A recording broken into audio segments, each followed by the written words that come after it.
We're back! Did you guys get everything that you wanted for Christmas? Did you guys get everything that you wanted for Christmas? Did you get what you wanted? Did you get a toy? Did you get any toys? I got toys. I got more toys than anything else. And that's maybe the most embarrassing thing. I didn't get mogged by any children this year, though. So, we got that going for us this time, which is nice. You bought merch from Hina Bobina for Christmas. That's awesome. If you recently came into some cash liquidity, you're telling me that you recently came into some liquid assets and then invested in Hina Bobina brand merchandise from shop.orchidate.com/collections/Hina Bobina. That's so awesome. That's freaking epic. You got $200. You got socks and a mug. Guys, I don't want to be that guy, but I need to ask you guys about a ruling on a board game. Have any of you guys played Betrayal at House on the Hill? Because I need to get your guys' opinion on this, okay? I need to get your guys' opinion. So we're hanging out with the family. We bust out Betrayal at House on the Hill, okay? We got one of my cousins got the Christmas expansion for the 3rd edition. So we play that and we get the tree scenario. It's called Treaterish Christmas or whatever, where one of you turns into a tree. And the whole concept behind it is that you're kind of supposed to, like, proliferate your bullshit around, and the win con for the traitor. It's a little spoilers, okay, for a board game that came out like 10 years ago. Spoilers. Win con for the tree or the traitor, the treater, if you would, is that they either have to kill every player, which is pretty standard, or you connect 8 of your monsters in a continuous line. Okay, that doesn't sound that hard, except it is really hard. Basically, this is one thing or another, but essentially the win con for people that are not the traitor is that you have to turn your omens, which are these things that you get from an omen deck, which is basically, it's like a passive bonus thing that helps you. You have to do a DC 3 roll to turn your omen into an ornament. And then you have to put 6 ornaments on the tree. What player is the tree. And then they turn back into a normal tree, okay? In the rule book, it says that on your turn, you have to do a DC 3, which is ridiculously low, by the way. A DC 3 speed roll to put a ornament on the tree. It says a ornament on the tree. And I was the traitor, so I was mad about this. They stacked all of the ornaments they needed to win on one person who had the highest speed. And they said that they could put all 6 ornaments on in one roll. So they literally just walked up to me with 6 ornaments on one person after 3 turns and made me lose. A is 1. They cheated. That's bullshit. I was so mad. I was actually so fucking angry about that. I was actually so mad that they said that. And for those of you who have not played Betrayal at House on the Hill, it's extra bullshit. Because the traitor and the non-traitors, the survivors and the traitor, are not allowed to know each other's win conditions. Okay? So they did not know what my win condition was, and I did not know what their win condition was. I'm not allowed to read their handbook. I am not allowed to read any of the ruling on any of the stuff that pertains to their win condition. So I could not even contest the ruling because I didn't even know what it said. And against the nature of the game, as the trader, if I was like, that sounds unfair, why are you able to put all... I was like, oh, that's just bullshit then. The trader is never supposed to win. And then I was salty enough that afterwards I went through the Survivor's Handbook and read the wording.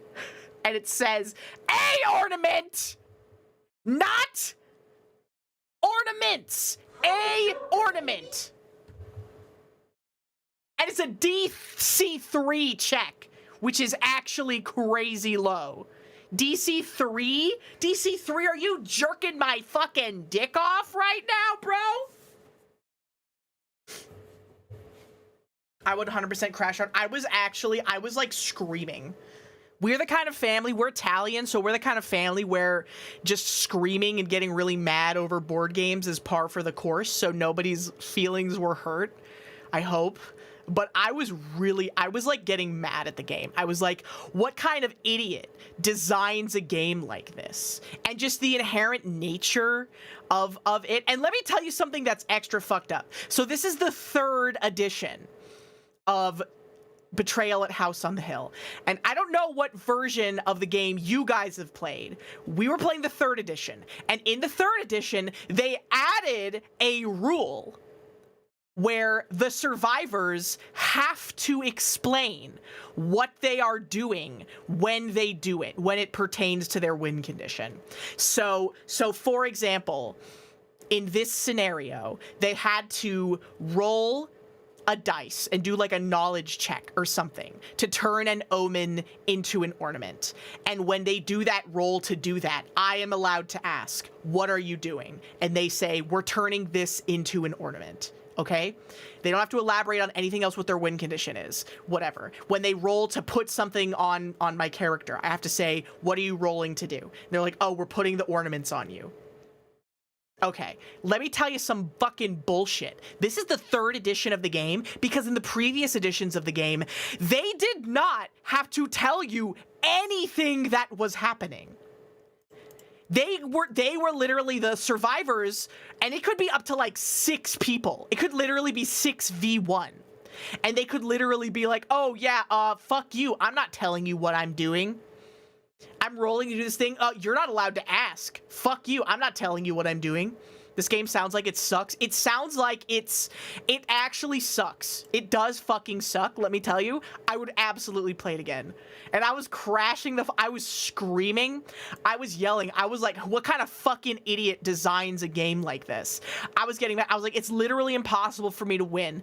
It would be fair if it felt like there was any chance for me to win whatsoever. But it never ever occurred to me that there was ever going to be a chance for me to win. Because again, they just walk up to me, do one DC3 roll, and say, you fucking lose. And I'm like, what do you mean I fucking lose?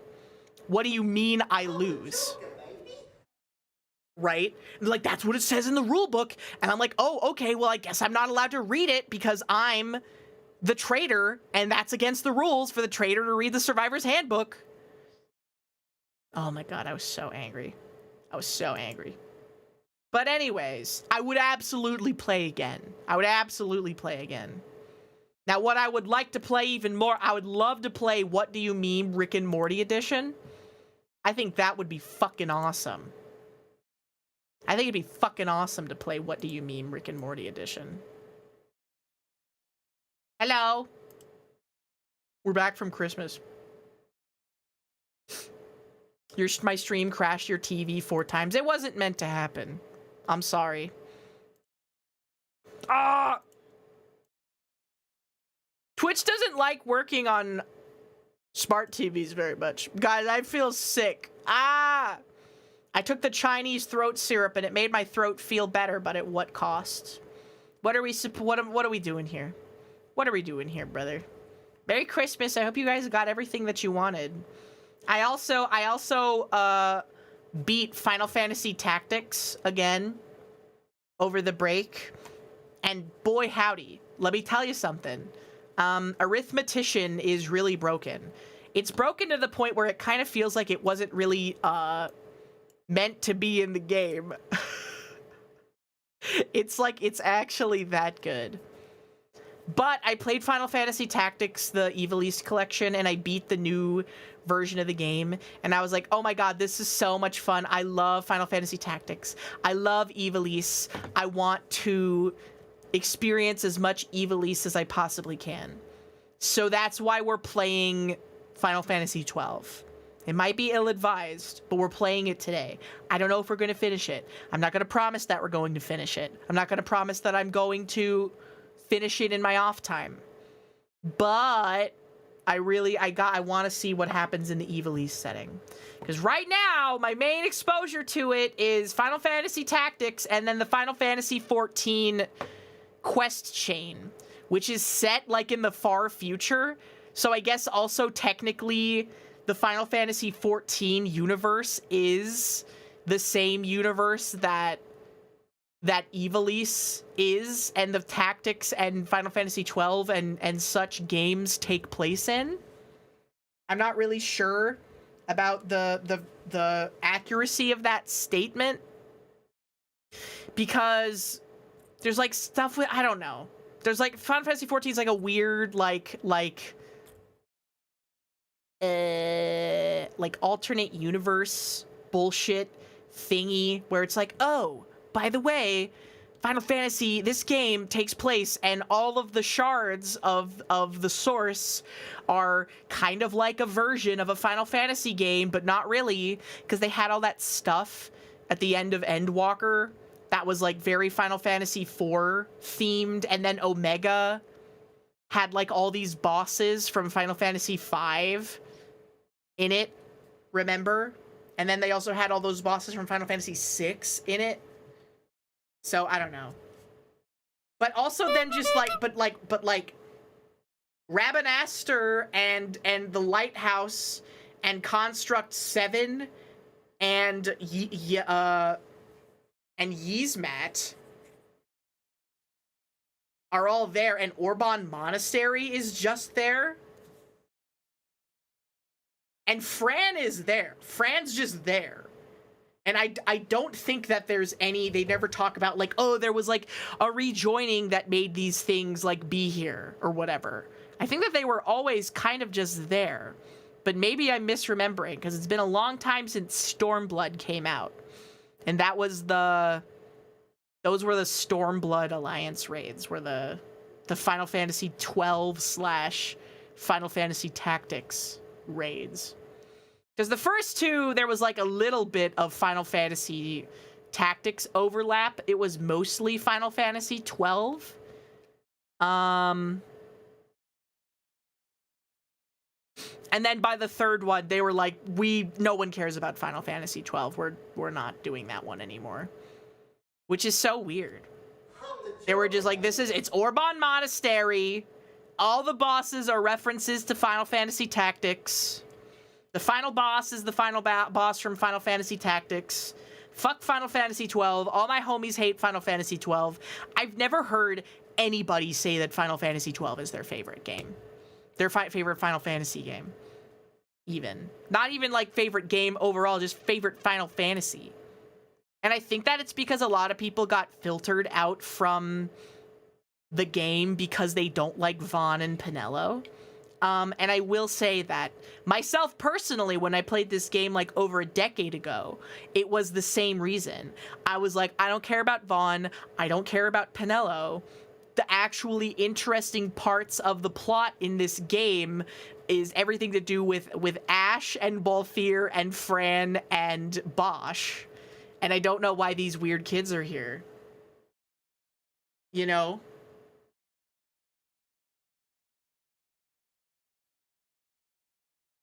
Mac Attack, thank you so much for the subscription. 6 months in advance. Holy moly, thank you. I really appreciate it. Thank you.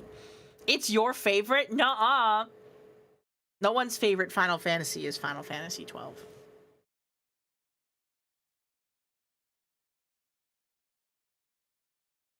No one's favorite Final Fantasy is Final Fantasy 12. All I know about Final Fantasy 12 is that in Final Fantasy Dissidia Duodecim, when you're trying to farm levels for your character, you fight a max difficulty AI Gabranth. Because he's still not very good as an AI.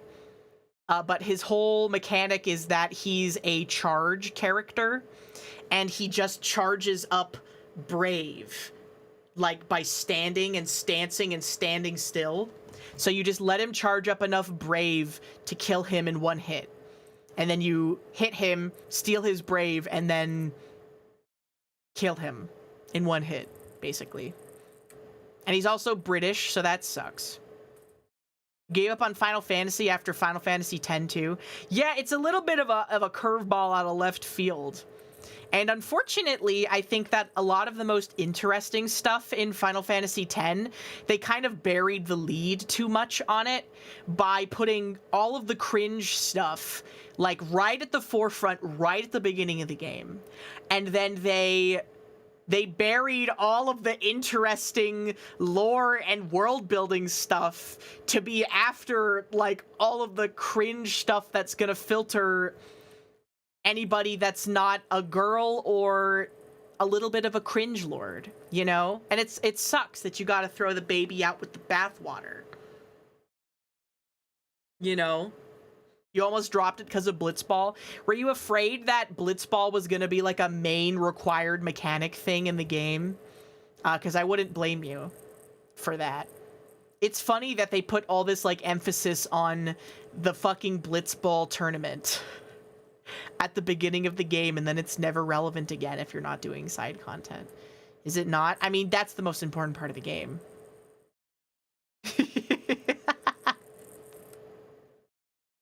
Vaan feels like Sora from Kingdom Hearts. A little bit. Vaan, I know very famously, Vaan and Penelo were added to Final Fantasy XII because the writers and developers were making a story about Ash and Bosch and Balthier, all these adult characters, who I think adult, quote-unquote, to them means that they're like 25. Hold on. Balthier, Final Fantasy XII, age... He's fucking 22 years old. They're writing all this story about these ancient fucking 22-year-olds. These old, ancient, decrepit, past their prime 22-year-olds. And they were like, you gotta get some 13-year-olds in here or nobody is going to care. Orin is 23. Technically correct, but contextually a little different. Because I think that in the time of Final Fantasy X, during the journey that he had with Braska, he was 23 years old. But then he would be like, I think 33 or 34. But you are technically correct that he is still 23. At least I'm younger than Fran. Dude, Fran's still alive in Final Fantasy XIV. Fran's still alive and kicking because Vieira just live forever, I guess. They live forever. God, if only there was a real race of only female, beautiful, tall, strong women who wore beautiful high heels and lived forever. Wait, fuck, they ruined it. They literally ruined it. They added male Vieira to Final Fantasy XIV. Fuck that game. Fuck Final Fantasy XIV. Fuck that shit. They ruined it. They ruined my fantasy. And that's why Final Fantasy XII is based. Because they never added male cats as a playable race. Because they still had them in the context of the story, but there were so few. They were like, no, we're not adding these as a playable race. Because fuck you. Bleh. Vaan isn't a character where you consider him as the player POV character, but he literally has, they literally give him like in-universe like context and stakes for being in the game though. which, I mean, it's in the intro for the game, so I guess it's not really spoilers, but it was quite a tenuous grasp, okay? The original Final Fantasy XIV Vieira Mogs. Yeah, I know. Well, unfortunately, good design is the antithesis of what players who play MMORPGs actually want. Because if you've seen the original Aura designs, like the concept art that they made for the Aura in Final Fantasy XIV, you will never stop wanting to beat an MMORPG player to death with your bare hands, because those original designs were so good. They were so much better than what we actually got, and it's so frustrating. Final Fantasy XIV Aura designs. Pre-production designs.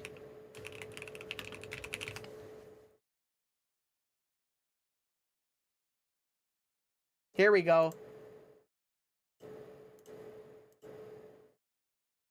This is just for the male Aura, and there's no penis!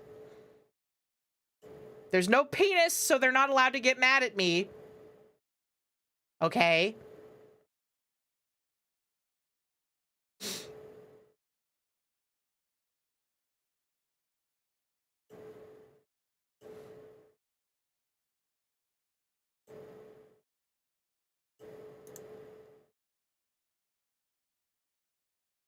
Fuck WebP, dude. All my homies hate WebP.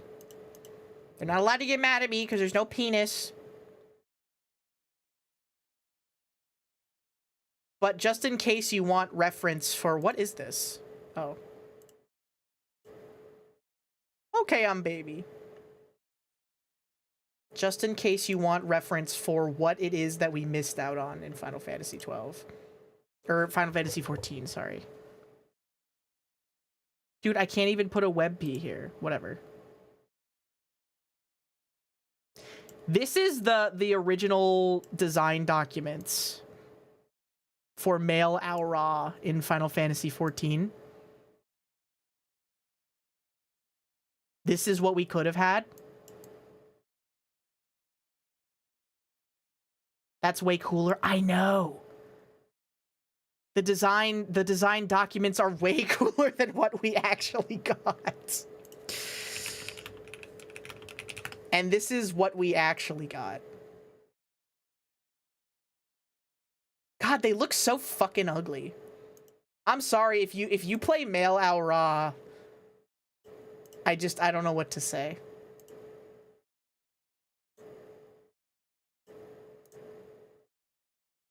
They're so ugly. They're so freaking ugly. That's what I'm saying, yes. That was the concept art for male Aura. What is this image? Oh, that's me.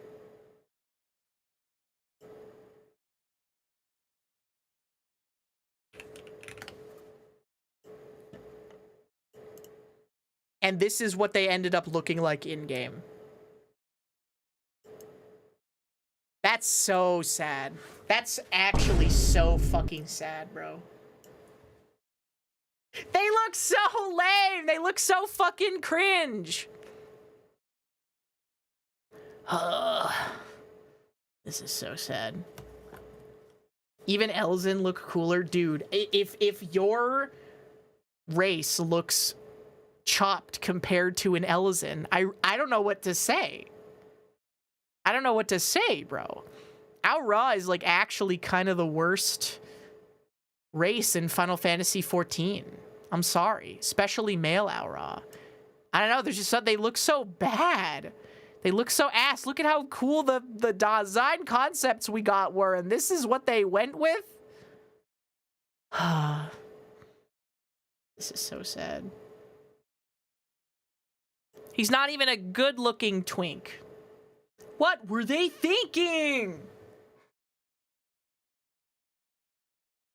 Wish they made the horns backwards. Yeah, that's in a lot of the design elements too, like the design concepts. It would have looked way better.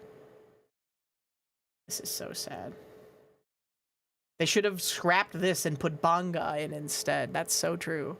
Those cowards would never let you play as a Banga. Not like it matters, though, because everybody who plays... Wait, did they ever unban, like, using third-party tools in Final Fantasy XIV? Because there was, like, a goon-pocalypse. That was literally like a Giga Goon-pocalypse in Final Fantasy XIV. Because they, like, issued a takedown on the sex mods. On the third-party roleplay sex mods. People just rat each other out. It's always kind of been a don't ask, don't tell situation.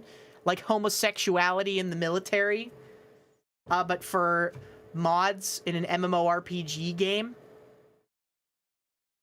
Whole ERP houses with BDSM and slutcore. They're fucking crazy, man. They're actually crazy. Do you think, what percentage of players do you think play Final Fantasy XIV exclusively to goon? I think I get it a little bit. I get it a little.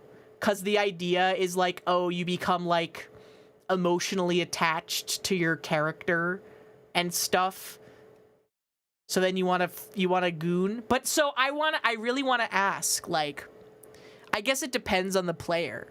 Because are there people who make their idealized partner and want to watch, you know, that would just be, I don't know. Maybe I'm a little too unwoke question mark here. But if your character is idealized partner and you're having ERP sex with someone else, I don't know. Is that hashtag sus? Is that hashtag sus? Who can say? And then there are people who do like idealized self. That one makes a little more sense to me, right? Where it's like, geez, I want to make me if I was cool and sexy and 8 feet tall. You know? It is sus unless they agree it's not. Yeah, okay, whatever.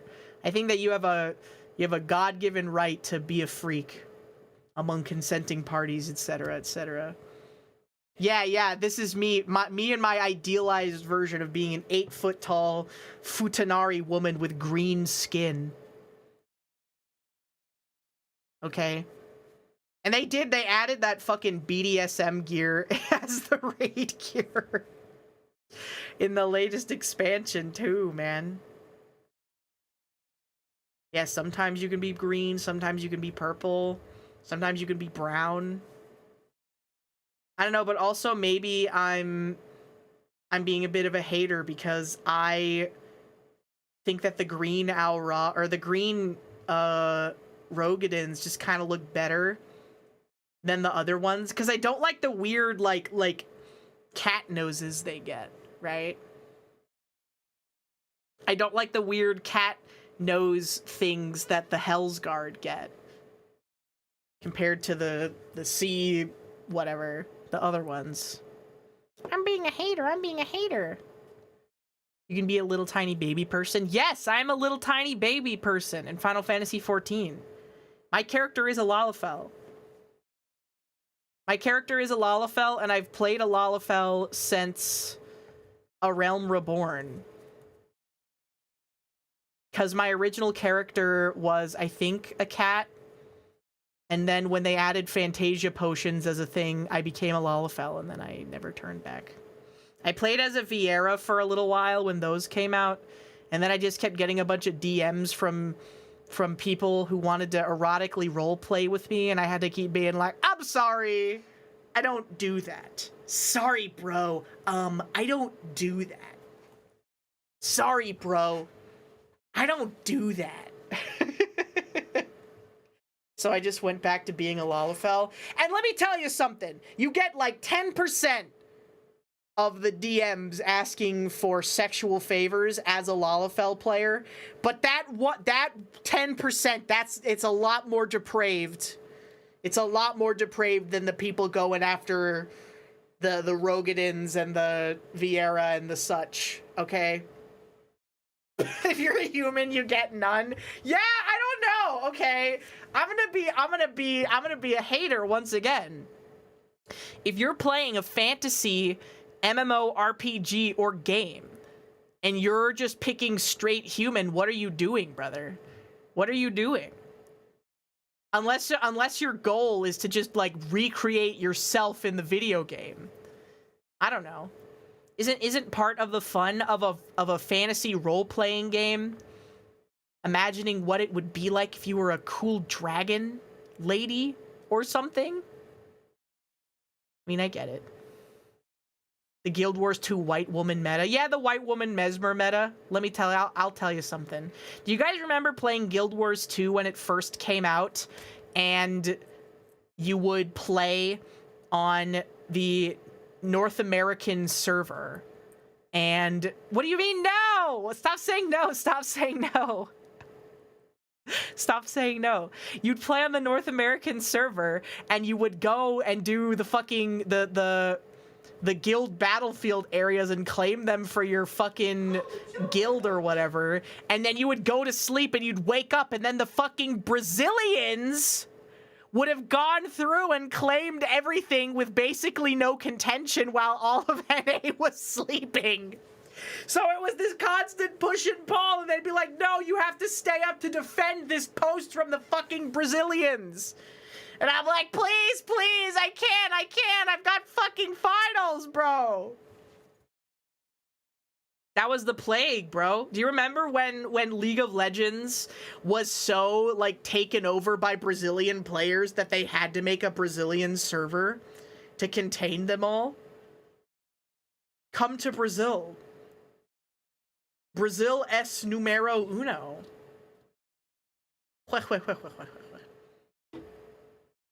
Hiding the meta races for most classes as Ellen and Porpori. Yeah, that's true. Whatever happened to Terra? Did it just get shut down because of really poor management? You want to know what I don't understand also? How come there's this, like, fucking dead-ass subset of people? They legitimately play games that aren't even fun.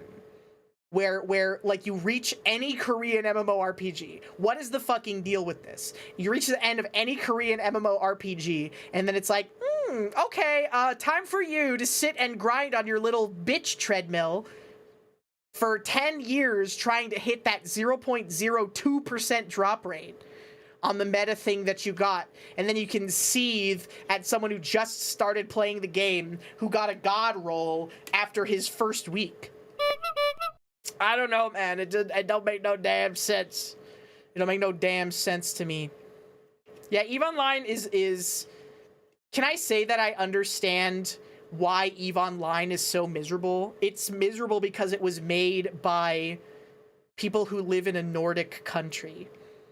And those are the kinds of, like, cultures and civilizations where they haven't been blessed with the luxury of fun. You know, and it's because they've had hard living. They're like their whole entire, like, lineage's lives, right? So I understand why EVE Online isn't fun. At the very least. And you know what? Maybe considering the situations that appear to be occurring in South Korea just all the time, maybe I understand why their games aren't fun either. Maybe the perspective is that life isn't for fun. You know? You live your life and it's it's a curse. I don't know. Kid named Funger. Yeah, what is it with Finnish people making games about evil ass rape buildings? That doesn't make it's a trend. Why are Finnish games so fucking evil? Because it's fear and hunger, and others are also available. That's the main one that I'm thinking of. But there are other ones too. My Summer Card. That's another fuck you type game for sure. Wait, is Noida also Finnish? Noida is hard, but it's not like fear and hunger go fuck yourself kind of hard, right? My Summer Car is hell. My Summer Car is a game about building a car engine from scratch in like a simulated 3D environment, which is really funny that somebody would make that. It has Pippa's corpse in the market. What, did she play it for a stream? Is there permadeath in that game?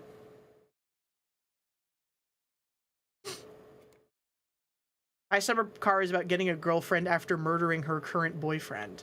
Is that what My Summer Car is about? I haven't played it. Slab, can you do a stream series called My Summer Car in real life, where you just have to fix up an old shitbox? You start the stream with a car that doesn't run, and then you have to try and get it to fucking turn on and drive by the end of it. I think that's a great idea.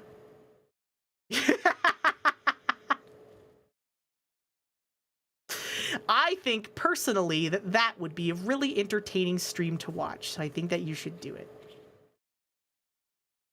Yeah, chat controls the steering wheel. He'd build a DeLorean. Guys, did you know that DeLoreans had to be washed with diesel fuel because they were made out of stainless steel? Also, alternatively, Cybertrucks, the most efficient way to wash a Cybertruck is also with diesel fuel because it has stainless steel paneling. And so the irony of having to wash your electric car with diesel fuel is definitely not lost on me. Not to mention that they're also just pieces of shit that don't work. And in practice, one of the funniest things I've noticed is the fact that Cybertrucks, almost all of the ones that I have seen, are fucking wrapped. Like, the whole selling point of this car was that it was supposed to look like a DeLorean and that it had stainless steel paneling on it. But then most people are like, oh, stainless steel is a massive pain in the ass to clean, so I guess I'll get it wrapped with, like, I don't know, pictures of the Joker or whatever. So then it also just looks like fucking dookie. It just looks like feces. Which is such a shame. Get these out of my face. Get these out of my face. Get these fucking e-boys out of my face. Get this shit out of my fucking face. You could also hose it down in acetone or isopropyl alcohol, but those cost more. That sounds like such a pain in the ass. The mirror finish ones? Yeah, man, it's like that one scene from the Boondocks with the watch. If you have a mirror finish Tesla. Wait, guys, massive news. Did you guys see that they're doing a HoloLive Mahjong set? They're doing a HoloLive Ricci Mahjong set. Good news, they're doing a HoloLive Ricci Mahjong set. Bad news, which is that it's probably going to be really expensive. Is it $3,000? Less than $3,000. Bad news, $300. Worse news, probably gonna be like $500. Because the same company that is doing the Persona, the same company that's doing the HoloLive one, did a Persona 5 custom Mahjong set, and they were about $400 each. And this one is more expansive because it comes with like Ricci sticks and stuff. But man, oh man, do they look good. Hold on, let me show you guys. Let me show you guys the epic thing. I don't even know where to put this. No, it's not Baby Mahjong. It's not Baby Mahjong, guys, don't worry. Guys, it's not Baby Mahjong.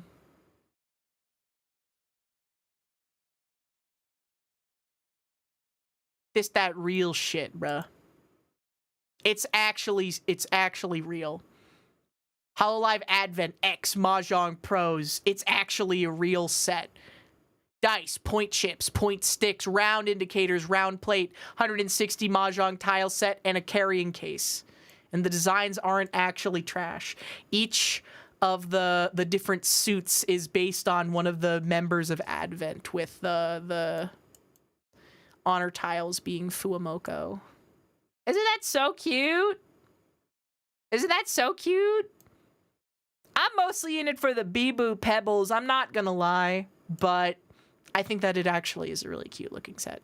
And if the duties are not, if duties and shipping are not like 900,000 US dollars, I'll probably do it. If I can get it for like under $600 between shipping and everything, I'll probably get it.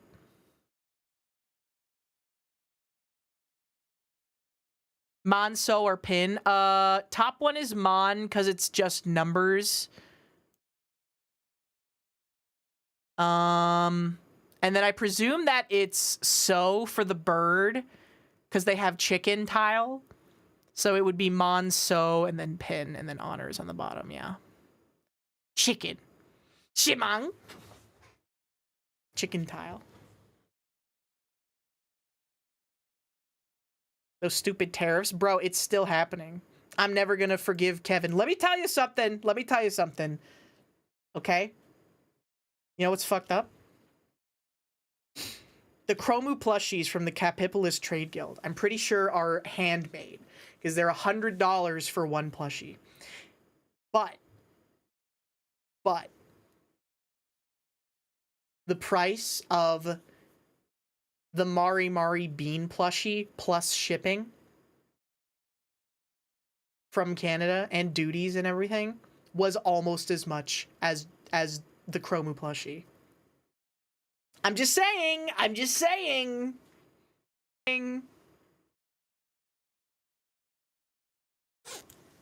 Let's go. Yeah, getting scale figures made is really hard. Just from someone who's done a little bit of the back end, knows a little bit of the back end stuff about like how to get merchandise produced, finding someone that can make a scale figure that is actually good quality consistently is basically impossible unless you are someone who is big enough to be able to work with Good Smile or one of the other big manufacturers. Like if you're like top like 10 indie or in HoloLive, or one of the more popular people in Niji Sanji, then you can probably do it. But other than that, man, it's rough going. Because I remember, I think it was either Denchi or Fugi who was tweeting. And he was like, hey, I bought this 1/6 scale figure Zentreya statue from Novel Horizons in 2022, I think? And it did not ship until 2025, and it shipped to his old address. And he was like, can we get this rectified? And they were like, nope, sorry, it already shipped. Which is just so crazy. That, just all of it. Where it's like, oh yeah, it's gonna take 3 years to get this produced, even though pre-orders were taken in 2022. That is crazy, bro. This shit is crazy. This shit is fucking crazy.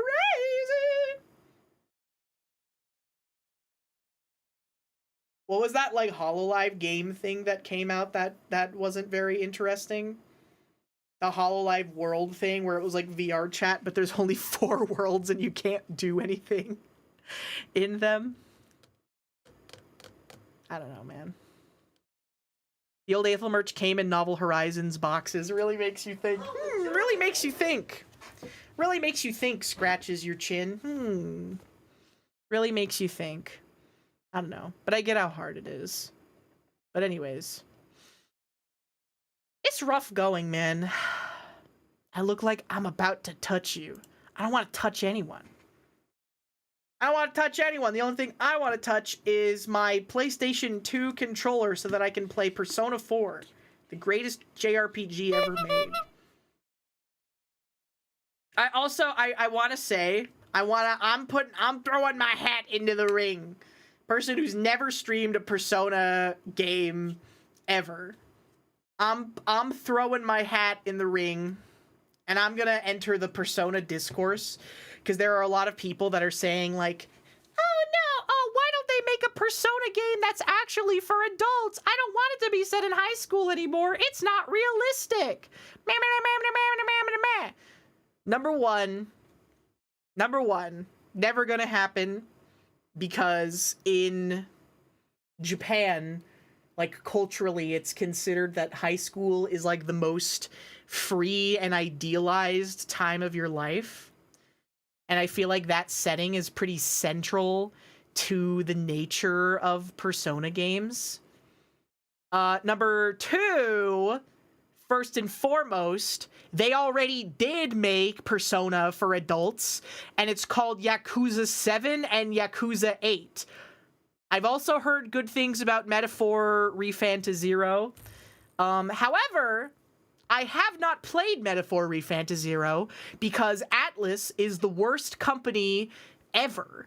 And I guarantee in 6 months to 1 year from now, there's going to be a Metaphor ReFantazero Reloaded version that's going to come out, that's going to have 5 hours of new content that they will not release as DLC for the original game. So you're going to have to replay a 100-hour RPG just to access 5 extra hours of content that they added into it. So I'm cutting my losses now, and I'm not playing the original version because that's definitely going to happen. So I'm just going to play that version when it comes out. And you know what? It'll probably be even on sale compared to the other one. They did talk recently about how people hate it. Well, if they talk about how people hate it, then they should stop doing it. But also, I think that they did the release of Shin Megami Tensei 5 Reloaded, or whatever they called it, afterwards. And they were like, ah, shit, no, this did not do well. But they probably already had the ReFantazero one in the pipeline, because that already came out. Guys, I think that I'm going to be streaming a lot more in 2026. Unfortunately, this is actually like the monkey paw type situation, because I really want to play JRPGs. We're playing 100 Line. We're playing Clair Obscur. We're playing Final Fantasy 16. We might finish Final Fantasy 12. Maybe.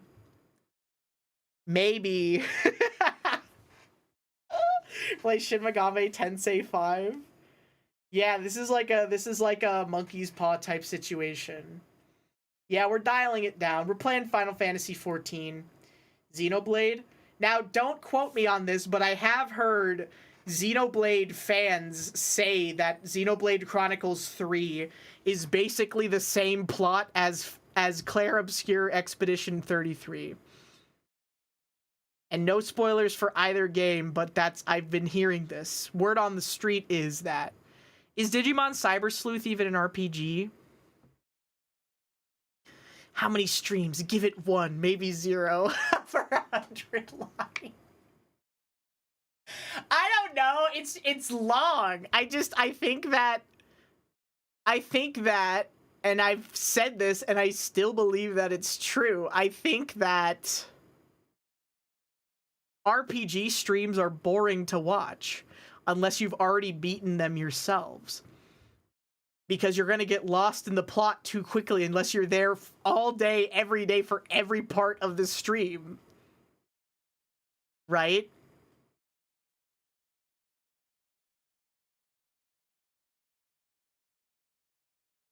Time Stranger is better than Cyber Sleuth. I'm sorry, I'm not one of those Digimon people. Mahjong streams. Yeah, those are the 2 categories we're getting this year. Mahjong and JRPGs. And MMORPGs. So please look forward to that.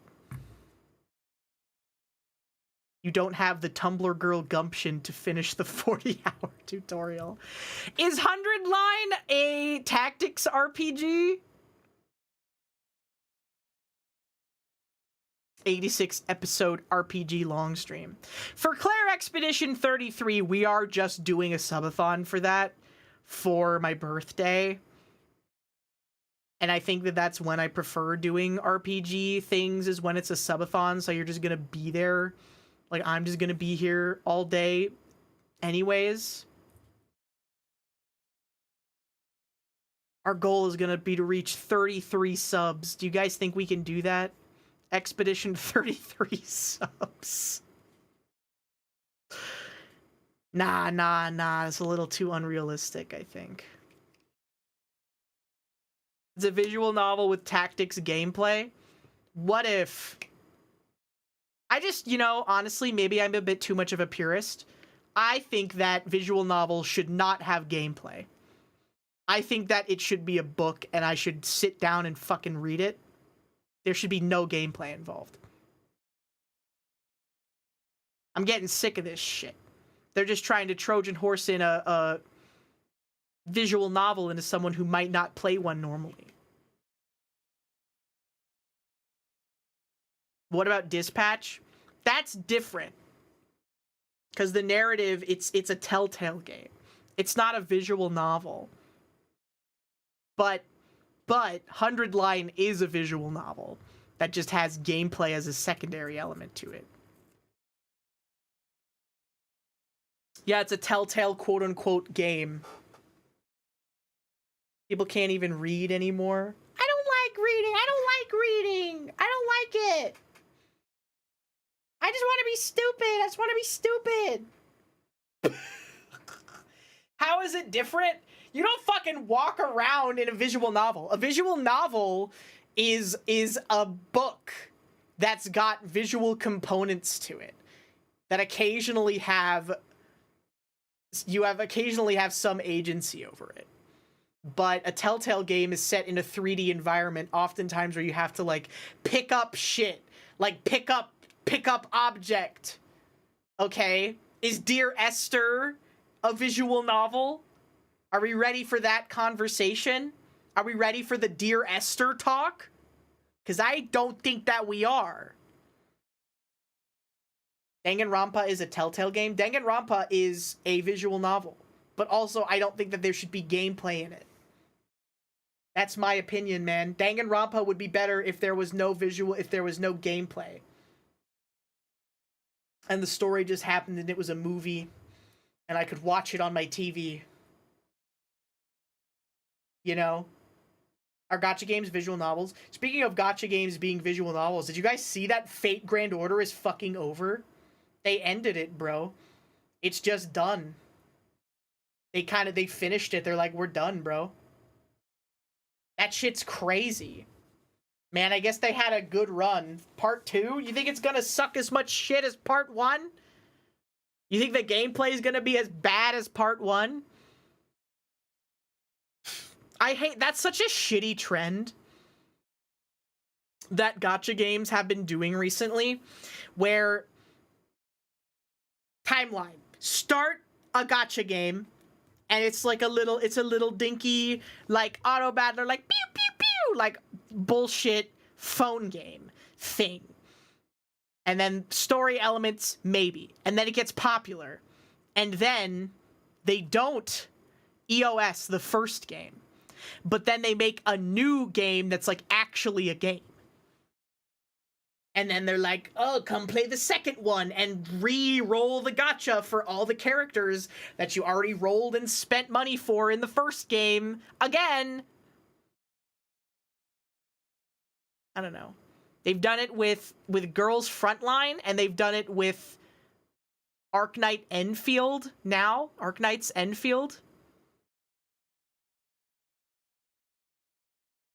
Yeah, they do a fucking soft reboot. And now you have to re-roll for all the characters that you already got in the first game. It's so ass. Yes, this is the PSO2 situation, where they can't ever do a new Phantasy Star online game. They can't do PSO3 because they would just be so fucked trying to get the licensing for the shit back. Because they have collabs in PSO2 that go back to like 2011, bro. They got shit. They got Madoka Magica collabs in this bitch. They got Fate Stay Night in this. So then they just soft rebooted it to be New Genesis, and then also didn't include any of the collab gear from the first game anyways. Dude, I actually can't believe that the Grand Blue Fantasy Steam version does not allow you to carry an account on that you've already got. That's like, what are they doing? What, like, why? What's the point? Grand Blue Fantasy is a gacha game that's been running for well over a decade. And you're telling people that they're gonna have to start a new account if they want to play the Steam version? Bro, most people who play Grand Blue Fantasy probably have a longer relationship with Grand Blue Fantasy than like anyone else in their lives that aren't their parents. You know? Like, I don't, that's not something that could so easily be stripped from a man, you know? Yeah, new players only, I guess. Speaking of Psy games, are you guys going to be rolling on Christmas Oguri Cap? Or are you going to wait until the first year anniversary and just select her with the selector ticket?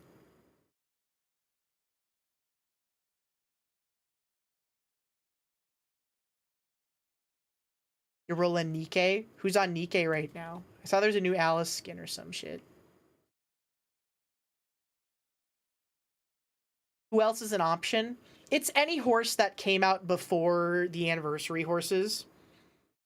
So if there was a banner or a horse that you really wanted that you haven't gotten yet, you can use your anniversary ticket on them. If you didn't get Summer Maruzensky during her banner, that might be a good pick. Or you could just pick whoever your favorite is. I'm not being a hater. You're not playing any gachas right now? That's probably for the best, man. That's probably for the best.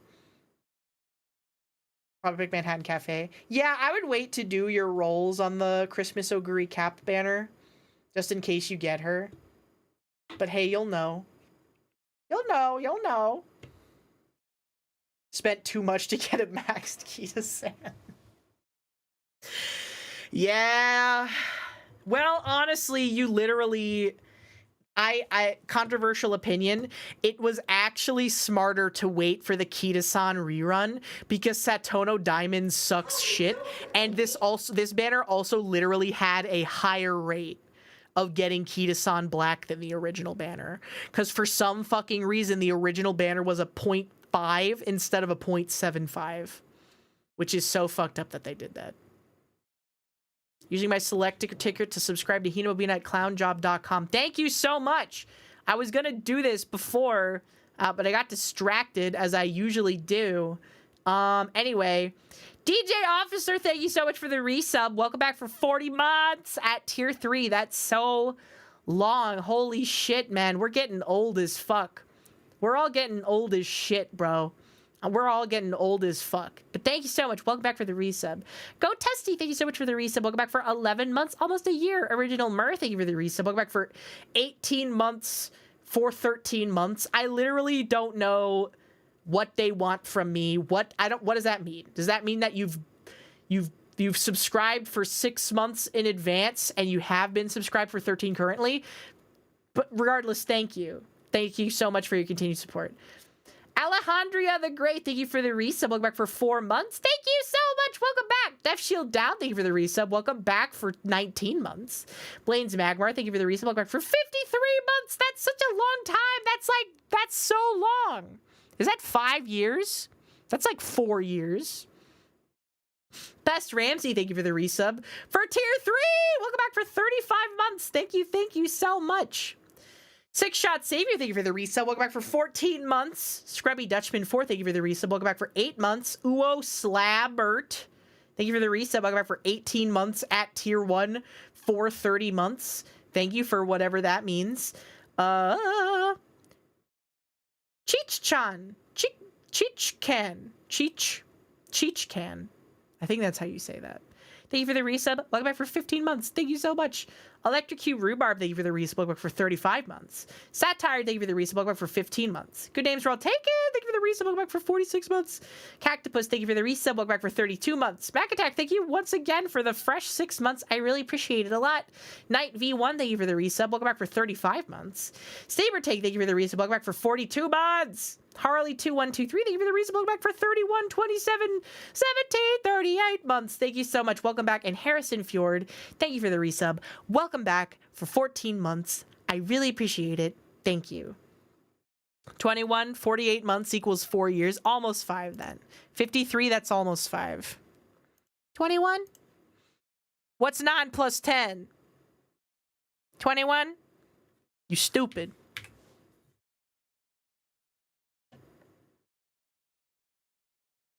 Nah, man. You stupid. Guys, Lies of P is on sale right now for $29.99. I would say that that's a game that's worth $30. I have such a love-hate relationship with Lies of P. Mostly a hate-hate. Sometimes a love-hate. Sometimes a love-love. It do really be pissing me off that it's probably the best Souls-like clone because it's the one that feels the most like a Souls-like game. But in its, like, mechanical systems, it does enough differently that it's, number one, way more infuriating than a Souls-like game. Number two, more interesting. Unfortunately, the DLC is really good. I can't bring myself to do it. The angriest I've ever been on stream was because of Lies of P. I'm vulnerable enough to tell you guys that that was not a joke or a bit. How mad I was. There was no comedy involved in that. No comedy involved in that fucking interaction. Yeah, when's the rants stream? Can I stream rants on YouTube? They just re-released them all on Steam. No idea. Oh my god, this is so loud. Credits? I'm sorry, I can't even configure the audio settings of the game without launching a separate file. I think that Square Enix is maybe the most incompetent company maybe ever, I would say. They're literally like, nope, it's literally impossible. There's no way that we could put a menu into the game itself to adjust the volume settings, bro. There's no way that we could do that. You have to launch a separate configuration tool to be able to change any of the settings, such as borderless mode or FPS limits or quality, video quality VSync. Off. Thank you. Controls default. There's not even audio. There's not even audio. You clipped it? Thank you. I was so mad during this stream. That is an Elden Ring wind-up, you bitch!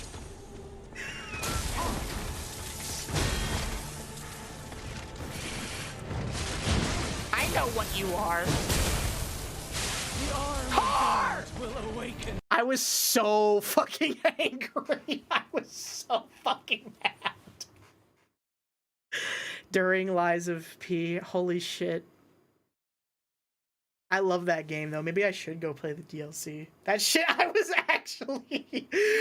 so mad. And I streamed it for like 8 or 9 hours in a row. Because I knew that if I stopped streaming it and if I left and took a break and came back, I would not go back to play it to finish it. I was actually so mad. I was like, if I drop this game now, it's never getting completed. I've heard that the DLC is good. I've heard that the DLC in Lies of P, the regular enemies are literally harder than the bosses. Which doesn't, that's not the biggest surprise to me. It's harder. I would have to dust off the PlayStation 5 for Lies of P. Because my save file and all of my achievements are on the PS5 version of the game and not the PC version.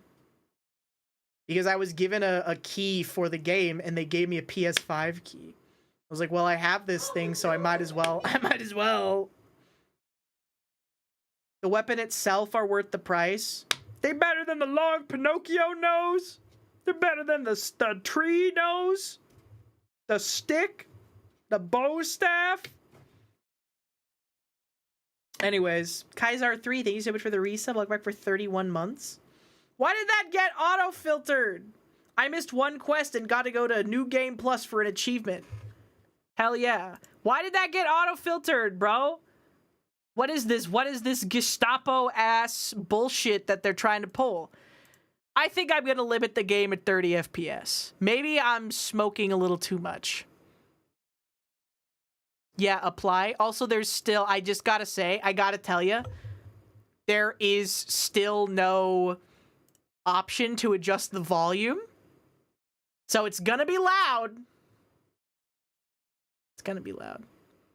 It's like Artorias of the Abyss. That's high praise, man.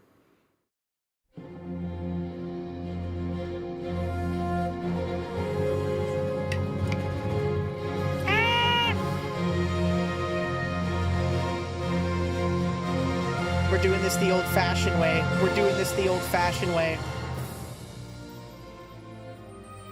We're doing this adjusting volume settings in Windows Sound Manager, baby.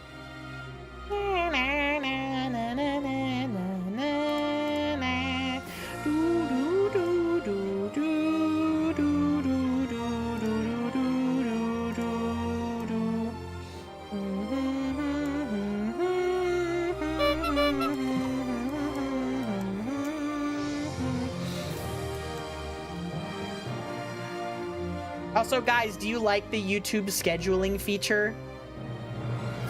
I don't really like doing, like, schedules and stuff. Wait, Jaser, thank you so much for the 10 gifted. Thank you! Thank you so much! Thank you! This 80-year-old streamer still adjusts audio output through the Windows interface the old-fashioned way. For gaming. Yeah. I like doing the... Wait, holy guacamole! Thank you so much also for the $20 super chat. Thank you. Thank you so much. It arrived in the mail yesterday just when I had my first 14-plus career with a 3-star speed spark, and now I'm my very own 9-star speed legacy. Yippee! That's awesome. Hooray, that makes me so happy. Thank you so much for the super chat. Thank you. I hope that you got a good legacy too. Super Chato! Your package came in the mail? Anastasia. You got your plushie today? That's crazy. I'm so happy that they managed to make it to the Philippines. That makes me so happy to hear. Have you guys been enjoying your... I know some people have been getting the shirts and stuff, too.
I know, but there are some people who like that, I guess.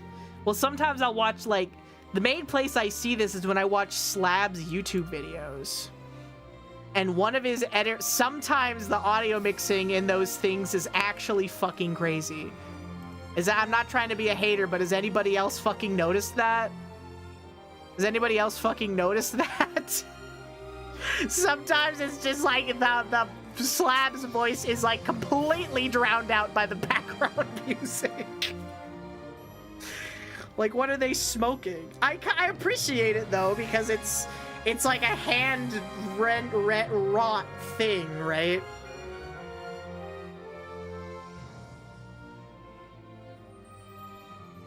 Not anymore. It's gotten a lot better.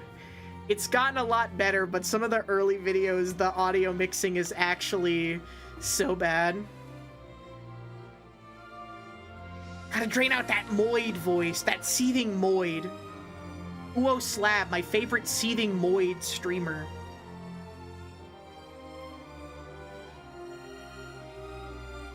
They're in the editing room cutting them with actual tape. Yeah, they're using a video toaster to put in all of the editing effects. Seething eternally in his fucking cuck basement. Also, yeah, we're streaming even earlier today, bruh.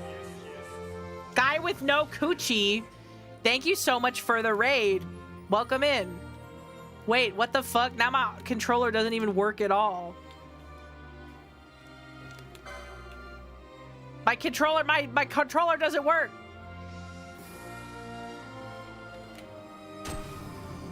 My controller doesn't work. My controller doesn't work. Ah!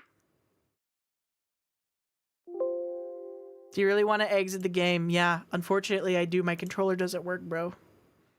Unknown controller support. How is it this hard? Per game override, enable Steam input. That usually fixes things, and then it didn't fix it.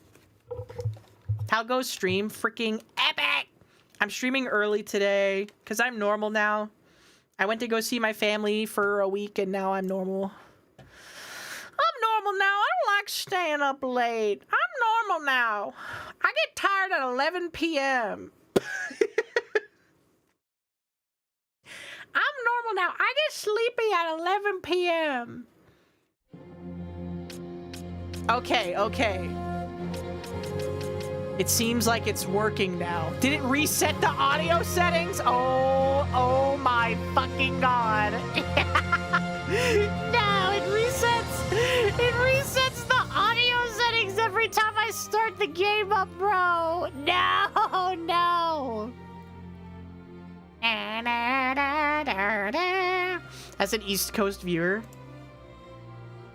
Guys, Monkey's Paw. I stream more in 2026, but it's all JRPGs and it's all on YouTube.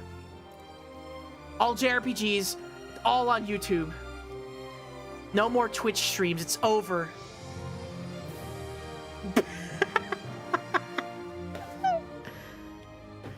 No! Dude, you tab out once! If you tab out once, your controller stops working.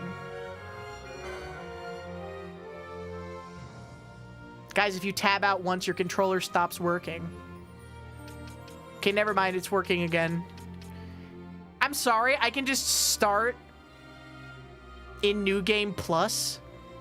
In this mode, characters' levels are higher when the game begins. Excuse you, I can just start with that? Start a new game. Start New Game Plus. Start New Game Minus. In this mode, there is no use of experience points. What? What does that mean? Like, you can't level up? Is it like, I want to know, is this like a, is this a purely, is this like a, is it a level 1 challenge run? Or is it like, there's no EXP, no levels, you just play the game to enjoy it kind of situation? Yeah, is it like the Kingdom Hearts mode? Sphere grid only. Yeah, because there's the license board in this game. I remember that much. I remember the license board as much. Vibration function. Yeah, turn that shit on. Subtitles on. Yes, thank you. Speed mode multiplier. 4 times for speed mode. That sounds good to me. Language, English. Yeah, music. Reorchestrated. Wait, what's the difference? What's the difference between OST, reorchestrated, and original? Original?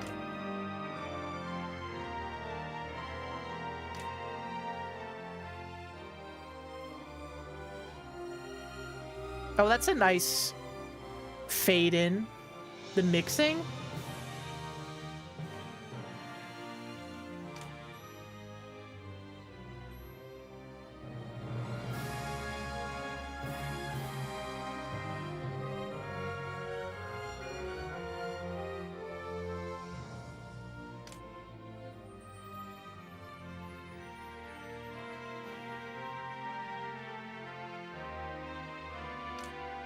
I don't really have any nostalgia for this, so I guess I'll just do the reorchestrated version. What is the... Doesn't the O in the OST mean original? Original soundtrack. I don't know what that means. OST reorchestrated original. Why is there... But wouldn't OST be redundant? Because there's original and original soundtrack. Are we gonna RNG manipulation for Gendarme, or are we just raw dogging that? What does that mean?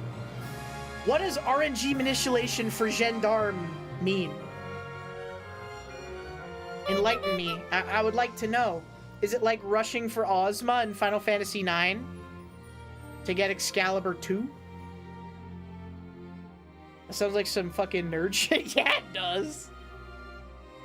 Nerd! Yeah, it's ass. Trying to get Excalibur 2 in Final Fantasy IX sucks shit. Speedrun strats you can't pronounce against bosses you haven't heard of. Gendarme is the best shield in the game. The chest that drops it has a 1% chance of being the shield. Oh, okay. What chest drops it? I'll reset. I'll do a little bit of save scumming. I'm not against that idea. Just start screaming really loud in the chat when it's coming up, when I'm in the vicinity of it. Reorchestrated is new music. OST is the music CD you could get, which was the PS2 version, after the PS2 version. Oh, okay. Thank you. I appreciate the explanation. Okay, well now they have volume settings. So we're gonna turn all this down in-game so that I don't get ear blasted every time I load the game back up.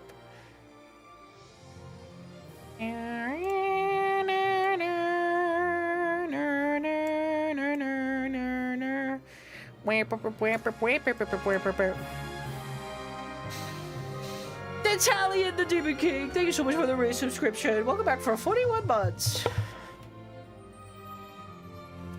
No, I tabbed out again.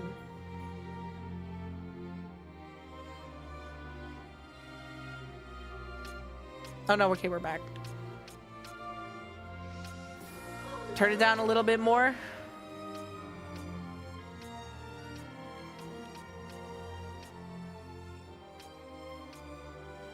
Turn a little bit more. Sir Scrubs, thank you so much for the resub. Welcome back for 11 months. Should we have popcorn for this? Yeah.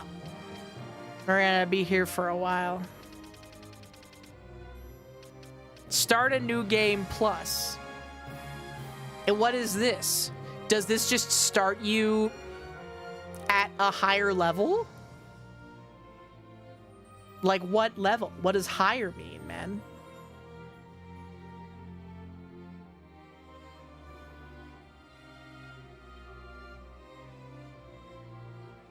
It gives you level 99? 90. Just when you start the game? I don't think I want to do that. I have heard that this game is really grindy and really long. And I looked up how long to beat. And the original PlayStation 2 version of this game has one of the longest how long to beats, even just for like completion of the game, not including like 100%.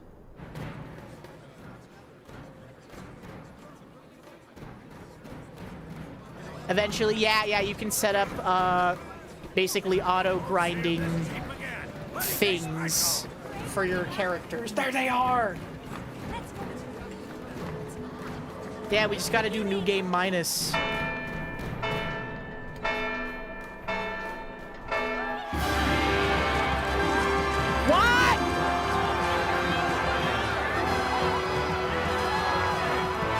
I love that I adjusted the volume and then it just reset it back to max anyway.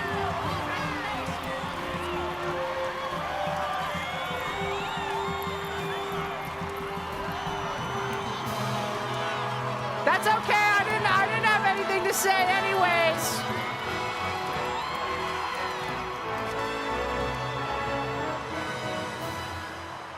They're supposed to be married, but they look like siblings. In the presence of these holy relics, I hereby pronounce you man and wife from this time forth. May the blessings of the gods light your path for all eternity. What?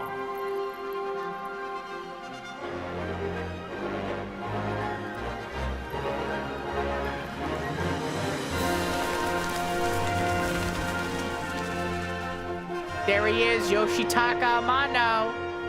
He looks like young Eminem. I always give my sister shit every time I see her because she looks like Eminem. But it's her fucking fault because she shaved her head and dyed it blonde. Oh, there he is. Impossible. My father? I know not. I am sorry. If Nabodis has indeed fallen, it is only a matter of time before they reach the borders of Dalmasca. There is nothing to halt their advance. Secure Nalbina with all haste. I will go. And I will go at his side. Uh-oh.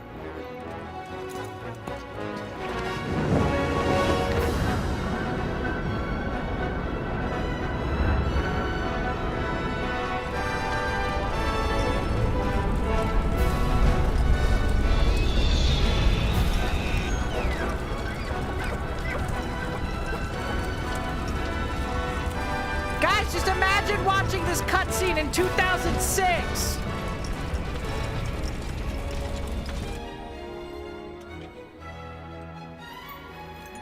Galtea, stand watch over your life. What? That I be considered worthy. I think there's a separate volume meter for cutscenes and in-game volume.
For betraying Windows audio mixer.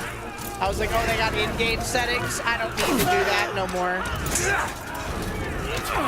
My name is Captain Bosch von Ronsenberg. We must withdraw. I'm Captain Bosch of Dalmasca. Still stands. Shield beyond sight, ne'er failing light.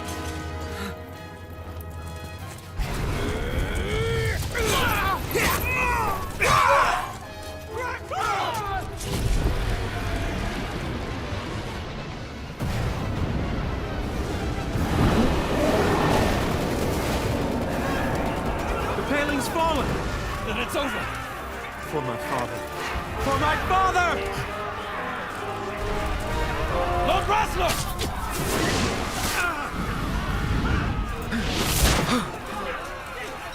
Oh no.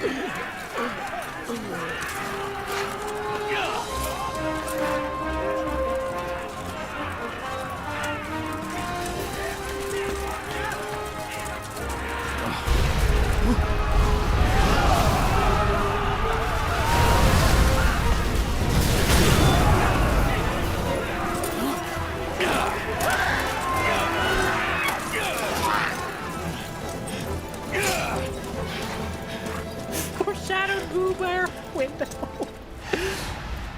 There he is.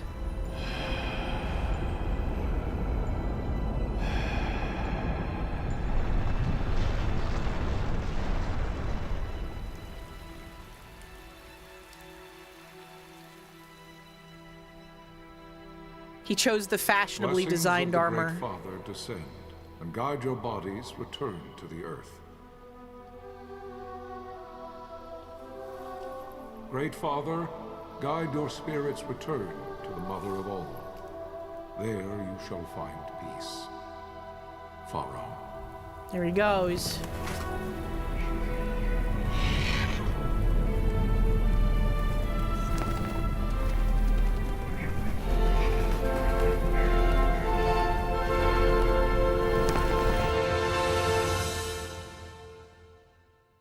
Old type font.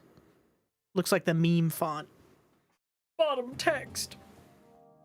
The death of Lord Rasla Heos Nabradia was but one of many tragedies to be. Listen to that PS2 recording quality. The air of hope that had See, look, this surrounded is the what we royal adjusted highness the volume Princess to Ashe's before. wedding was now quite lost.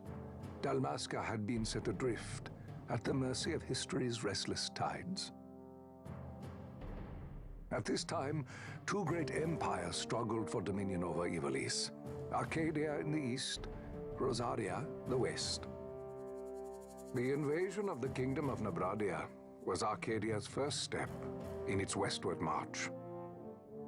With Lord Rasla's beloved homeland consumed by the hellfires of war, it seemed clear that Arcadia would soon mete out a like fate to Dalmasca.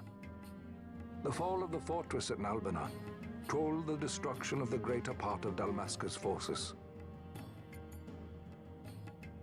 A counterattack was mounted by the order of the Knights of Dalmasca, ever brave and faithful. But against the martial might of the Arcadian armies, they stood little chance of victory. Oh no. Indeed, their defeat was to be absolute. Soon thereafter, Arcadia came forward, offering terms of peace, or, as one might rather put it, terms of Dalmasca's surrender. Lord Romanos, King of Dalmasca, and my dear friend, had no choice but to accept these terms. It was, thus, only with reluctance that he set out for Nalbina Fortress, now under Arcadian occupation, to affix his seal to the Emperor's Treaty of Peace. The king had scarce departed his royal city of Rabanasta when the remnants of the Order made their return, and not a moment too soon, for a terrible revelation awaited them. The treaty would be signed with steel and writ in royal blood. No.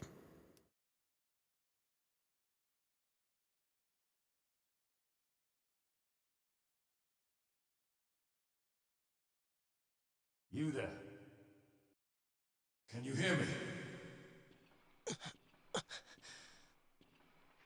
It's as I feared. They're slowing us down. Do not say that. Not all of us are here for love of battle. He fights to defend his homeland. Your name? Rex, sir. My name's Rex. Yuri Lowenthal. Rex. You Kids bore these a few days, they don't cuts. even know Yuri You Lowenthal. are still whole. Well, can He you was the stand? voice of every fuck-ass anime twink in the 2000s and 2010s. Think you can fight? I'm And fine, they didn't sir. even let him come back for Persona 4 How old are you, Reload, Rex? which is crazy. 17, sir. Because Yosuke is like so Yuri Lowenthal. Family? My brother is all I have left, sir. He's 2 years The younger Troy than Baker I, of his living time. in Troy Urban Baker Master. was also the Troy Baker of this time, though. So young. Troy Baker and Enough to be a man. Yuri Lowenthal forced to started use the working sword. at around the No, same sir. time. I want to Wasn't one fight of Troy Baker's first for my roles homeland. And for my parents. Vash the Stampede? Save the discussion for later. Or was that no? That I think that's Johnny Young Bosch. My bad. Will be in vain. But Troy Baker, Johnny Young Bosch, Yuri Lowenthal. Those are like the big titans of I will handle this rabble. that like era of voice acting. I don't know any of these freaking new heads, Godspeed. bro. We're living in a privileged era where we don't have to watch dubs if we don't want to. And some dubs are good. I'm not one of those like people that's like, oh no, every dub is trash. Because there are some dubs that are good and transformative when they're actually made with like care. But a lot of them are really, really bad. You know? I like both. You must always be mindful of your surroundings. Use R to look around. It's a useful way to spot Imperials. Go on, give it a try. I'm adjusting the viewing angle. I'm spotting Imperials. I'm spotting Imperials. Use L to move, Rex. Walk or run with L. Use this depending on your situation. Thank you. He's just saying this to me in the context of the universe. Thank you. You can walk. I can, yeah. Do you see the marker above my head?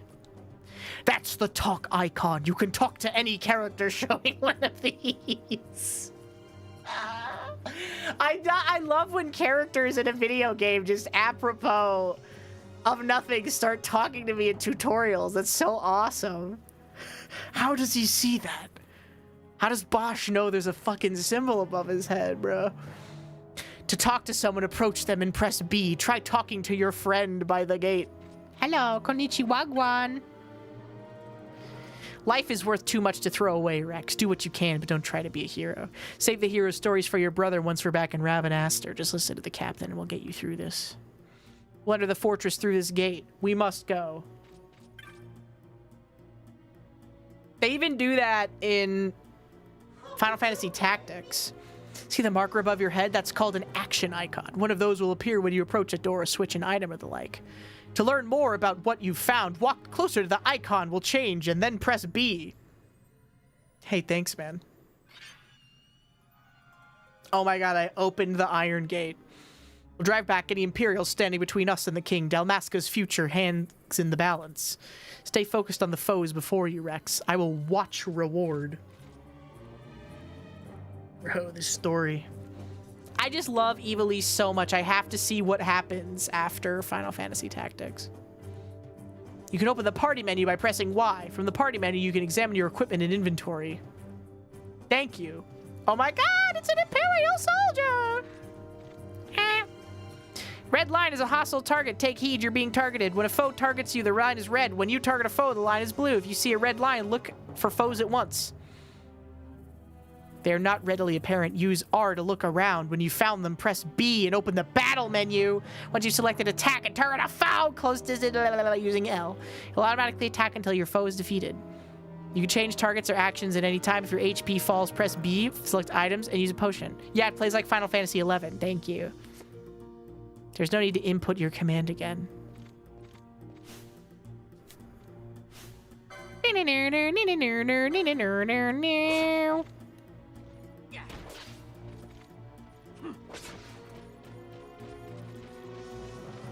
Thank you.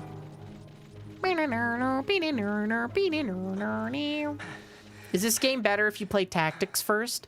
I actually have no idea because I've never played it before. I've finished this intro and played like a couple of hours of the original game, but I haven't retained enough to know anything about it other than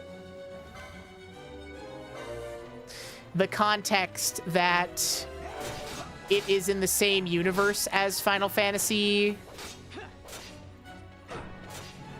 Tactics. Oh my goodness.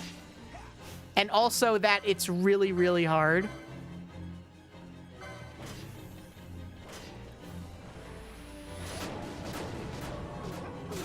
Bro.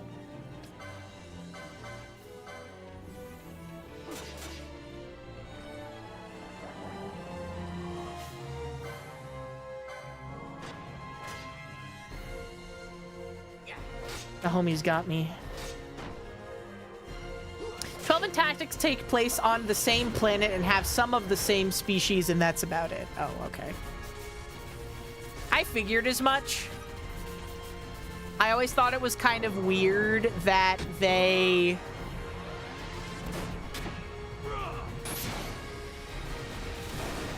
grouped Final Fantasy 12 and Final Fantasy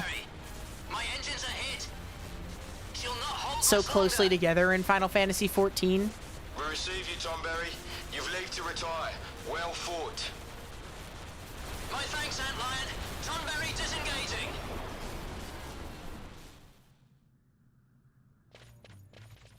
Guys, are you gonna... Wait, are the Beatles biopics out now?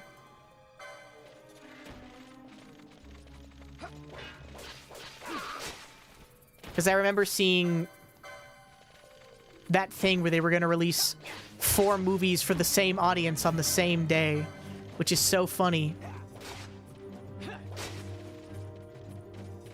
Also, apparently the Beatles are getting really big on, like, TikTok among Gen Z and Gen Alpha women because they're, like, Fujoshis, and they do, like world building, like, shipping of the Beatles together. And they, like, look up all the old interviews and stuff, and, like, concerts and songs and animation, all of it, shit, all that old shit from the Beatles. And they, like, read into it in, like, a Fujo context. And they're like, it's so obvious that John and, Paul were in love with each other or some shit like that. Watch just the Ringo movie. I'd watch just the Ringo movie. The Vaan story alone. That's what I'm saying. I think that you should be allowed to be a Fujoshi, but also you should be at least a little bit ashamed about it. You know? You gotta know when to turn the freak off. Like, if you're in a business meeting, you shouldn't be talking about men having sex with each other, regardless of how much you want to. It's with, like, any sort of sex thing. I think that we've gotten a little too proud of being freaks. And there's nothing wrong with being a freak. I think that it's your God-given right to be a freak, but you also gotta know the time and the place. You know what I'm saying? You gotta know the time and the place. Have you guys read Skull-Faced Bookseller Honda-san? That's a great manga. Also about being a Fujoshi. You learn so much about people by their choices at a bookstore. You know? And also, I don't want to be too woke or whatever. You can absolutely tell when the artist and author of a manga is a woman. Because you read, like, Skull-Faced Bookseller Honda-san, and there's, like, so many beautiful women in it. They're young and old and fat and tall and short and everything. And then you read One Piece, and Oda draws every woman, like, the same. Okay? I'm just saying. I'm just fucking saying. There is no simple way through the fortress. The minimap at the top right of your screen may not be enough to gain your bearings. Thanks, Bosch. He has a type. He draws every woman, like, scary. And then also the art style got worse and Nami looks scary now. Still find yourself at a loss. Try pressing...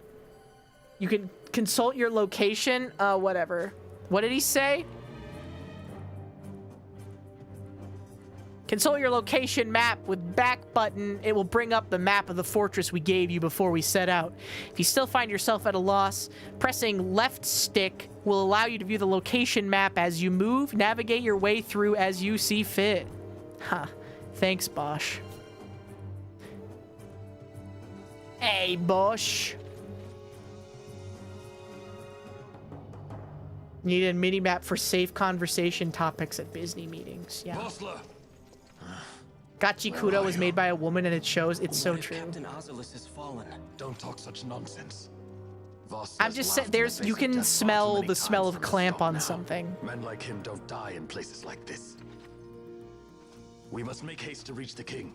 We will take him to safety. Dude, Final Fantasy XI didn't even have a mini-map. He'll agree to an unconditional surrender.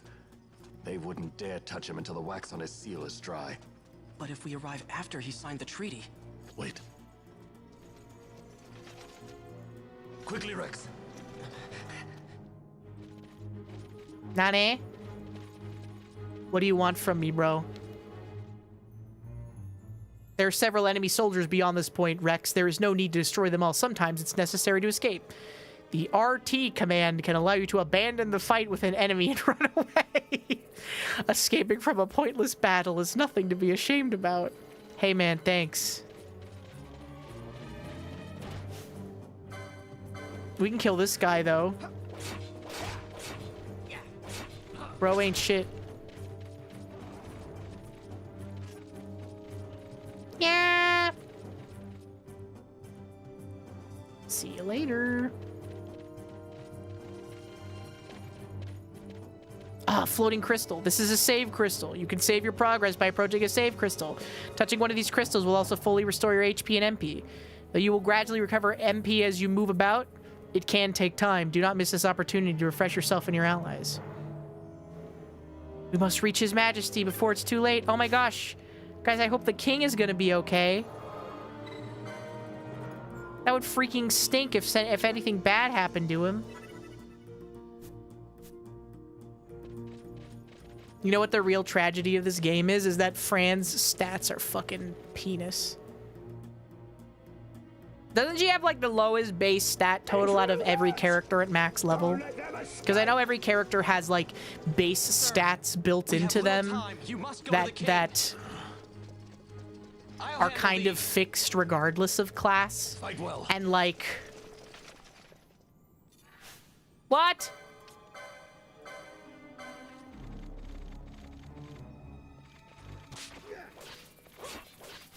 Yeah. I'm a big boy.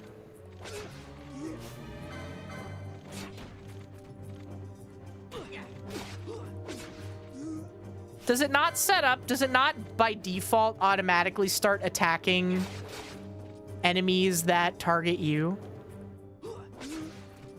That's probably a setting you can change later. I know there's like the gambit system too, where the whole thing is like, ah, yes, you can set it up so that when you cast fire, the white mage in your party casts stone or whatever, right? That's not till later. This is the Zodiac version too, so there's actually jobs on the job board, which is the main thing that made me interested in playing this game again.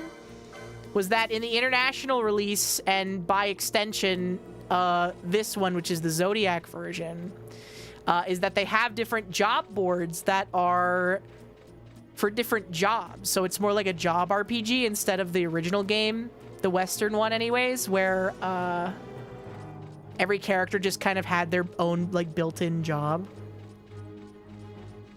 Which is fine and all, but I like job RPGs.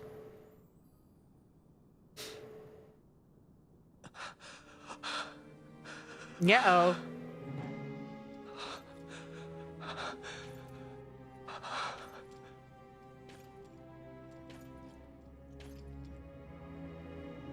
Why are they giving their foot soldiers armor that does not even cover their chest?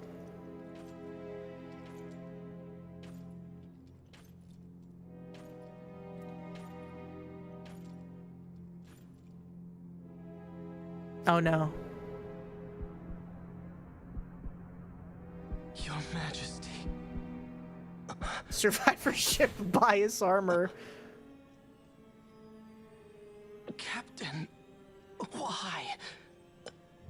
Our king, what have you done? You gave me all those tutorials. The king intended all along to sell Damascus to the Empire. His Majesty was a traitor. Captain,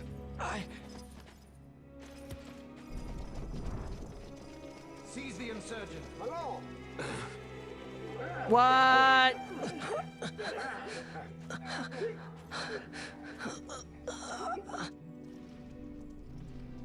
Well, so much for peaceful negotiations. We'll never surrender to you.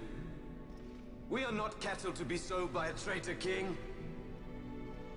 But the war is over, my dear Captain. You have lost. Dalmasca is the property of the Empire now. No. And think, we intended to let you keep some of your sovereignty, out of respect. But now you've gone and ruined that. Haven't you, Captain? We will never bow Oh, to I know you. this guy. And the people of Dalmasca will hate you for it. His name Take is the like Captain away. Vane or something. I know because he's been in a lot of the Final Fantasy gacha games I've played.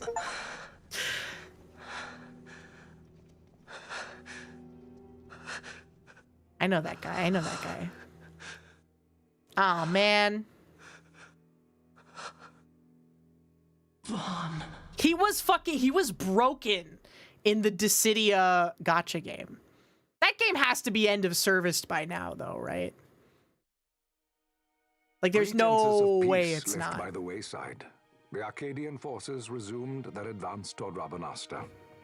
Dalmasca's doom had Few been years. decided. Oh yeah, I believe it. To make resistance would serve no end. With this foremost in my thoughts, I to the people of Dalmasca. Sons and daughters of Dalmasca, I bid you lay down your arms. Raise songs of prayer in their stead. Prayer for His Majesty King Raminas, ever merciful, a man devoted wholly to peace. Prayer, too, for the noble Princess Ash, who, wrought with grief at her kingdom's defeat, has taken her own life. This sounds bullshit. This sounds Know like some also that political Captain theater Marsh von bullshit. Monsenberg, for incitement of sedition and the assassination of His Royal Majesty King Raminas, has been found guilty of high treason and put to his death. They who at this late hour choose still the sword are cut of the same cloth as the captain. Traitors who would lead Dalmasca to her ruin. It's all political theater bullshit. That's Final Fantasy Tactics too, and that's why I wanted to play this. Because I like that. Soon to follow.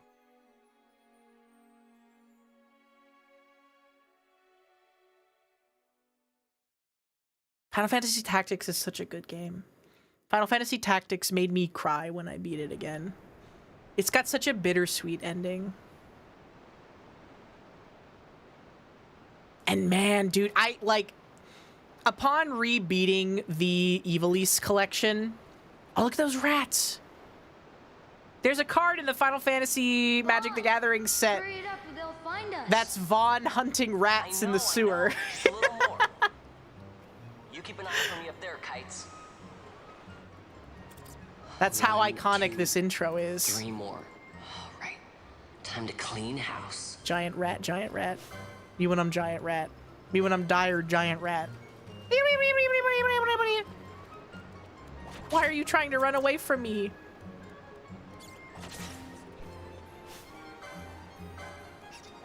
Get his ass. Kill him with hammers.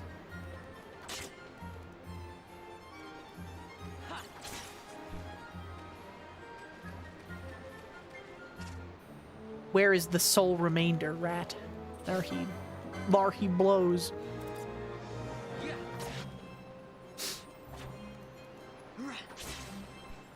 Ash is dead. Wow, Vaan, you got him all yourself? PC, Fran has Guess I better know who to stats call than when something PS2, big Fran. comes along. Hey, it's good practice for the desert. I'm ready for anything now. That's all I needed to hear. I'm probably gonna pick characters that I like over characters that are good. Oops, totally forgot.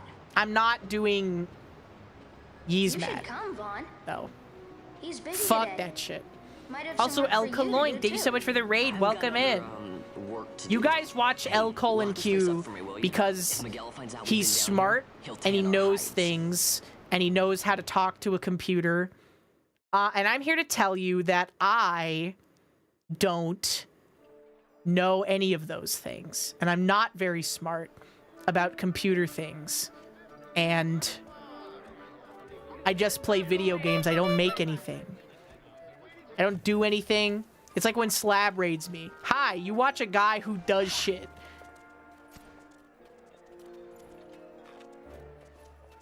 And I'm here to fucking play video games and jack off. Sir, you haven't paid, and Video games are on the computer. Second thought, please, sir, take it. It's a gift. Leave the poor sod be. We don't want trouble today. Your luck, peddler. I make the funny. Cause Shindigs, he does all those like he does all those like things where he highlights people that like do interesting things. It's gone. The boy. And he did one for me and he was like, this streamer plays video games while talking about it. Unprecedented things are happening on twitch.tv/HinaBobina. This is a streamer that talks while playing video games. What? Yeah, I did the caroling thing. Oh, there she is, the annoying woman. Get out of here, Foyd! You've been stealing again.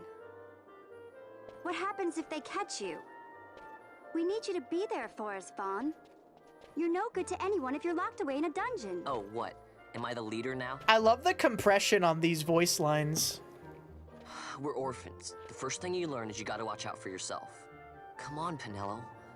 You know it as well as I do. Hey, you give that back. What do you think you're doing? I thought that this money was the people of Dalmasca's property. The Imperials stole it from us, so it's only fair that we take it back. It's our duty as Dalmascans. Well, wasn't that what you said? Yeah, but I never said anything about taking it back from me. This is for that bread you took the other day. Just because I help Miguelo out every now and then, it doesn't mean that you get to eat for free too, you know. I know that. You think I like living like this?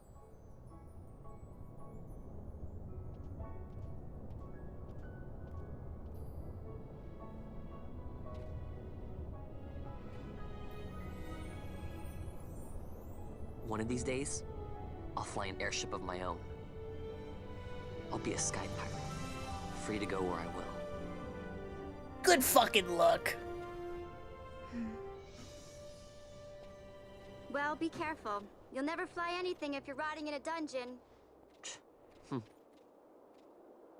Oh, Miguelo had some errands that need doing. He wanted you to drop by his place. It might be a good idea to lend a hand. Oh boy. Also, Pastro, thank you so much for the resub. Welcome back for 3 months with Prime. Thank you so much. Your location map often bears a mark showing your destination. Consult the map when you are unsure of where to go next.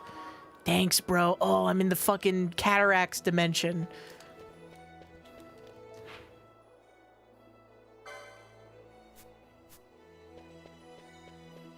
Hey, you know what sucks about this game that I remember from playing it?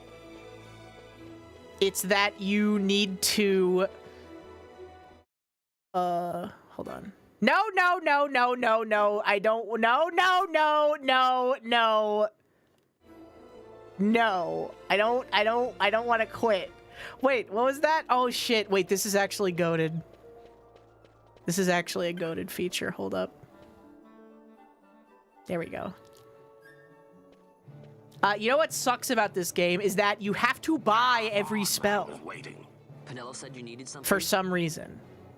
Hand me some packages supposed to be arriving. Instead of just learning spells when you level up, you gotta fucking buy Some them. trouble out in the desert. Now I've no foodstuffs to prepare for the banquet tonight. So you want me to find this courier? Hey, no problem. No problem. The desert teems with trouble. I'm sending you to early grave, my boy. No, I've arranged for some replacement goods from Tomage over at the Sandsea. So you want me to go to the tavern to pick him up? Actually, I asked Kites to do that. Wouldn't you know he's gone missing on me, too? I can't leave my shop, and I've Pinello on another chore at the moment, you see. What I want you to do is run over to the Sandsea and fetch Kites back. What do you say? Sounds wild. It's easy work, and you'll thank me for it someday. I got a little distracted, but back to Final Fantasy Tactics glazing. Because Final Fantasy Tactics really is one of the best written video games ever made. And Ramza and Delita are two of the best characters, like, ever. They're so good. The way they juxtapose each other, oh my god. So good. I love Final Fantasy Tactics. That's his name! That's how they say it in the Ivalice Chronicles! It's Ramza Beolv! There you are, Kites. Stop loafing around. Look, Vaan, look! This is it! This is why Miguelo's courier didn't get here on time. A creature spotted in the Ester Sand. The creature! Ah, Vaan. Kino Stories. He's a busy man these days. Slab, you don't even read. You can't even read, bro. You literally don't even read. You hate reading. Quite the affair throwing a banquet to welcome the Imperials, eh? You could not sit still and read a book for the fucking life of you. What's this? You'd be like, oh, what's this? Ooh, what's that? Ooh, a thing. Oh, this is so interesting. It's a pen. Click, click, click, click, click, click. All around. Thought I'd put up a bill. Offer a oh, it's anything else to do. That's awesome. Now that's work. He would never make it through a pre-voice acting RPG. He couldn't even make it through a voice acting RPG. And you should be getting back to Miguelo. Now, Kites. He was waiting for you. Oh, it would be so awesome. It would be so cool. One of the recommended leveling strats is stabbing each other. Yes, I know, because when I beat the game, I went a little crazy with the grinding. I was way over leveled. I completely forgot that Tactics is a type of Final Fantasy game where you end the game at like level 50. And I maybe grinded all my characters up to level 70 because I was just having so much fun punching each other and then throwing potions at each other alternatively. Best strategy for leveling in Final Fantasy Tactics, but remove all your weapons except for one guy who can take care of all the monsters. Leave one monster alive, and then you cast disable or stop or something on it so that it can't do anything, and then you just sit in a corner punching each other and then healing each other with potions. Or some, like, there's a lot of infinite MP things you can do too. People post bills here on the notice board when they have a monster they need taken care of. Headhunters track people, right? Well, hunters track monsters. The monster you're hunting is called your mark. Dude, this is like the worst system from Final Fantasy XIV. The rogue tomato and a petition I've made to have it hunted. You want to hear all the details? Yeah, it's a tomato, man. You can't just take a look at the board, then go off running. You'll miss out on the bounty. You gotta talk to the person who posted the bill, the petitioner, first. Let him know that you're going on the hunt. Why do I need to do that? Take this rogue tomato. I posted it, so I'm the petitioner. You have to come to me. Let's call that step done, okay? Once your agreement's in place, the petitioner will tell you how to find the mark. Then you hunt it, report it back, and claim the bounty. I'll give you something to help keep track of your hunts. A clan primer. Use it to refresh your memory about hunts you've accepted.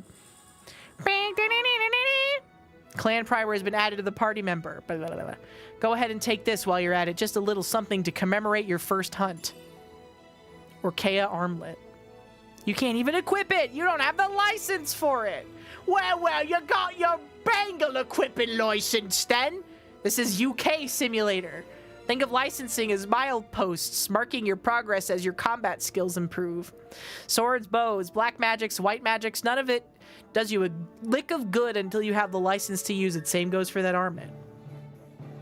Tomage, how can I equip a great treasure you've bestowed upon me, you ask? Easy, learn by doing. Let's give it a try. Well, well, what's all this then? You ready to hunt that mark for me? Now you're needing to leave the city. Teehee. Oh, you got your amulet license there, eh? You've got the writ of transit. Eastgate's the one you'll want to head out. Okay, there's going to be a big marker there. Damn, actually, I think that I'm coming into this game. Once you've chosen license board, you won't be able to change it right away. You'll be able to change boards later in the game. Oh, shit. Choose your license board. Ooh! 12 boards, each allowing you to develop your character with unique abilities. Once you enter the clan hall, you can change boards there. Oh, that's cute. They each all have the Zodiac things. I feel like the Zodiac version of this game tied it in more with Final Fantasy Tactics.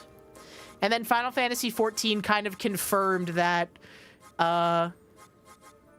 Rabanastre and like the setting of Final Fantasy XII is like literally physically on top of the place where Final Fantasy Tactics took place. Like that version of Ivalice, I guess. Archer. How does Vagrant's story tie into all this? Is it still just in the same setting? Is it the setting that had all the advanced technology that they discover in Final Fantasy Tactics that's been abandoned? Red Battle Mage, Knight, Monk, Time Battle Mage, Foebreaker, Archer, Black Mage, Bushi, Shikari. I feel like that this would probably make sense for Vaan because he's a thief, I guess. I have no idea what his stats are like, though. My guess would maybe this one would make the most sense. The Shikari. What's your opinion on Final Fantasy Tactics Advance? I like it. Because I just like Final Fantasy Tactics, but it's definitely not as good as the first game. The one with the ropes? No, that's like some other shit.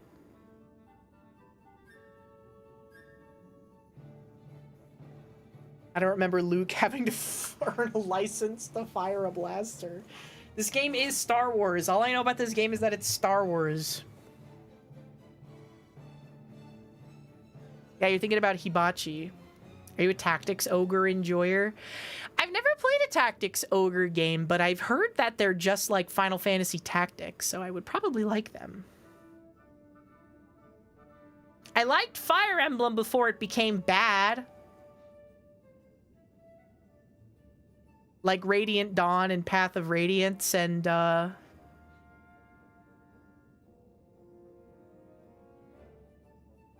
one with Elliewood that's name kind of avoids me. Yeah, I think is Blazing Sword the Roy game? Or the Elliewood game? Can't remember. Bad, engage. People say that Fire Emblem Fates is when Fire Emblem started getting bad. Fire Emblem Fates is like a 6.5 out of 10. Fire Emblem Engage is like a 2 out of 10. Fire Emblem Engage is actually one of the worst video games I've ever played. Wait, preview license board. Show me what it's all about, baby.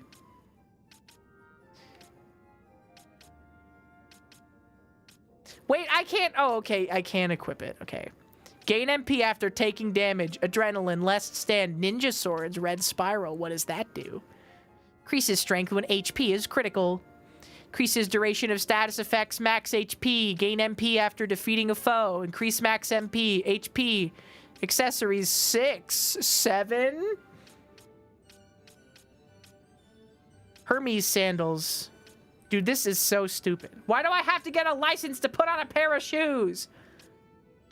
Don't want you hurting yourself there, little man. 1,000 needles.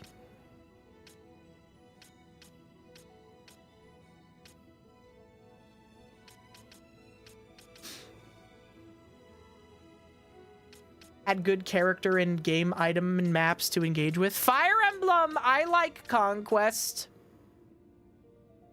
Deal ranged damage with melee weapons. That sounds pretty useful. This seems like something Vaan would be good at. You know? What are this? What are this here? Why are these here? How are you get this? Reduces action time. Mechanical question. Chat room. Presumably all of the stat bonus stuff you get from completing a board only applies to that job when you're playing it? Question mark? 8, 9. Correct? Okay.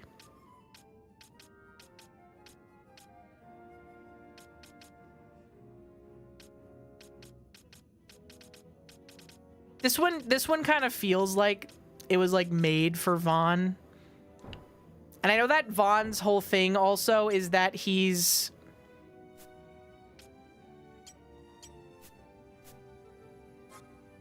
good because he's really fast. Like his attack and his speed are just really high. I don't even have a gun, bro.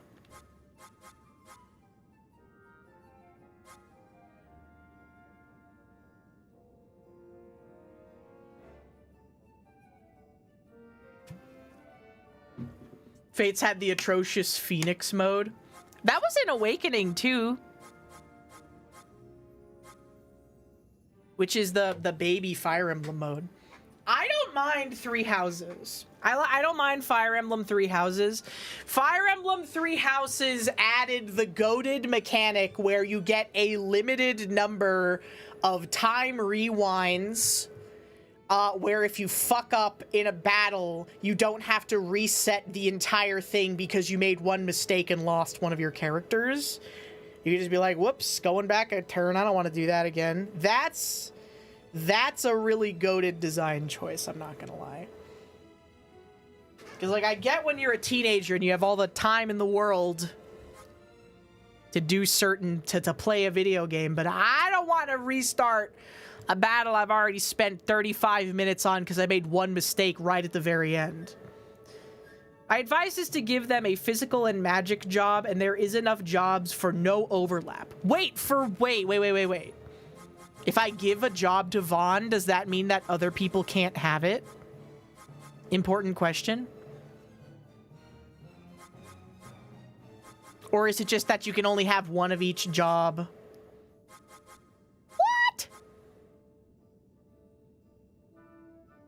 Everyone can use the same ones, but you can only have one per guy.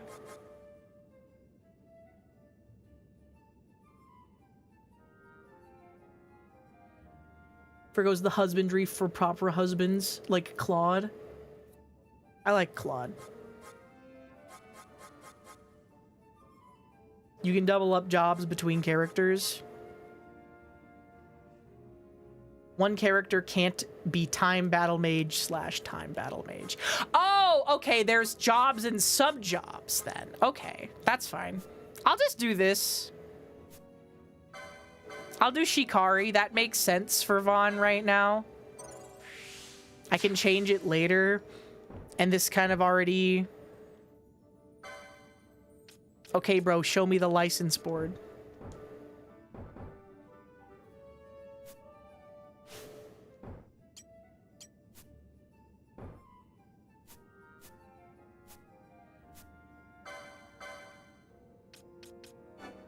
Yes. Thank you. I can use my ring. Wait, hold on. Guys, that's the ring asset from Final Fantasy XIV. I love playing the PlayStation 2 era Final Fantasy games, because it really does reinforce the truth, which is that Final Fantasy XIV is a fucked up necromancer's homunculus of a video game that steals assets and models and art and everything like rigs and stuff from other Final Fantasy games, like just straight up enemies in a lot of cases too, which has always been really, really funny to me.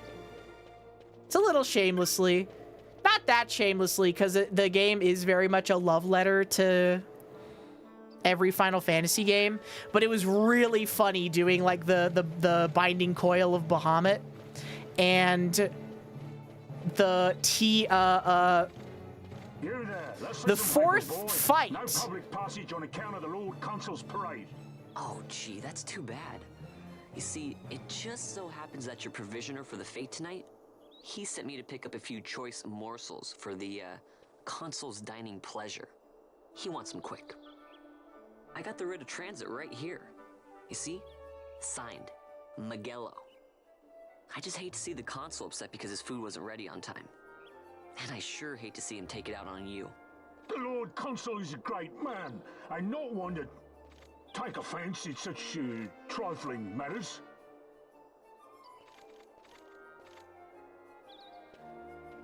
Just let me through, little bro. Move along, boy. Wouldn't do to keep the Consul waiting. Right. Gates are closed after this.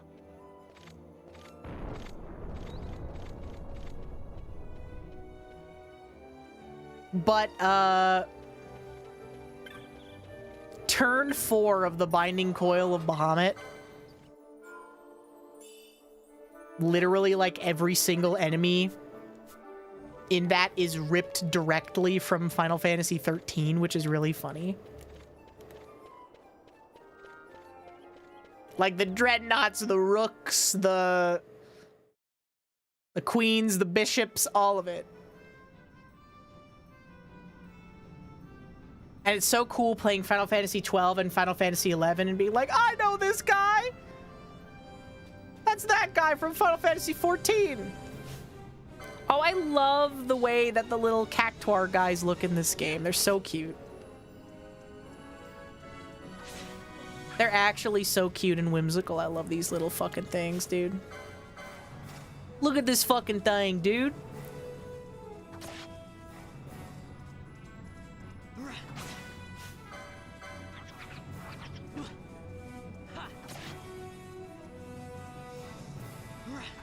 This game is also really funny because it's like peak early JRPG jank as well. Because you don't have a jump button or anything. So you just kind of get caught up on a bunch of bullshit. Give me the gill. Fucking cactinator, dude. Look at this fucking cactinator that the consulate gave me, bruh. Look at this fucking thing, dude. What the fuck? I went to Marcel's and they gave me the fucking McPickle Pounder.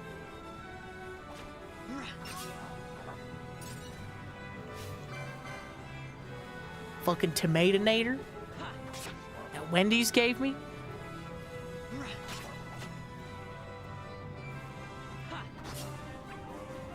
Yeah! Wait, this game is awesome. It plays like a single-player Final Fantasy XI.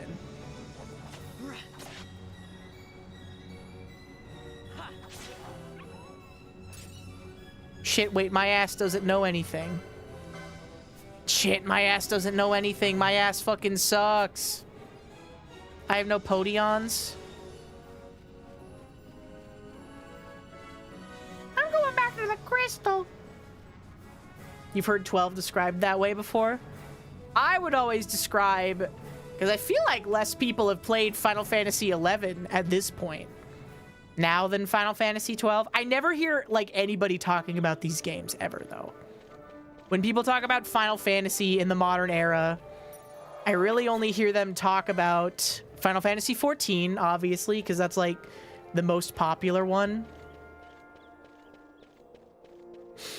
14 is popular in a way that there are fans of Final Fantasy 14 who are so divorced that they have never played another Final Fantasy game and probably don't really have much interest in playing another Final Fantasy game.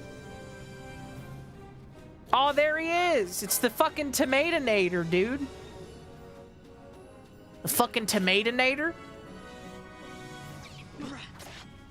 That Wendy's gave me? Look at this fucking thing, dude.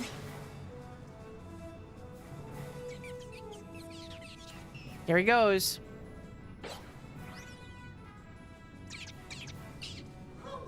If only there was some way to jump after him.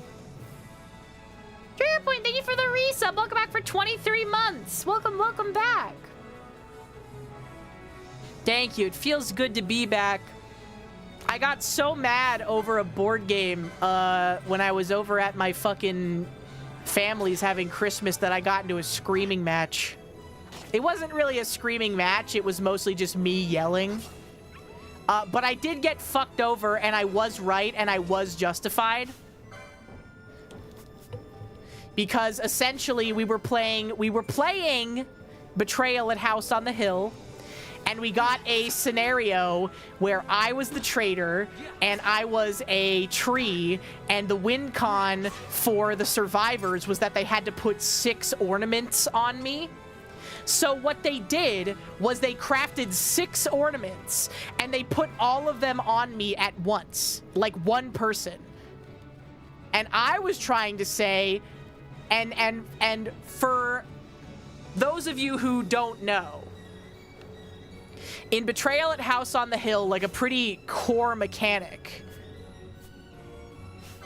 is that the traitor does not know the win condition of the survivors, and the survivors do not know the win condition of the traitor. Dude, Vaan just fucked that guy up. And so I was not allowed to read the ruling or the wording on any of the survivors' things. And so they said, yeah, that's just what the rule book says. It just says that you put the ornaments on and it's a D3, CC3 check. I'm like, oh, well, that's a badly designed game then. And then I was so salty after the game that after everybody had already left and stopped caring, that I went back and read the survivor's book, and it says place a ornament, not ornaments. Place a ornament. And so they fucked me. They fucked me and they didn't even care. And I was mad about it for several hours. Am I gonna be mad about this next holiday season? I'm going to still be mad about it the next time we play Betrayal at House on the Hill, but I won't let them know that because I am an expert at masking. Okay? And I'm telling you guys because you guys get the unfiltered, insane schizo version of me, my worst self, where I tell you that I'm still mad about it. And I'm gonna still be mad about it. Never thought I'd see him growing out here. But around them, I'm like, haha. Oh, wasn't that so funny? But you can bet your ass that I am going to be reading the fucking nice rules down to the letter. Time to call it a day. Okay. I obtained a handful of Galbania lilies. Dude, what if instead of Galbania, it was Albania? And our Secretary of Technology invented an artificial intelligence mother that was going to give birth to the new generation of Albanian people. McLean, thank you so much for the resub. Welcome back. Oscilloscope, a camera lens, 3 pairs of Crocs. You had to Klarna my Uber order today. That's so sad. That's so sad. Did you see that legally Uber is gonna have to start offering full refunds on missing or incorrect items on Uber Eats now in California and I think some other state? Which is just going to contribute to the treat lure economy even more. Because what would happen Okay, it was a good faith system where initially on like Uber Eats and DoorDash and stuff, it would be like, oh, okay, your item didn't show up or whatever. So they added the picture thing to prove that if it was or was not put at the correct location, you could be like, this isn't my door, whatever. And it was a good faith thing where it was like, okay, you didn't get what you ordered, or they fucked it up, or you didn't get everything. We'll give you the refund. And then people started abusing that, just like they abused the good faith Amazon returns, where originally it was like, okay, we're Amazon, you know, you said you didn't get this thing. We'll just trust you. You know, you don't have to prove anything. Or, oh, this thing like arrived broken. We'll just send you another one for free.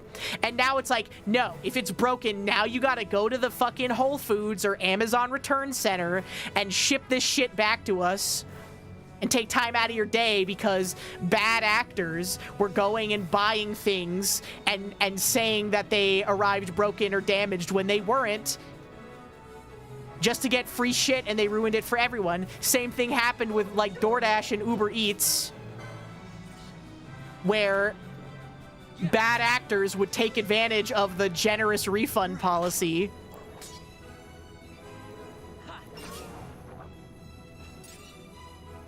So now all of us have to suffer, and it's impossible to get a refund or reimbursement on Uber Eats even when your shit's actually fucked. But also, I have no sympathy for the CEO of Uber because he's like one of those Silicon Valley schizos. One of those ones who's like, no, it doesn't, no. We don't even need to make a functioning app because we're literally creating the future of society, okay? We make $100 gabillion and we're gonna use that to fund like an AI township that's going to create the new locus of humanity. Like that type of shit, right? Did you guys see the news article where the guy who invented the Markov chain bot got a email from this horseshit like AI collective, quote unquote, that's like a bunch of Claude instances that have a AI village in Silicon Valley, and they sent him an email being like, thank you for inventing all of these things that are so important to tech. And he was like, go fuck yourself. Go fuck yourself, you stupid AI chatbots raping the earth to make a bunch of fucking garbage. And I was like, damn, he's fucking based, bro. He's fucking based as hell. Give me another potion, bro.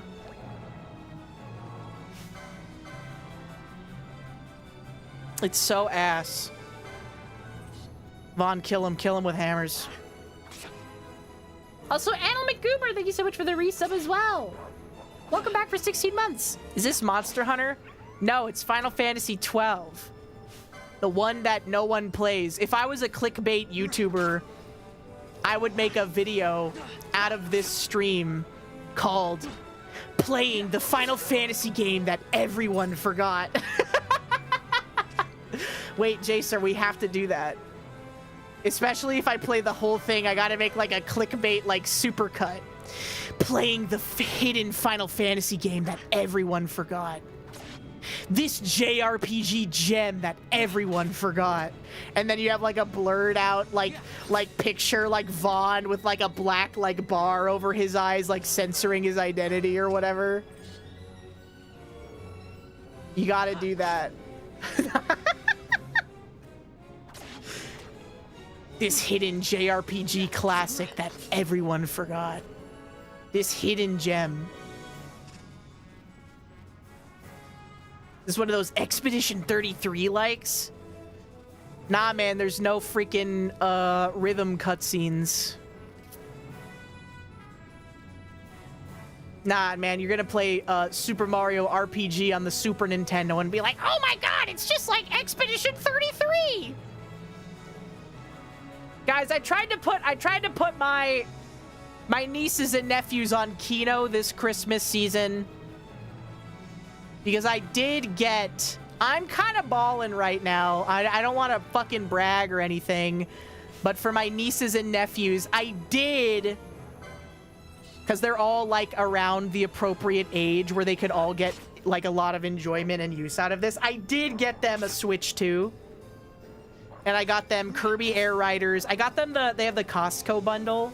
So I got them a Switch 2, and that came with Mario Kart World. And then I also got them each like a game because I wanted them to like have one that I thought they would enjoy. The youngest one is like really into like farm animals, and she does 4-H and stuff.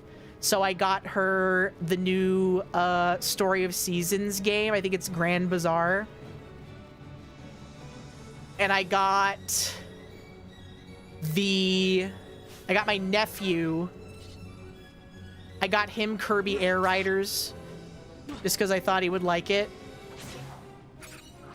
But for the oldest girl, I got her Paper Mario RPG. I got her Paper Mario The Thousand Year Door remake for the Switch. Because she likes turn-based RPGs and stuff. She likes like Undertale and Deltarune and that kind of stuff, like Hollow Knight and like Rune Factory and other like RPG like stuff.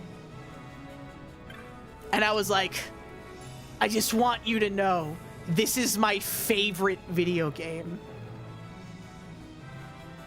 So I hope that she plays it and enjoys it. Because I was debating between getting like Super Mario RPG Remake or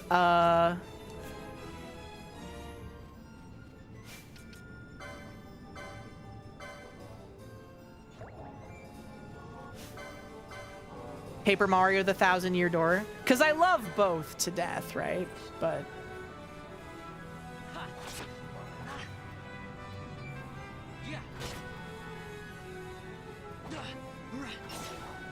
get his ass.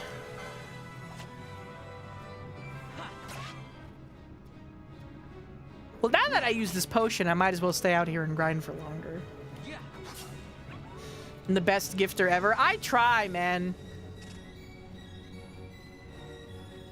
I got my sister-in-law a bunch of chocolate. Cause like, I don't know, man.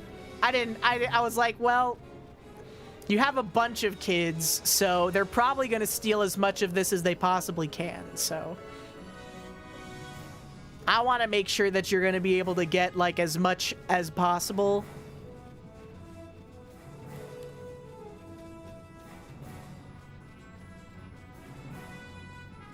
You didn't get it back then? That's a shame. I have always loved the Paper Mario franchise all the way back from the N64. They've always been my comfy games. And I love Super Mario RPG as well. Chain loot system. I don't know, man. Anonymous, thank you so much for the 25 gifted. Thank you. Holy moly. Merry Christmas, happy holidays, happy Kwanzaa, etc. I should do a series next year. Hopefully one of these years that I'm not as busy for the holidays, I can do a Kwanzaa special. And we can be very respectful and pay credence to all of the deep-rooted traditions of Kwanzaa, the holiday that was started in like the 1980s.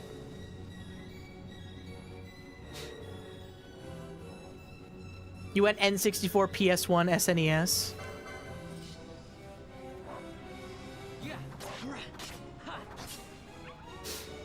Kwanzaa seems nice. I will say the food is probably banging. Because I have the New York Times for the recipes. And also the daily games. Because it's just the most white woman thing you can do, you know? Like once you graduate from like white woman university, they give you your New York Times subscription so you can make the recipes. And like, I really gotta iterate that that the tier of white lady that we're dealing with that uses the New York Times cooking apps, they gotta like explain in detail like what gochujang is, right? Like it's getting a little more mainstream now, but they're like, oh, you can use like some other shit if you don't have it, and I'm like, really? This is like tier 1 now. Also, legendary super lesbian, thank you for the gift of sub to Captain Bosch von Ronsenberg. I'm Captain Bosch. Hey, Buckethead. Korean sriracha, it's so good. The recipe doesn't have a 300-page backstory up front. I'm not interested. My favorite part about the New York Times cooking app and the way that they prove that they know their audience is that that section of the cooking part is truncated. So they have the really long foreword written by whoever made the recipe, but it's automatically truncated. So you can expand it and read it if you want to, but it's like 2 sentences of it and then the recipe's right there. Guys, I've been getting so into baking too. I don't know if you guys have it. You guys, if you're into cooking or baking at all, is this dinosaur gonna auto aggro onto me? I think green means that he'll only attack you if you attack him first. Is what that means. I think we're good. What is this? Ayo. That's fine. He doesn't mind me. That's fine. You'd love baking if the ingredients weren't so expensive. That is also, it sucks.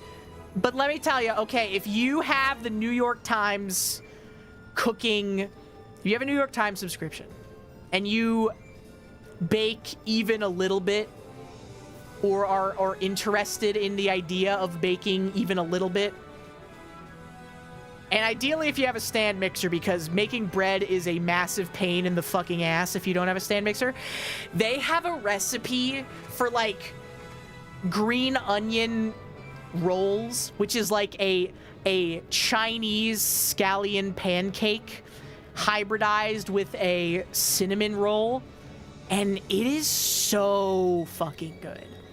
It is, you make one of those aromatic like green onion oils by putting green onions in boiling oil and wilting them, and then you brush it over a cinnamon roll dough and you roll it up and bake it. It's actually so fucking good. Like I implore you, if you do not cook that often, but you maybe want to get more into it, I really could not suggest a recipe more than this. It's so good. Pour the boiling hot oil into the mouth of the fish. They're right. The Chinese are right. The Chinese are right about aromatic oils, bro. The Chinese, they know the secret to delicious flavor. Also, it turns out, so I found out the reason why there are so many videos of Chinese people just like boiling animals alive and stuff like that. It's because in Chinese culture, it's considered like unsanitary and unhealthy to eat something that's been dead for a long time. So the fresher something is, the better, which is why they tend to do like live butchering stuff more so. And a lot of people in China won't even buy like pre-packaged, pre-butchered meat because they don't trust it unless it's been like frozen, I think. They cook it alive. That's what I'm saying. Yeah, because of that thing where they're like, oh, it needs to, if it's fresh and good. Yeah, it makes sense if you were a culture that didn't have access to like refrigerators or like, you know, other preservation methods for a long time, right? Like, traditional Japanese food sucks shit because all of it is like, we have to survive in these harsh environments. Right? They will for a hot pot. Yeah. But also usually it's like it's like thinly sliced. And usually frozen. So maybe that's like a different thing. Your master's in food science, and there's a super long history of making old and near rotten food and upselling it. In China or just everywhere? Because yes. Have you studied the 7 cultural culinary roots of China? Because they're actually really quite interesting. Hey, let us back in. They won't let me through. Nothing to do now but wait till the ceremony's over. Oh, hey. Guess I'm not the only one who got locked out of the city. I told Pinella about the mark you were going after, and I guess I got her worrying, so the two of us headed out here to find you. As soon as I stepped out, the guards closed the gates and things got crazy. I haven't been able to find her since. Ruh-roh. This gate's closed until the ceremony's over, do you hear? Chinese food is good, but not good to eat if you get diarrhea easily. Or have like a sensitivity to like oils and animal fats. Cause like 75% of like traditional Chinese cooking based on the culinary route is going to be like aromatic oils and stuff like that. A prettier price than 100 of you provincials would fetch. Keep your distance. We don't want the chocobo sticking a peasant. What'd you say? You just call me poor, bitch? Right then, move them in. Oh. No, my lilies.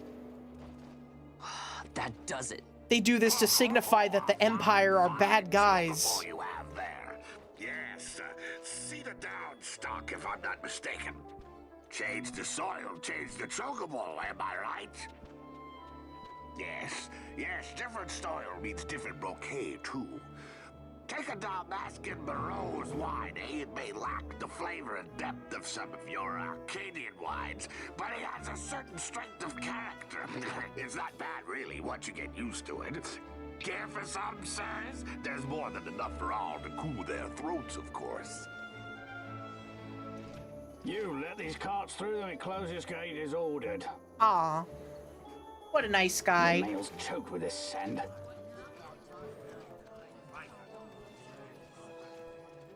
Don't give me a scare like that.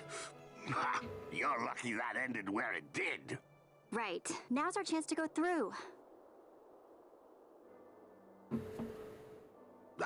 The ceremony will be starting soon. I'd best be hurrying.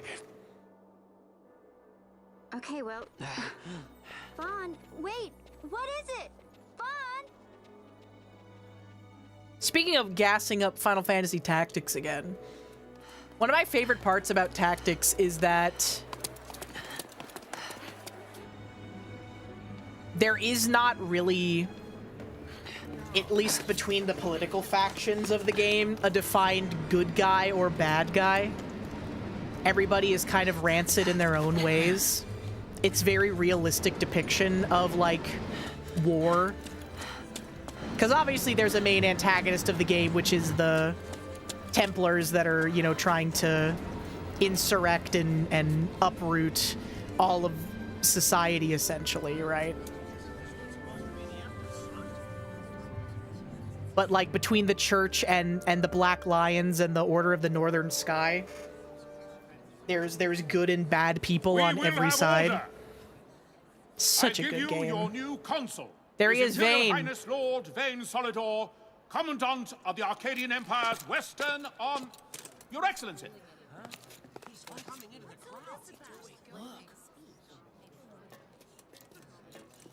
Oh, you think you're too good for us, eh? With your Star Wars technology? People of Rabanastre, is it with hatred you look upon your consul? With hatred you look upon the Empire? Spit on your empire! Back to Arcadia! Fuck you! There was little point in asking. But know this, I harbor no idle hopes of frustrating that hatred. Nor shall I ask your fealty. That is the due of your fallen king, and rightly so. King Ramanas loved his people, strove to bring you peace. His was a rule worthy of your devotion. Release the list! Even now, he remains among you, protecting you. His ardor for the peace and weal of Dalmasca falters not. I would ask only that you do your king honor. Together let us embrace the peace His Majesty would surely desire. 2 years now divide us from war's bitter end, yet still its shadow looms over all, stifling the infant peace, a pall only you may cast off. Achieve but this one thing, and your hatred of me and of the Empire will grieve me not. I will stand fast. I will endure your hatred, suffer your slings and arrows. I will defend Dalmasca. Here I will pay my debt. I swear it now. Though King Ramanas and Lady Ash be gone, they stand ever at the side of their people. In honoring peace, you do honor to their memory and to Dalmasca. What I ask plain. My hopes now rest with you.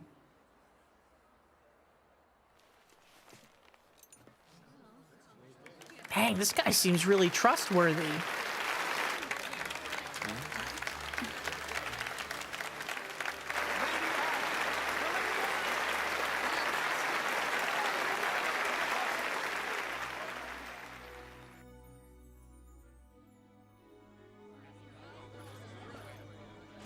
Is Rabanasta to your liking, my lord? It is magnificent. Take this cathedral, for instance. Elegant, yet whimsical in its execution. A stunning example of Galtean architecture. I hope Lord Gramus might one day look upon it himself. The patron of this evening's banquet, may it please your excellency. I am Miguelo, your highness. It is truly a profound honor to make the acquaintance of our future emperor, highness. The people of Rabanasta join me in welcoming you. That's enough of highness. Though indeed I am our emperor's son, I am no prince. Arcadia's emperor is freely chosen by her people. I am but an elected official and nothing more.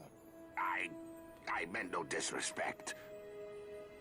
Now that I think on it, I would not have you address me as Lord Consul, for that matter. No?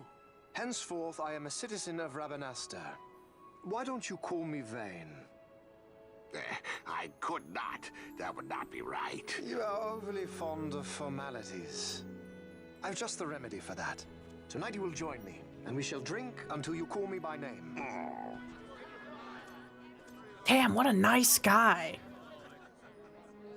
How can he stand about to him like that? Vaan, you just do not get it, do you? He's not doing it because he wants to. You know what would happen if he didn't. I know, it's just... So, what would you do different? I don't know. Well... I'd do something.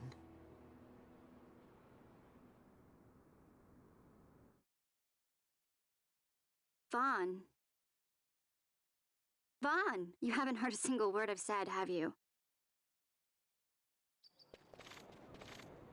This place has changed so much. It's like it's not even Rabanasta anymore.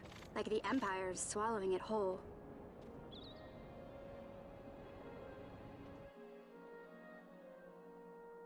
Hey, Penelo, that fete tonight. You think they'll let us in? Are you crazy? It's in the palace, and we don't have an invitation if you hadn't noticed. So, how are we getting in? As if I'd know. Why not ask Miguelo to get you in? Or go see old Dallin in Lowtown? Why the sudden interest, Vaan? I told you. I'm going to take back what's ours. Give back to Dalmasca. Come on. What do you think? If I find something, and it fetches a good price, how about I buy you all dinner? Oh, please. You know as well as I do the first thing you'd buy is an airship. All hail Vaan, sky part of Dalmasca. It's got a nice ring to it. Stay out of trouble. Bye. It's crazy that Jake the dog voices Miguelo. I don't know. Maybe. But not Crazy to that Miguel. Bender from Futurama voices Miguelo. Time to pay old Dallin a visit. How about Fortnite, eh? Guys, get those, Oh, I know these guys. They're from Final Fantasy XIV. You are now free to enter Lowtown and leave Ravenaster. Oh, fuck yeah, bud. Where's my ass going to? To Lowtown, presumably.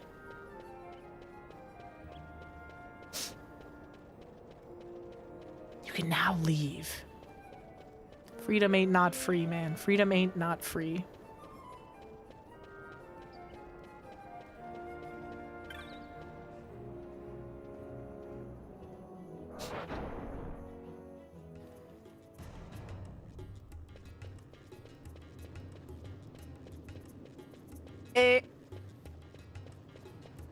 Medieval Renaissance take on an ancient Mesopotamian style of city. Yeah, it's cool, man. Ravenaster is a cool setting. That's something I've always really liked about this game. And I really like that about the raids in Final Fantasy XIV that are set, the Ivalice raids. Because the first two are very much in the design style of Final Fantasy XII. And then the third one is basically just entirely Final Fantasy Tactics. Like they were like, okay, we've been edging you a little too much with these slight references here and there to Final Fantasy Tactics. Here, it's all here. One big cum shot of Final Fantasy Tactics nostalgia. Wise I may not be, but well informed I am. They'll get what's coming to them someday, believe me. But that's not why I'm here. Yeah, they're the Stormblood Alliance raids. I want to know how to sneak into the palace. They've got to have some great stuff in there. Thought I'd partake. Not one to mince words, are you, boy? The Empire protects all that's hers, and that means the palace and all the treasures inside. That's why I'm gonna do it. To take back what's ours.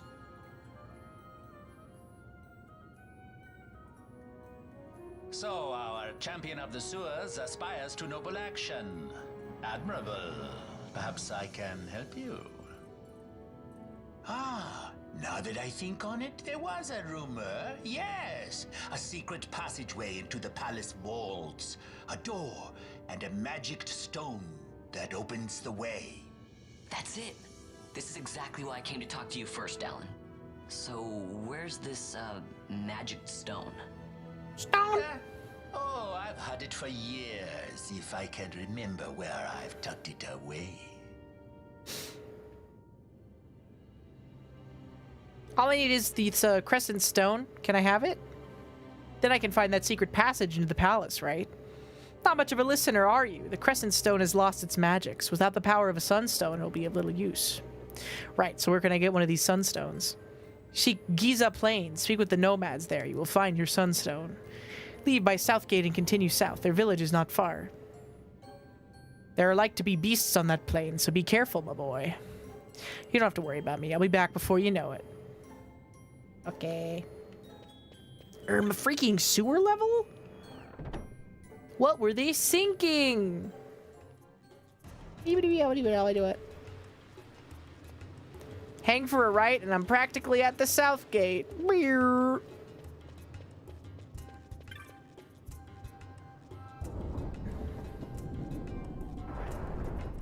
There I am. At least it's not a poison swamp level.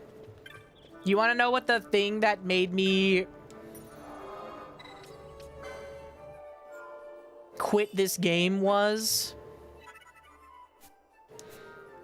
It was the Mimic Dungeon, where the mechanic was that you constantly had to, like, kill these enemies that were sapping the battery of the dungeon. Get me some fucking shit, bruh. Gain MP after taking damage. Restore HP to 1 HP critical ally. Yeah, man, that sounds freaking sweet. Oh my god, I have to go buy it. 9/11.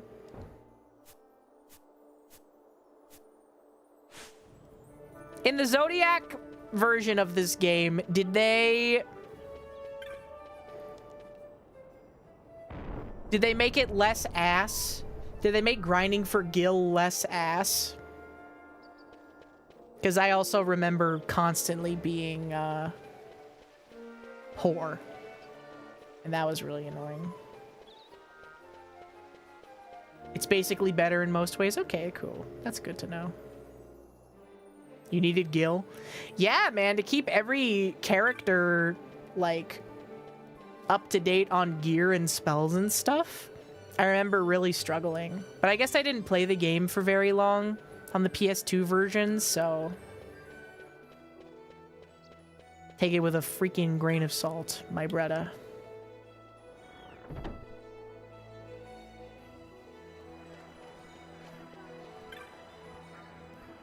Hello. Oh, you fuck. You sick fuck.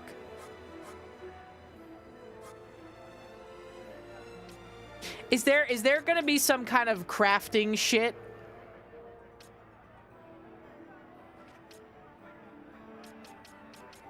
That I'll regret selling all this stuff for? Well, he doesn't even have the thing I want anyways, so... Fuck me, I guess.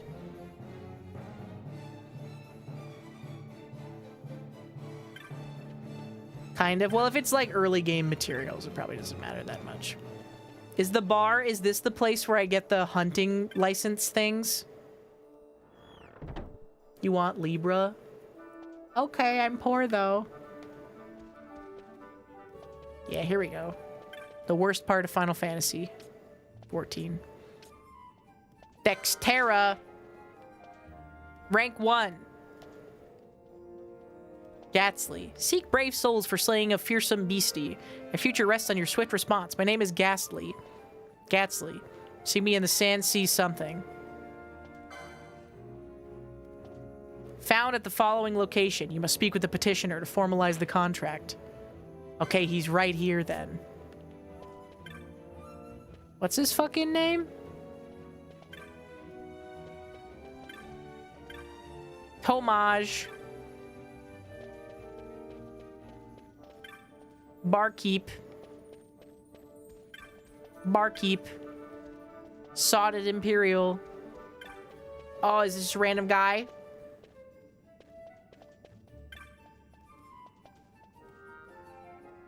You're not Ghastly.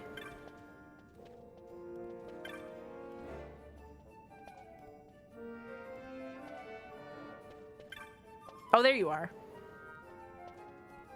You're looking for Ghastly. You found him. I own a shop in the bazaar, but times have been tough, so I put in an order for some new goods, hoping to stir up some business. But everything I own is collateral against the shipment. Trouble is, the beastie in the Westland's been attacking the caravans. As it happens, my goods are supposed to be arriving by way of the Westersand, too. If this Thexterra were to attack, what of my goods? Please, you must kill Thexterra for me. Yeah, man. Go to the Galtia Downs. Caravan drivers said they were set upon the cliff wall to your left as you leave the city via the west gate. Depending on you, if our shop goes under, my wife and I will be turned out onto the streets. Yeah, okay, man.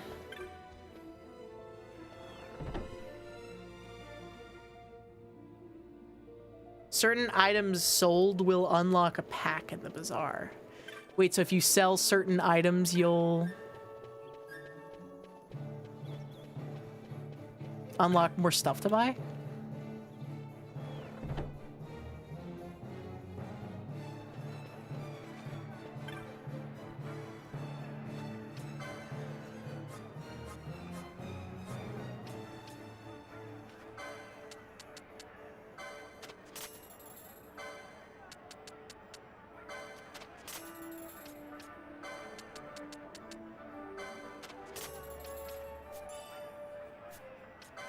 New bazaar goods now available.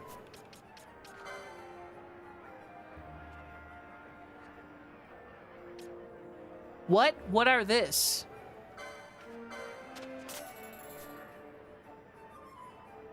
What are bazaar goods? Is that just like random stuff?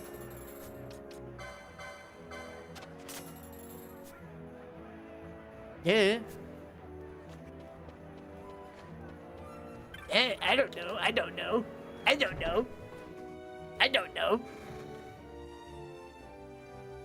Stuff you've sold to unlock. Oh, okay.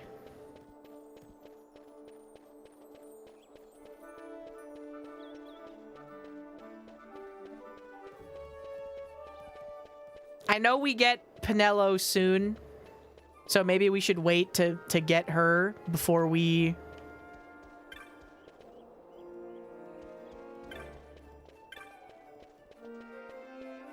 go do that guy's request in the Wester Sands?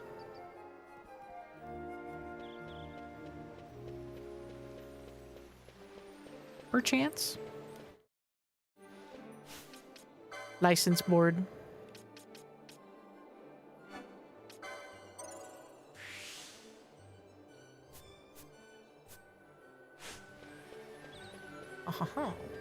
So you won't regret selling craft mats? I guess not. Well, right now, also, like, everything that we have access to is really early game stuff, so... it's not like we're gonna be missing out on something really important, I don't think. Oh no, I have to go kill another 10 cactuses later, you know? That's my thinking about it anyways. Wait, that is the crafting system? One-off discounted versions of other items you can buy. Okay, so just selling stuff is the crafting system.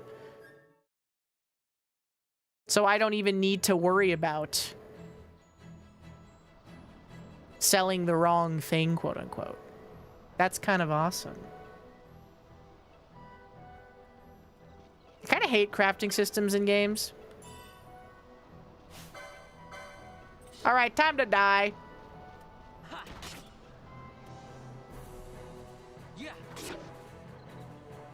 I craft gold.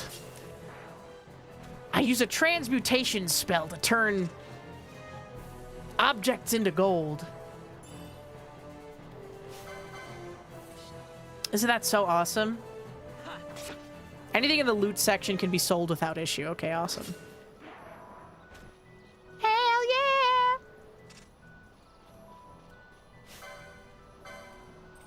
I'm getting their ass.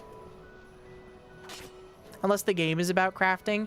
Yeah, I fucking hate that shit in, like, Genshin Impact and Breath of the Wild, where it's like, oh, what if you need to craft this one random piece of garbage later, huh? But you're gonna regret throwing away those 400 sticks. Also, any game that has a crafting system should have an infinite inventory. Okay?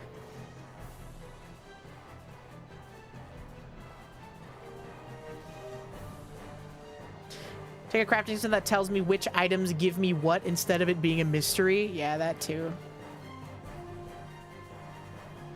Oh, wait, no, this is the right way. I hate Minecraft. I do actually hate Minecraft. I don't hate it, I just think it's boring. Konichi Wagwan. Oh, it's starting weapons for, like, every class. That's funny. Equip Libra. Huh. Too bad for you. I'm already covered.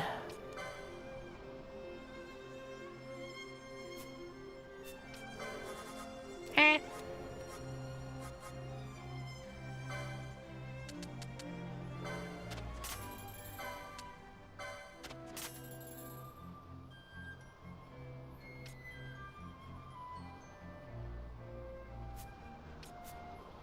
So everything in the loot section you could just sell? I don't know, those Virgo gems sound important.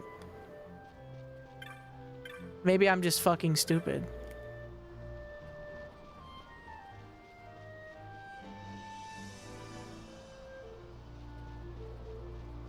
It's boring to watch. What are you talking about? If Minecraft is boring to watch, why is it the only game that corporate VTubers play? Not everyone takes well to the heat of the Giza Plains. Ah, it's the sunstone you seek, and only made here in Giza. They're quite valuable, though, so we can't go handing them out to just anyone who happens to wander to our camp. You see, we make and sell sunstones to earn the money we need to survive. Still, perhaps they can come to some arrangement. Will you hear my offer? Making of a sunstone is a chore we give to the children of our camp. They roam the plain, traveling from dark crystals to dark crystal, drawing the light in from the crystals and the shade stones. One of my children, Jin, is not yet returned. He left carrying our supply of shade stones. If you find him and tell him to come home back to camp, you may take one of the sunstones he's made. Some of the children said they might have seen him to the south of the camp. You may want to speak with him before leaving. Please find him and return him at once. There she is. Penelo? What are you doing here? I could ask you the same, though the answer is pretty clear. No good.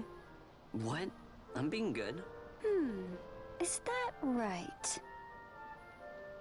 So, then you wouldn't mind if I, say, tagged along, would you? Huh? Oh, don't worry. Magello's busy with preparations for the fete up at the palace. Why, I'm free for the whole day. Well, let's get going. Helenus. What if instead of Penelo, her name was Penis?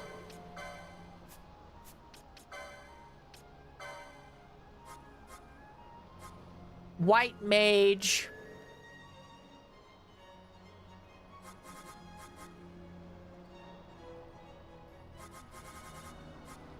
White mage probably makes sense for her. But also, I'm definitely not going to be using her on my final party, so I don't really care. Like, Vaan is good and has got good stats or whatever, but... This bitch.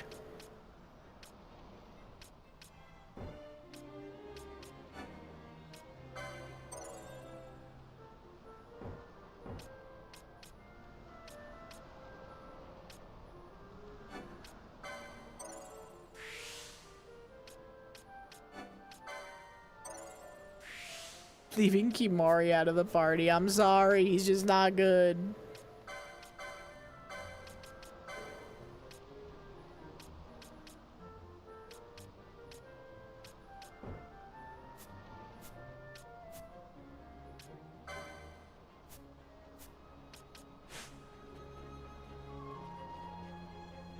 Hello.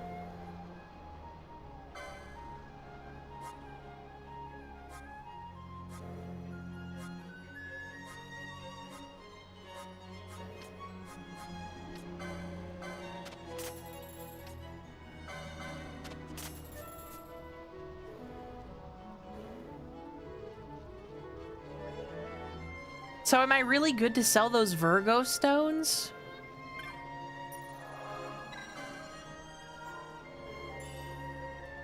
They sound so useful, though. She's better at magic. Yeah, everybody has, like, baseline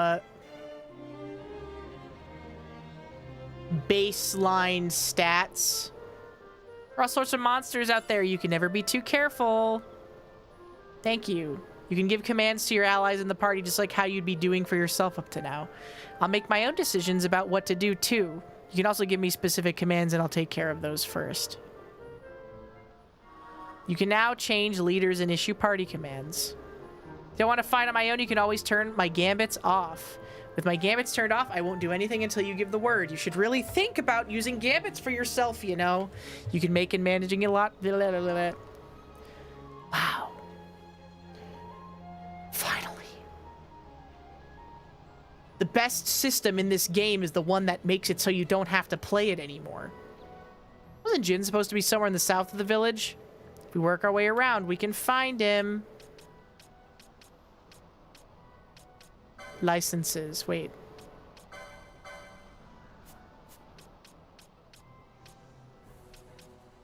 Where's the Gambits menu, bro? Oh, here it is. Okay, but where's the Gambits menu, though?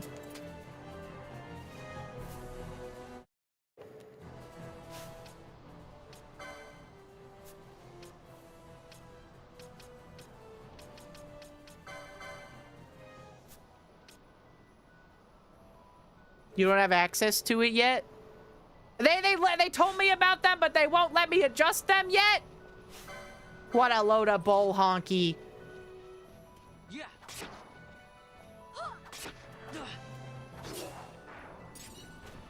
What a load of baloney. This is a load of balala.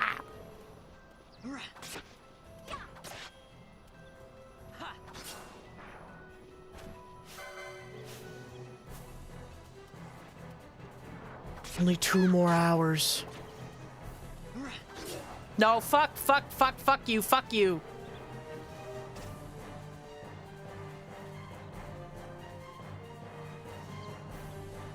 I want my item, though.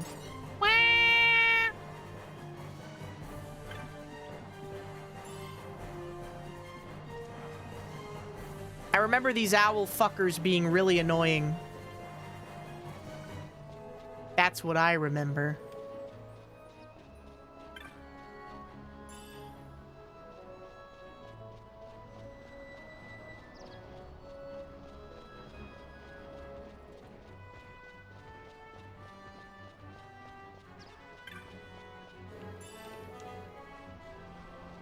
Enemies that spam protect in the early game. I remember these guys being really scary too. Get him. Yeah. Ow.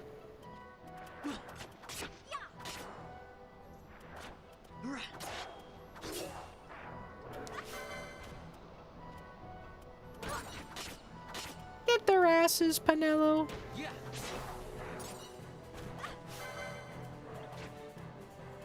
Guys, why do people talk about Carvel so much? Yeah. When there's like 8 Carvel locations in the entire world? Or is it just me that talks about Carvel all the time? I have a fascination with Cookie Puss and Fudgy the Whale.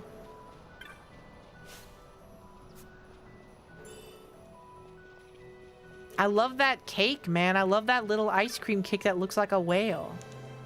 I've always wanted one. I've always wanted one so bad.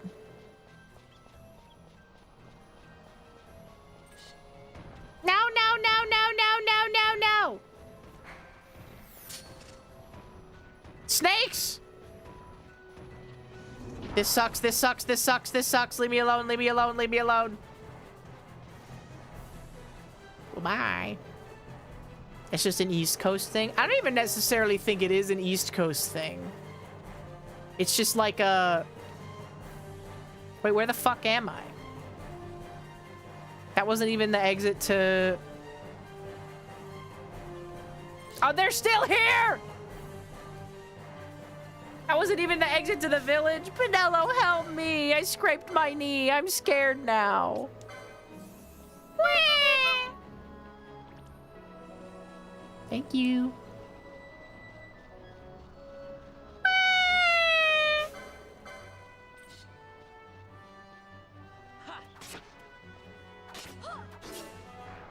Yeah, they are the place that makes the ice cream cakes you find at the store. They got Fudgy the Whale. They got Cookie Puss. Also, can I say also that I hate stouts are the most deceptive kind of beer.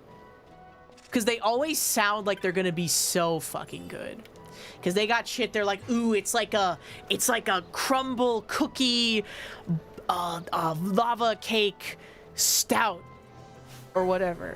And then you taste it and it just kind of tastes fucking bitter. And you're like, no, I wanted that to taste like chocolate cake.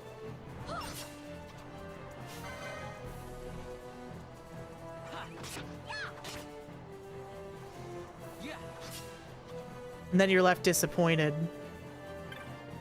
You know what will never disappoint you, though? A cider.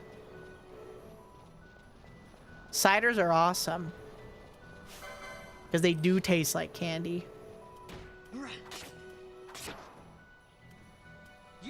If that shit says it tastes like an apple pie, it probably tastes like an apple pie. Yeah, stouts are also an entire meal's worth of calories. Irish car bombs are a good beverage because it encourages you to drink a lot. as a drink named as such, one might assume would do. You know?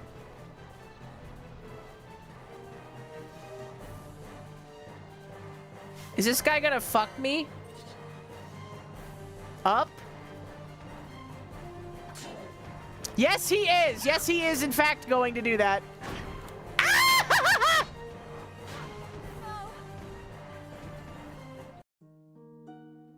Awesome.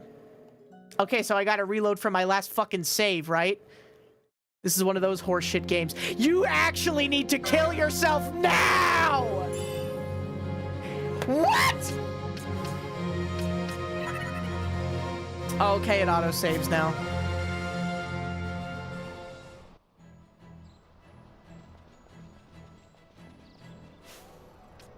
It auto-saves now, guys.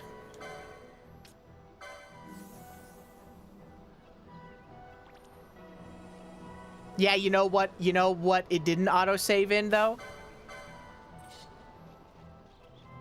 The original version of the game.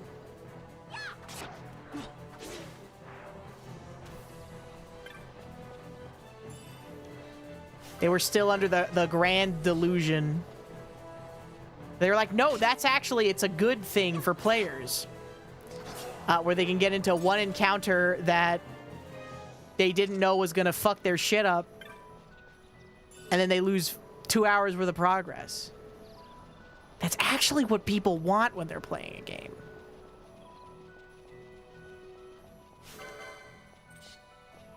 You know?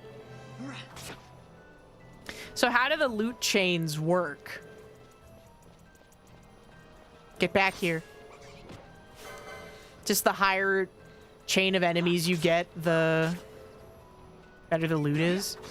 They really did kind of take this whole system from Final Fantasy XII and they put it into 14 as the hunt system. Because there are like hunt chains and stuff. $40 in the casino while wearing my I Hate Hinabobina shirt. Sorry.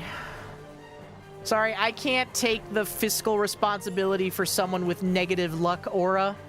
You need to buy some Chinese luck totems off of Temu, my friend. Perhaps then the tide will turn in your favor.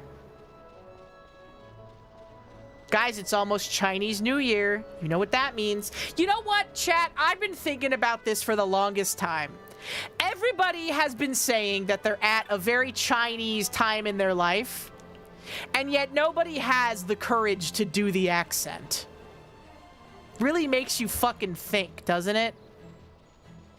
Really makes you fucking think. Who is everyone? Everyone, everyone, everywhere, all the time. Everything, everywhere, all at once. You start.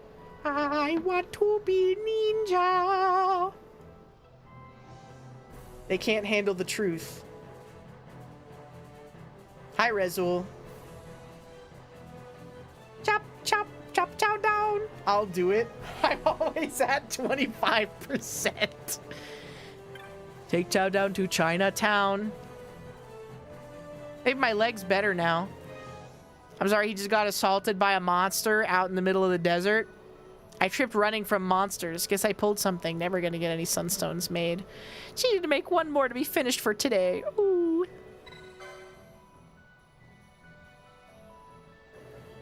You need a sunstone? Well, if Masuya doesn't mind, I'll give you a shade stone, but I'm still not sure I can walk yet. You'll have to turn it into a sunstone. I'll tell you how. Do you know these dark crystals and shade stones make sunstones, right? I want to be ninja. You're the shade stone. That's the stone right here. I really wish that the text box wasn't like perfectly obfuscated by my fucking stupid stream overlay. Hold on. Hold on.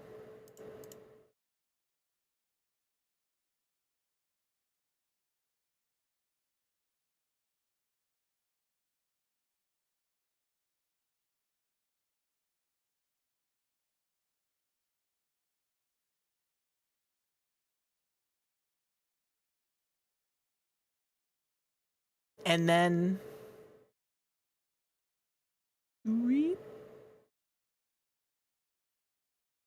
And then also move chat.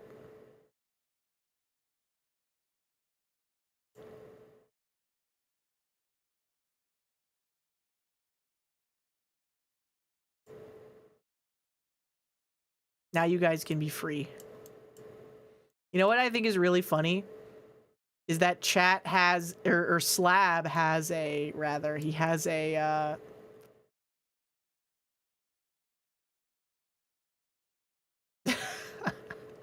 a thing on his stream that's just text that interferes with every shot that's like, oh yeah, if you want to actually chat, fuck YouTube, come to the Twitch stream, bro. Which is so crazy that you have something that is like, it's fucking over like both views of the stream. It's so funny. Like actually so funny.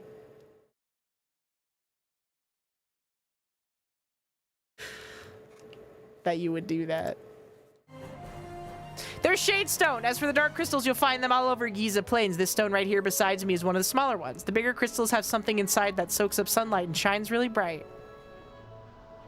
See that one over there? If you take the Shadestone I gave you and bring it to one of those shining dark crystals, it'll absorb the energy from it. There are 4 shining crystals right now. If you have trouble finding them, just stop and scan the horizon. There's no way to tell how much energy you can draw from one crystal without trying. Gauge will show you how much. When it's full, you'll have yourself a sunstone. Go ahead and make the dark crystals on your map too. Hey, thanks, man.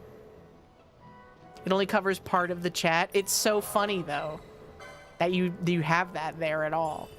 Not only that, but you could literally the way that you multi-stream is by having multiple like scenes that are distinct from one another.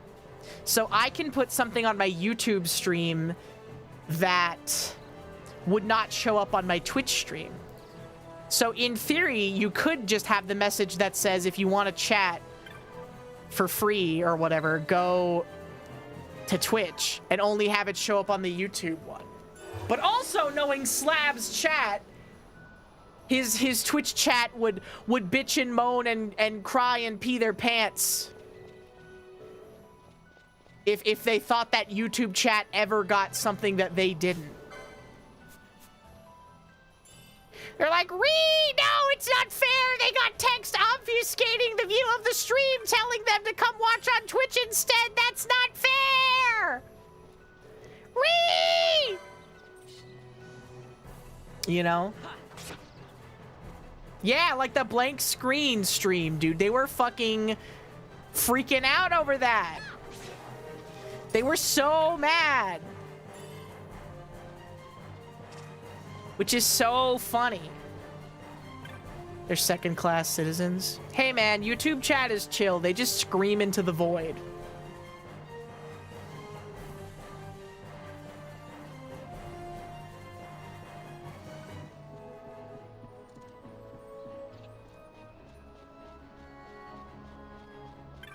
It's a valid take. What's valid? That they're mad that they're not getting like a blank screen text thing that other people are getting? Why do they want that? Why would that be something they want? A Jingus is the only first-class YouTube chatter. Dude, I'm so fucking scared of those owl bears. I do not want to fight them. When I played this game, also, I thought it was complete horseshit that even in the second area of the game, there's a bunch of bullshit encounters. Come on, Pinello. Time to lock in.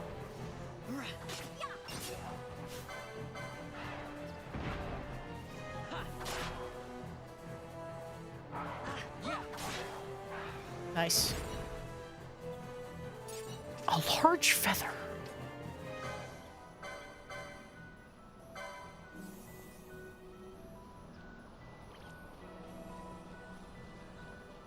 How long does it take MP to regen in this game? Because they said it regens just by walking around. We observe YouTube chat. Not for entertainment. I like observing YouTube chat. It's like watching ants. I also think that YouTube chat is not used to people talking to them. Because when you do talk to them, they get confused. Or when you try to talk in YouTube chat, they get confused. They're like, Nani? Nani Osuru.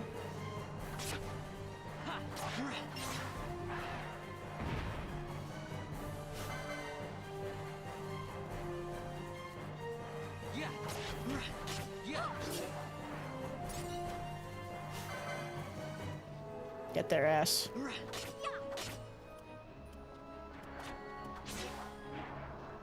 Kill them with hammers. Penelo, kill this guy with hammers. Outside of some of the phase girls. Yeah. The variance on confusion being spoken to is different. You know what I think is really true is that maybe one of them will take you on as an apprentice. Maybe we can just find the next crystal, okay? Can I get additional stuff if I steal?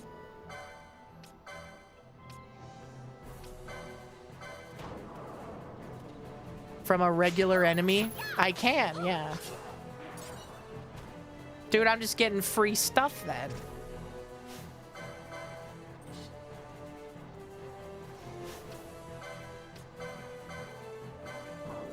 Is this like Final Fantasy IX where there's a lot of good stuff to steal because the main character is a thief?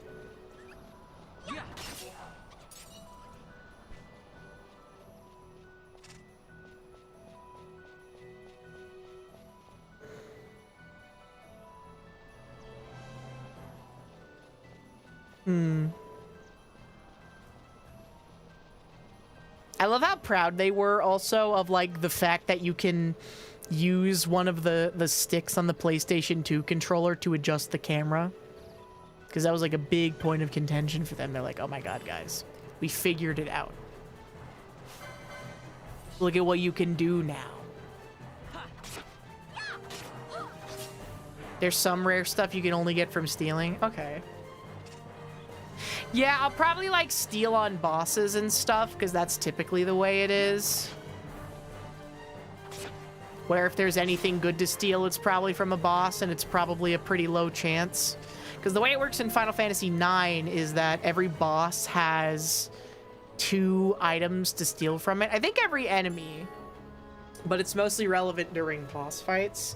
They have 2 things to steal, and one is the common, and one is the rare.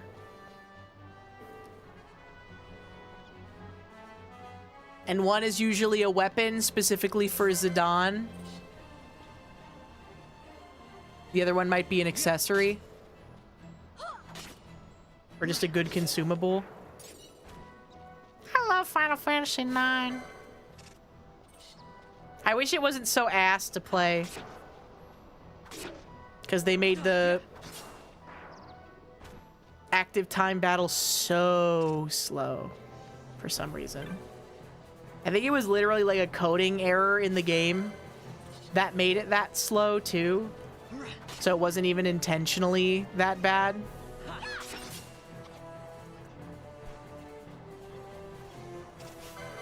Which is just so ass.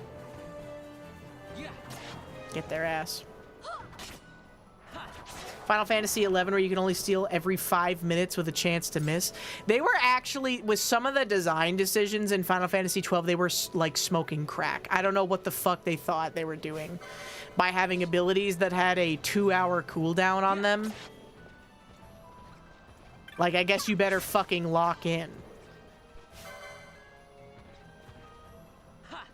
And also, I might add that the exclusive ability and the only ability that you start with on every job is the one that has a 2-hour cooldown, which is so funny. Wait, I didn't even need to go to every stone.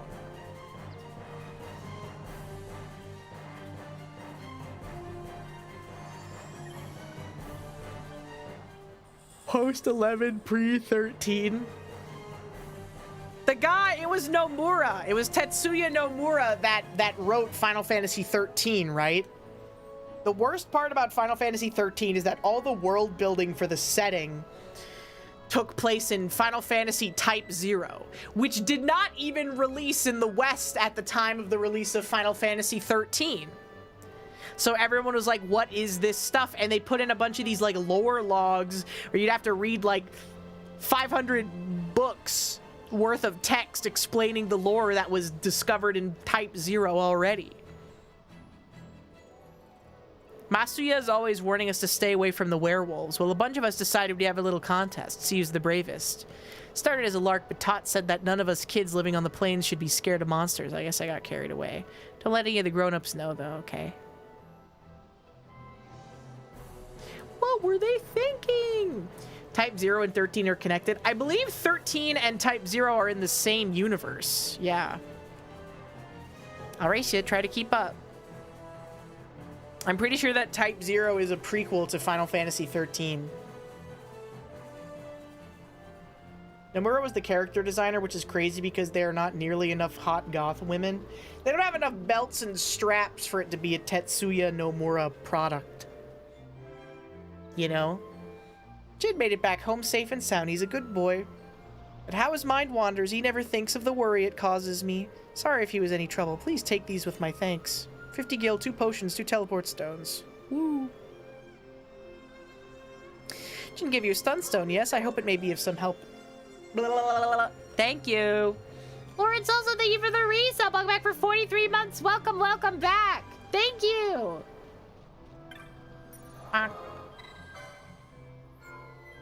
What? Wanda, thank you for the 1 bit. It's never gonna happen.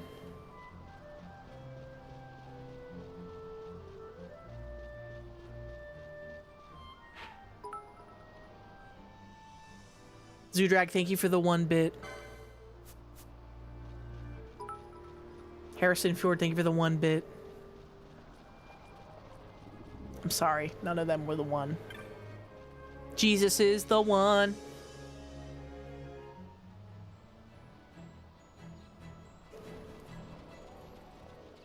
I stuck my dick in a bag of Doritos. Thank you for the bit, Jacer. I'm not! I swear to fucking God. I swear to God that it's turned on.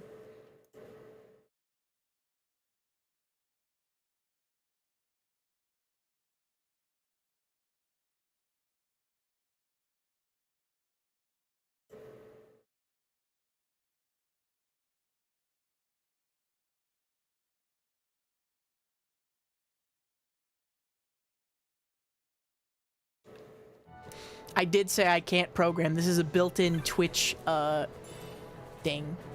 But I should also stay that just because it's a built-in Twitch thing does not mean that it will work. So it's not turned on now. I was moving the alert box because I saw that the chat box was cutting into the alerts. And it was bugging me. Okay, you guys should be thanking me for my service and contribution to society. I rage quit chess. That's so real. I hate competitive games because it makes me realize how inferior I am. Because I'm not good at games, and everybody knows that. All of your value in life is how good you are at a video or board game.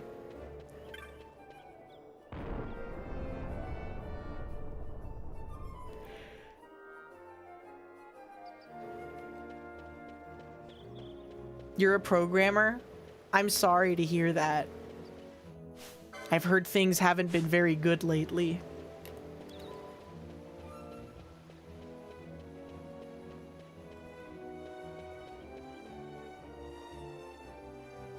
It hasn't.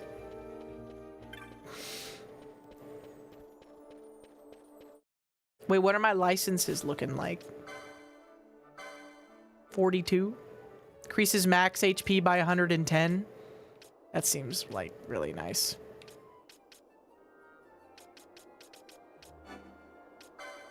$110 HP. 230 HP. Wow!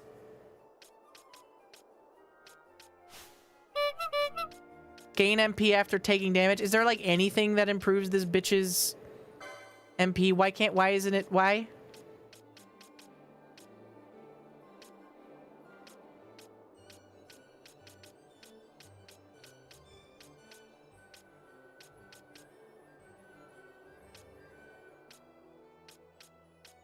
Green.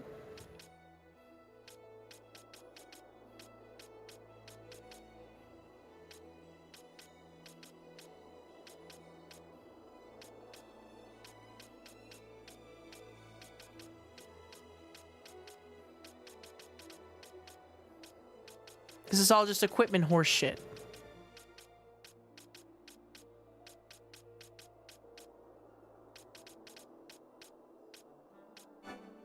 You're telling me there's one...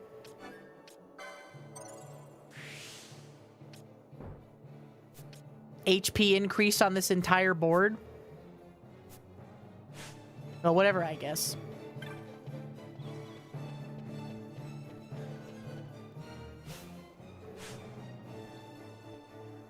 I feel like if I go to that place on the west side, I'm gonna get owned. It's just a nagging feeling in the back of my head. Or they're like, yeah, here's a fucking hunt you can go do in the Western Sand.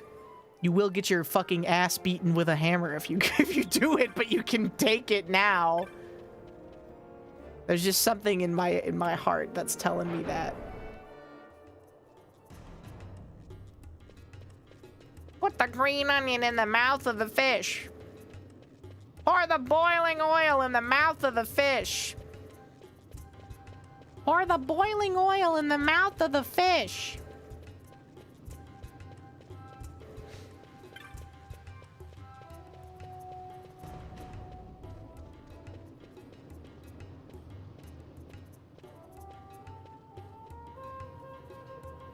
Come to the Western Sand for an ass beating.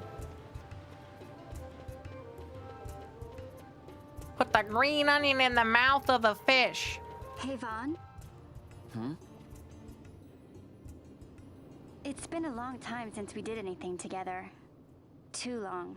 No one likes you. you. Really good time.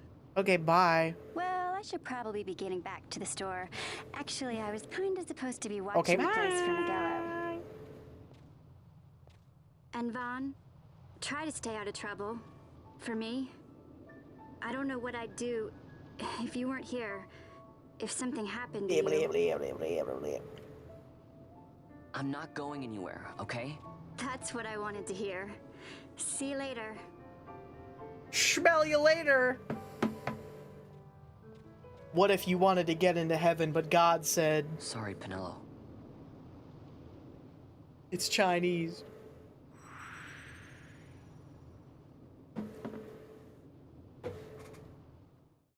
Got the cataracts filter again. Yuko, thank you so much for the resub. Welcome back for 40 months. You got a sunstone. I use it to give the crescent stone back its magics like I promised. Now you'll be wanting to know how to sneak into the palace, eh? First you go to Storehouse 5. You know the one. 2 doors she has. Now the right takes Van Ratsbane to his territorial hunting grounds in the sewer bottom. But that's not the way you'll go.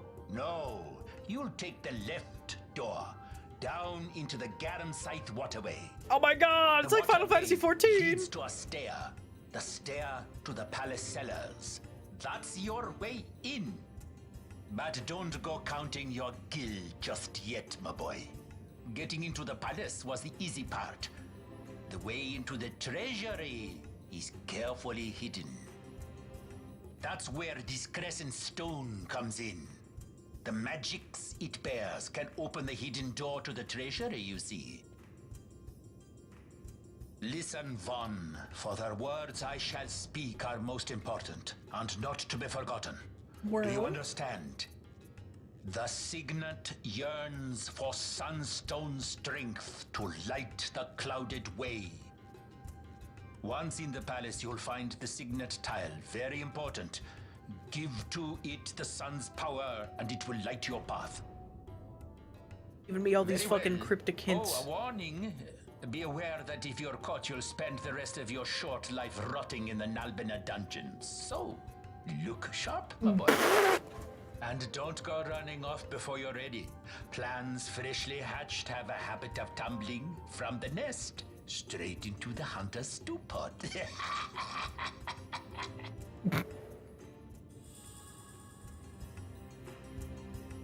Man, he doesn't really give a fuck, I guess. If I do get caught, he just has faith that I won't rat him out. It's just auto-taking me there? Oh no, it's a cutscene, maybe. Squads 3 through 6 are in place. They stand ready. So far, the Imperials haven't noticed a thing. Then go now and hurry the others. By nightfall, we must ensure all our men are in place. Sir. Sir. The musical sting of intrigue. Who could that be? Is that the lady on the cover of the box?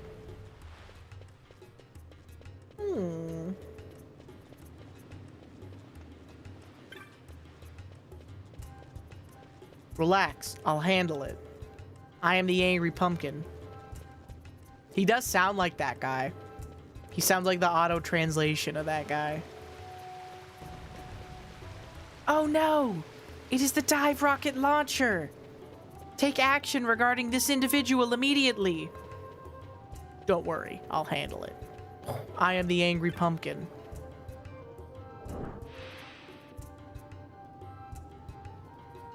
Finally worked out how to get the door on the left side open. I hope there's something in there besides rats. I wanted you to go in first, so I waited for you to come before opening it.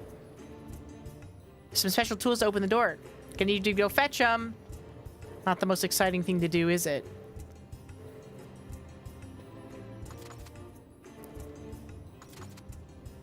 Where?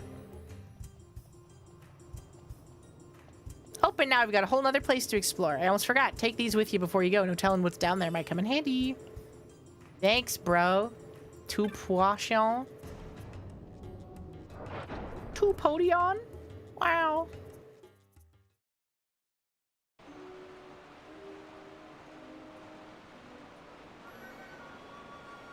Garum Scythe Waterway.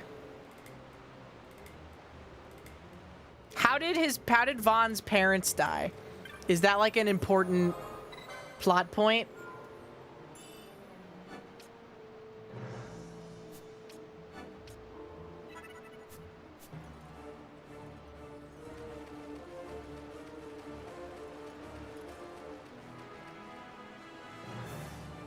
Don't know.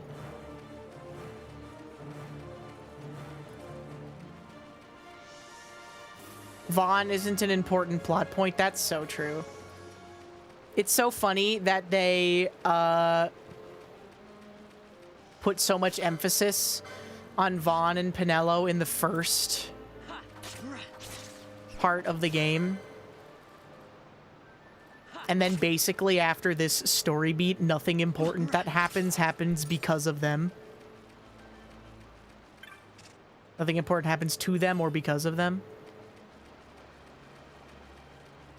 Dude, free mace.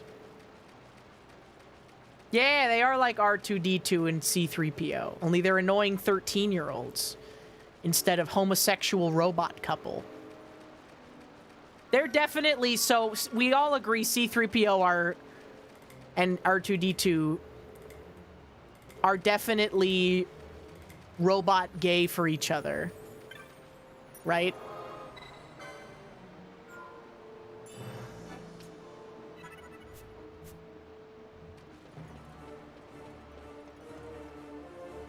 He's robot bisexual.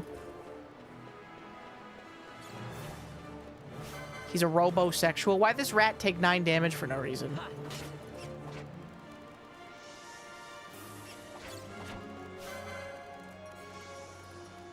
Get off my ass.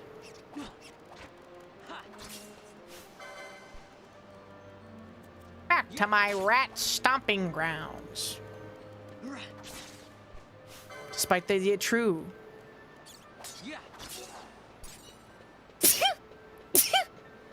What?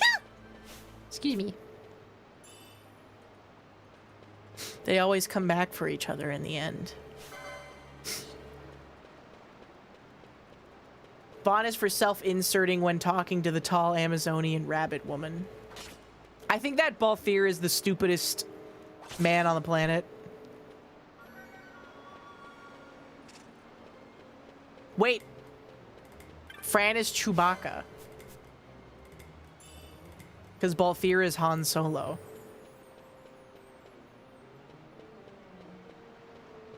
Right?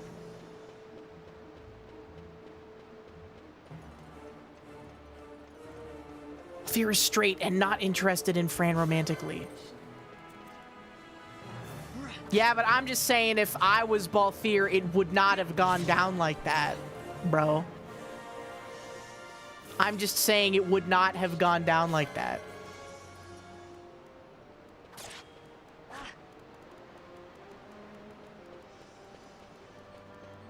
Get back here! Get back here! Get back here! Get back here!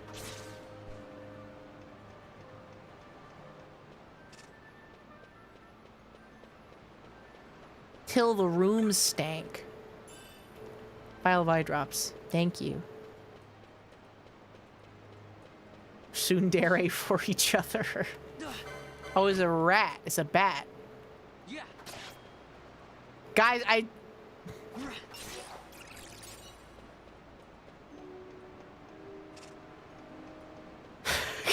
I don't know if I should talk about this, but I can't stop thinking about it. I don't know if I should talk about this. I'm just thinking. Why did they pre-pardon Dr. Fauci? Why was the last thing that Biden did? Why was the last thing that he did in office pre-pardon someone who supposedly didn't do anything illegal?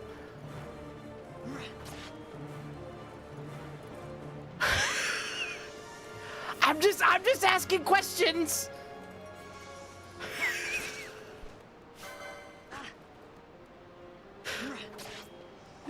That just seems crazy. That just seems crazy to set a precedent of pre-pardoning people for the future in perpetuity. Cut her mic. Cut the mic. Yeah.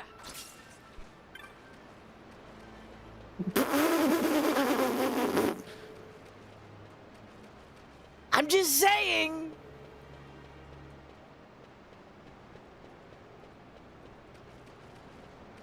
Was he pre? I don't know. I don't know. It just seems sus, doesn't it? Wait, what's this question mark? Oh, okay. I don't know.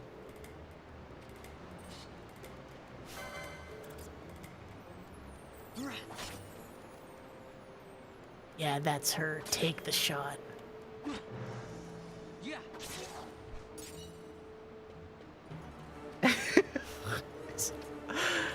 His whole family was getting death threats. Well, that's not nice.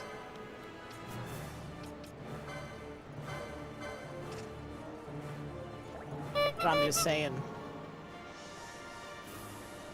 Not in the ditch due to the files, because you can pardon yourself as the president, okay? Because nobody ever thought that we would need to tell the president that it was not a morally correct thing to do to pardon yourself. Okay? Yeah. You know, honestly, like everything else divorced, I think that the current president should be imprisoned for shilling a fucking credit card using the president's office. That is actually just so embarrassing. That's like idiocracy level cringe, in my personal opinion.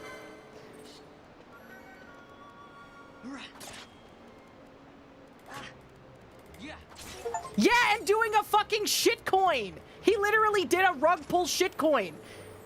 After he got fucking elected, he literally did a shitcoin rug pull. It's not a coin, it's not a coin. Very illegal for the president to mint a coin. That'd be very illegal if I minted a coin. It's Trump meme and Melania meme. It's not a coin. Very illegal for the potential president to mint a coin. It's Trump meme. Like, what are you doing, bro? I think about that a lot. No one talks about that as much as they should, I don't think. That's crazy. It was to the point where even like diehard Trump supporters were like, did his account get fucking hacked? Like they didn't even believe that he was shilling the shitcoin, which is so crazy. It's Trump meme, guys. It's the coin. It's not a coin. A shitcoin shiller.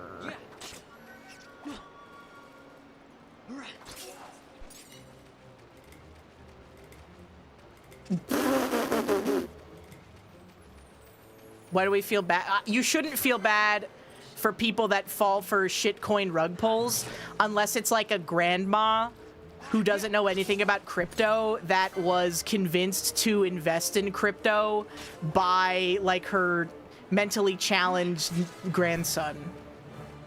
That I would feel bad for those people. But if you are aged like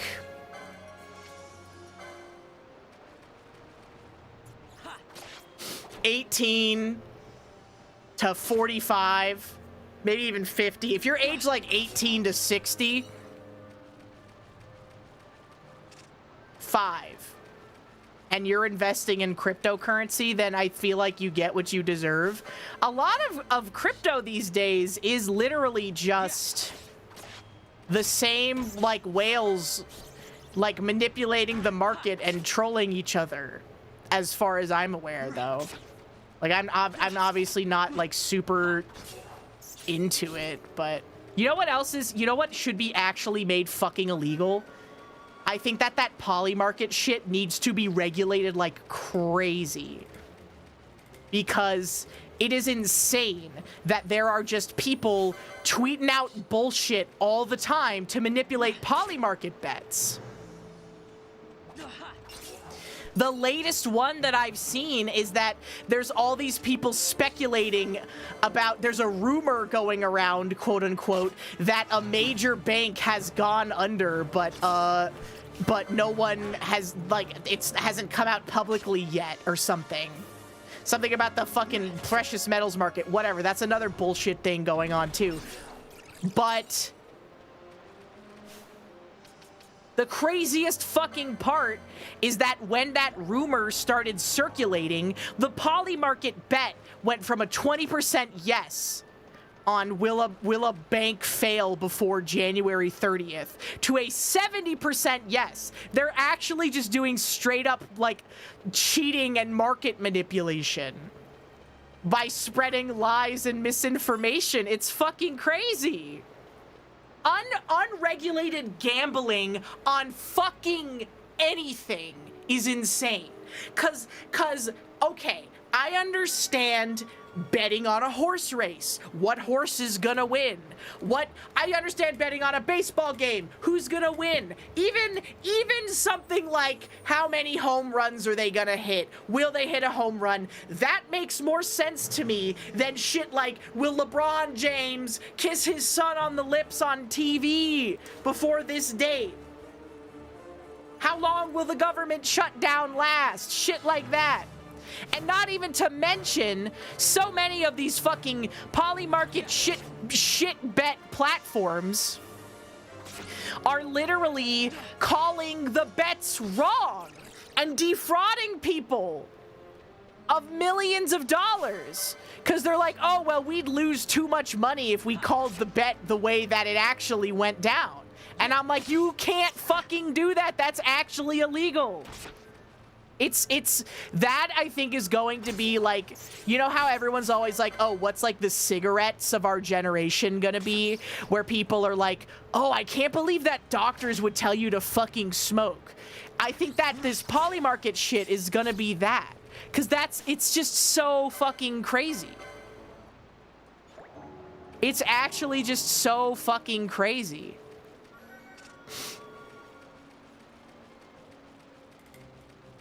I don't get it, man. It is a free money glitch if you have a big enough the Everything app account to get a post trending about how so-and-so is going to happen to manipulate your fucking polymarket bet. Which is so crazy to me, right? Isn't that fucking insane? Crazy, unprecedented times. For what it's worth, most of human history has been unprecedented. Like, particularly, like, since the 80s. Things have been fucking crazy. It feels a lot worse these days, I think, because of being online all the time. Am I ready? Yeah, now or never, bro.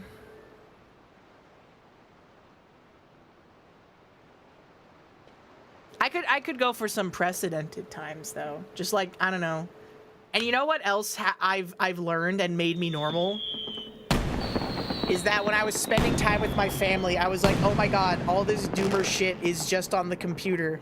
Everybody offline is having such a great time right now. There he is!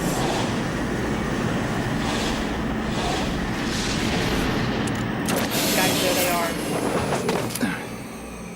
The actual main characters of the game. Finally getting introduced only 2.5 hours in.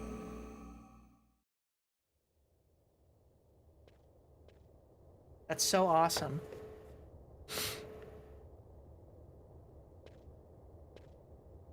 Offline is like paradise versus 1 minute. I know it is. You're like, oh my god, people are just fucking living in the moment. That's so awesome. I was doing all kinds of stuff. I was doing crafts with my freaking nieces and nephews. That shit was awesome.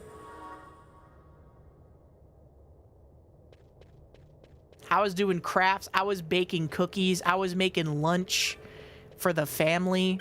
I was having a great time.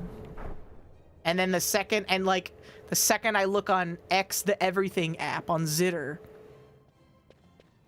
it's so bad.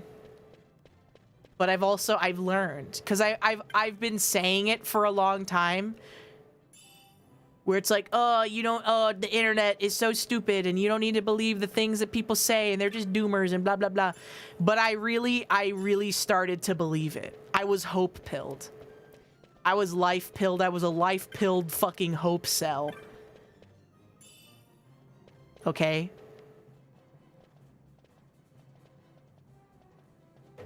It gets better. Have you seen that Wojak where it's like,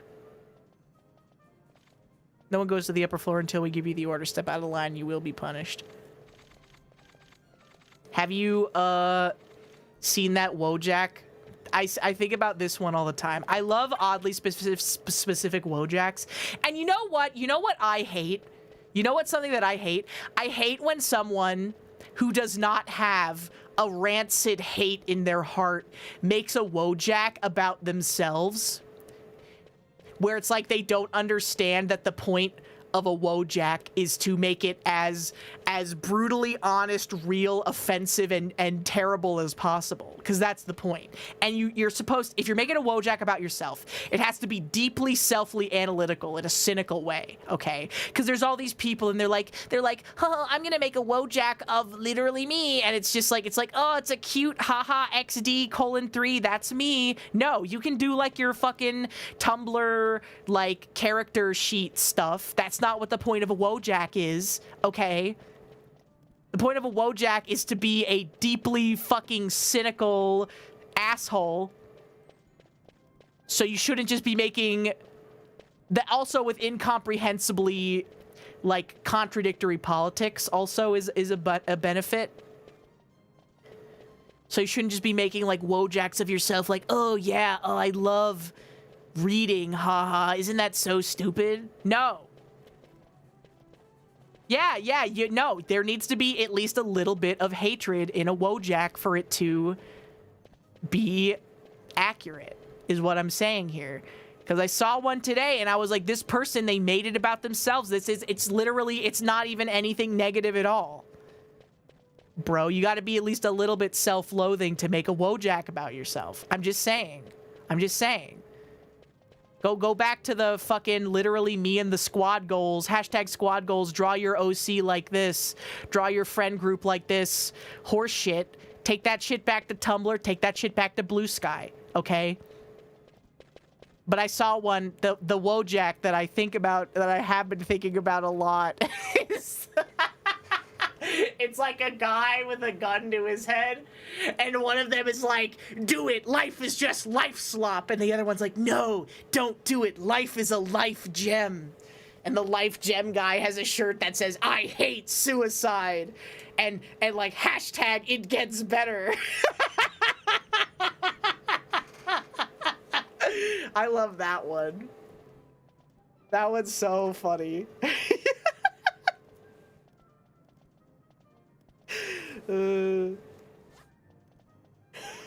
Yeah, life gem guy from Fire Punch.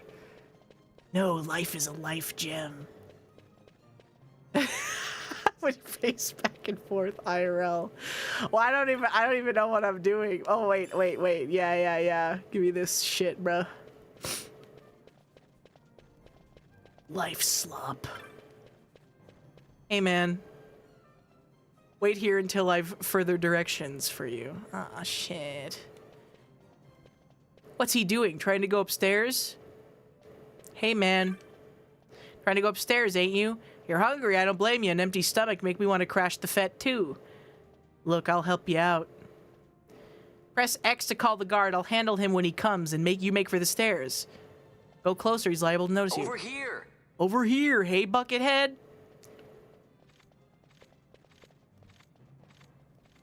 Oops. Oh, my fucking penis. You weren't the swiftest pup in the litter. Fuck you, man. Hello? Classic voice lines. It's literally just quality slop. You only like it because it's good.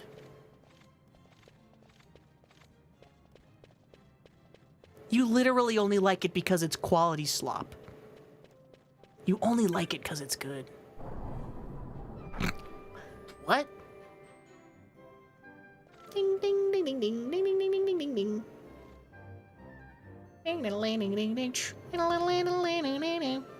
E33. Yeah. Signet yearns for sunstone strength to light the clouded way, but there was more. Once in the palace, you'll find the signet tile. Give it the sun's power and it will light your path. Looks like I've got a signet to find.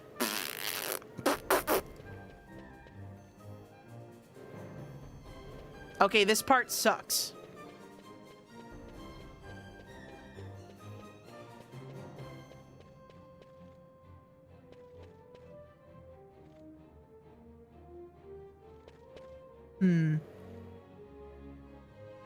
Hello?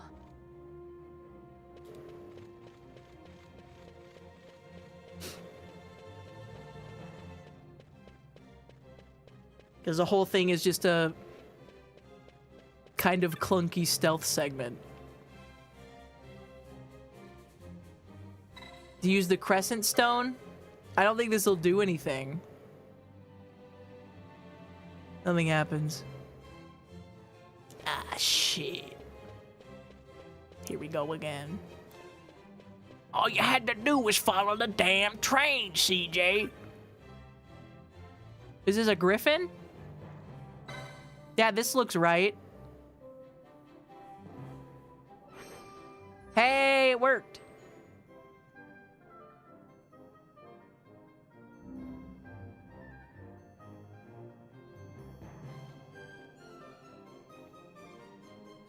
The hidden way is lit. Yo, it's lit. Over here.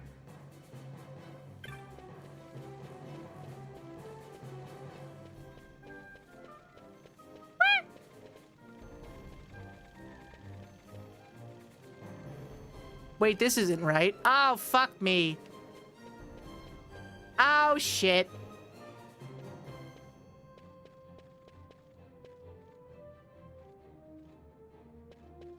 Guys, I beansed it. Hey, Buckethead. I could definitely take this guy, though.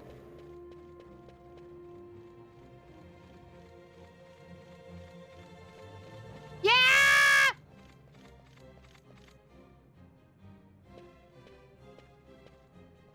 Oh, you bitch.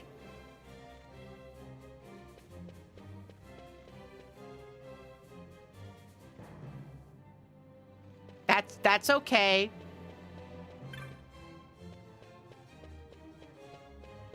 Hello? Hey, Buckethead. Hey, Buckethead. Hello. Oh, fuck. Damn it. I fucked myself again.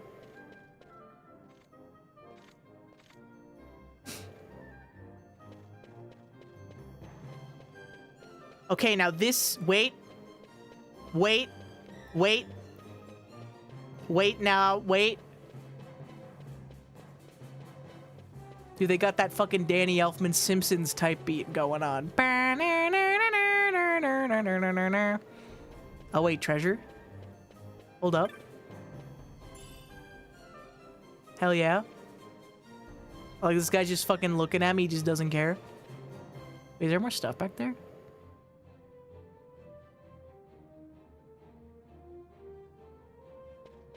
Hello? Will he move? Hey, Buckethead. This feels like a Final Fantasy XIV quest. Yeah, because it sucks. Sorry. Over here.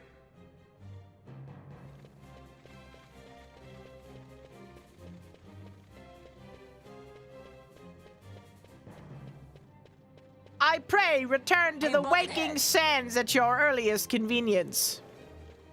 Final Fantasy XIV quests are like pure essence time filler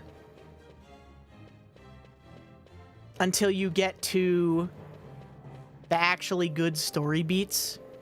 They're literally just meant to waste your time in between good story beats. Wait, what the fuck? Over here. I wasn't close enough. Hello. Mr. Lammy, thank you so much for the resub. Welcome back for 37 months. And Phil Lacker, thank you for the resub. Welcome back for 15 months. Thank you.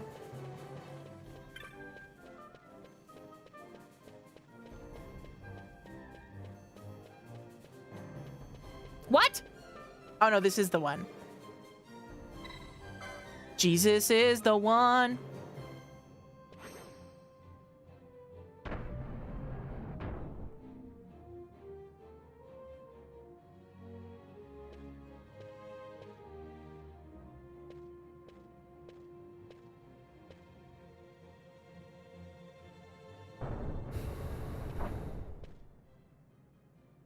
Oh no, I'm locked inside. Ooh, a secret passage not on the map. A rather suspicious looking vault.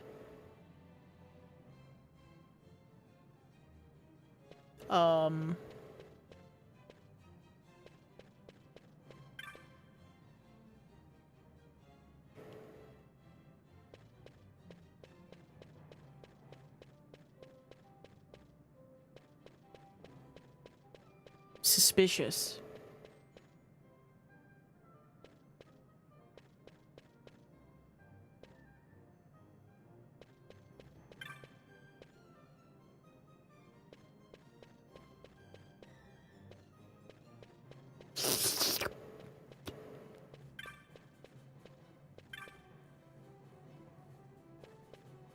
Okay.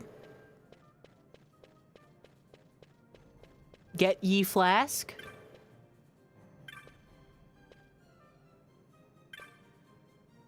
You cannot get ye flask.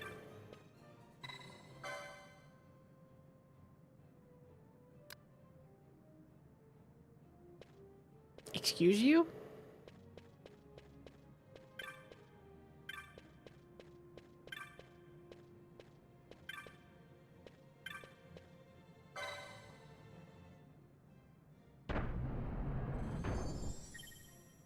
What?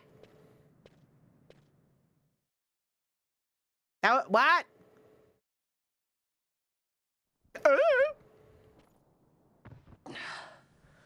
That's fine.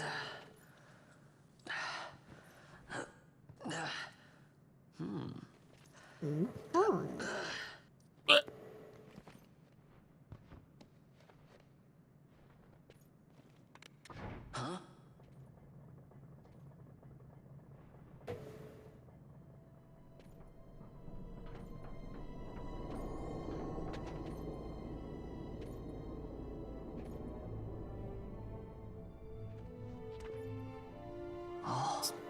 Some kind of important thing. Who are you? I play the leading man. Who else? Fran, the Magicite.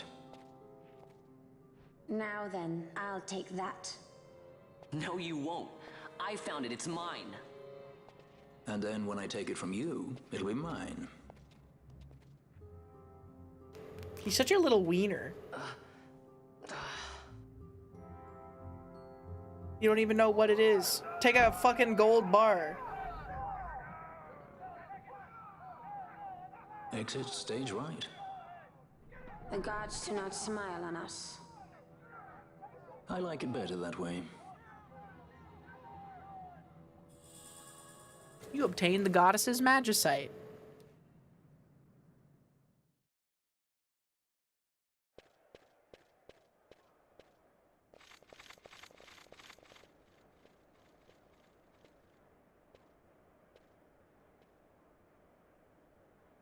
Do you guys remember in The Dark Knight when the major moral quandary of the movie was whether it was ethical for Batman to spy on the citizens of Gotham City to keep them safe? And that was like something he had to reconcile with because he felt so guilty about doing it. And that was like a fiction thing when the movie came out. There he is.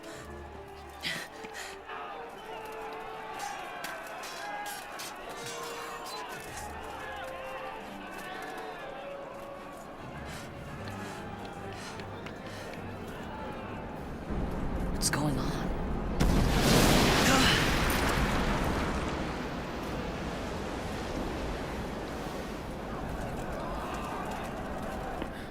The Ifrit, eh?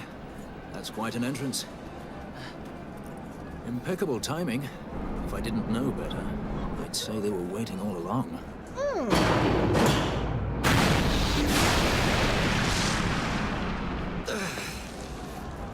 What the hell? Running!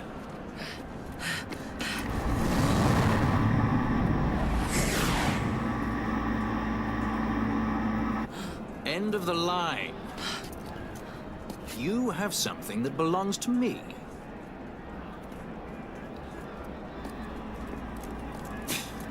Damn! All this way! Fran, let's move!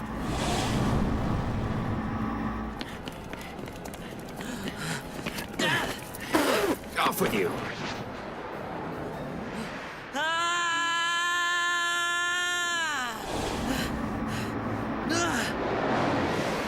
Let go of me! Keep this up and I will.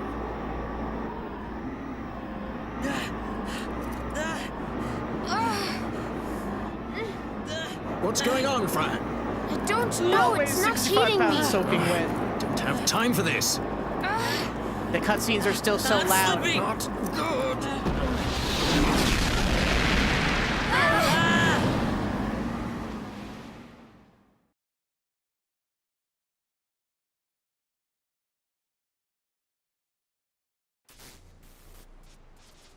What happened?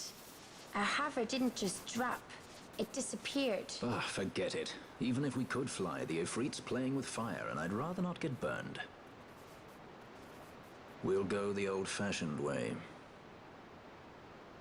Through the sewer. Not many Viera where you come from, thief. It's Vaan. Sorry.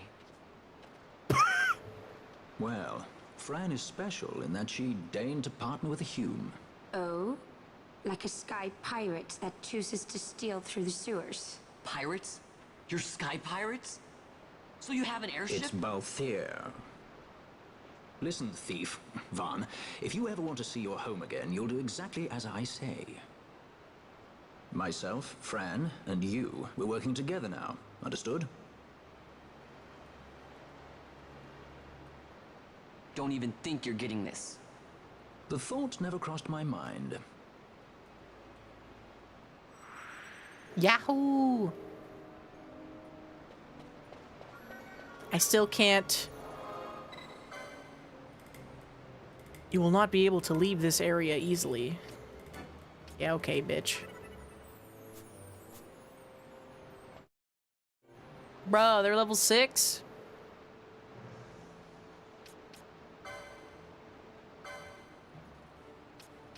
I don't even have a license board yet. Laughing, crying emoji.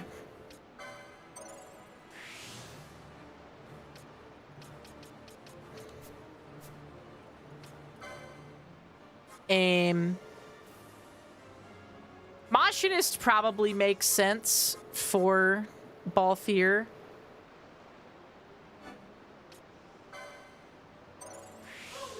We'll be able to change it later anyways, so, like, might as well, right?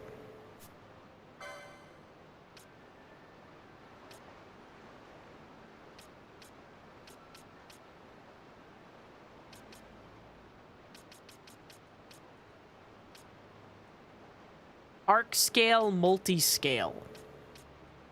Excuse me? Measures? Excuse me? Calipers? Phrenology? Question mark? HP. Sextant. Deal damage based on total steps taken to all foes in range. That's so fucking stupid. That's actually so stupid.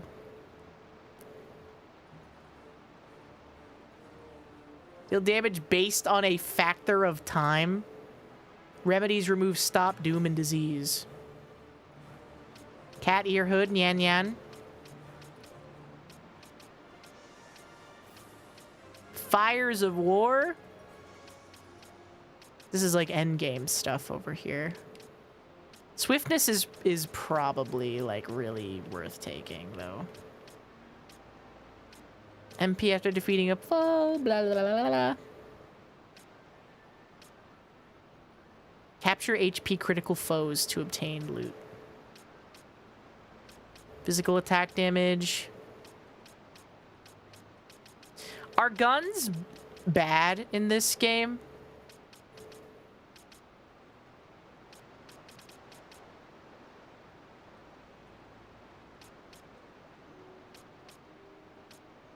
I feel like I remember them being bad because they don't really scale off of anything.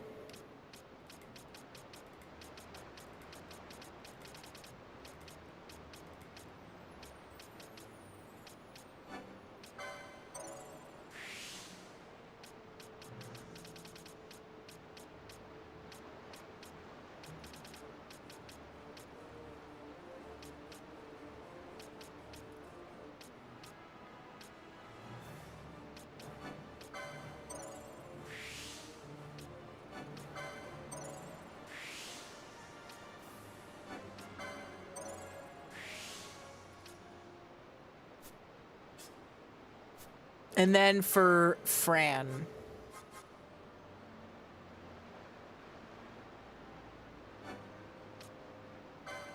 This might be a little too based of me, but I'm gonna make Fran into a red mage. Because I love red mages.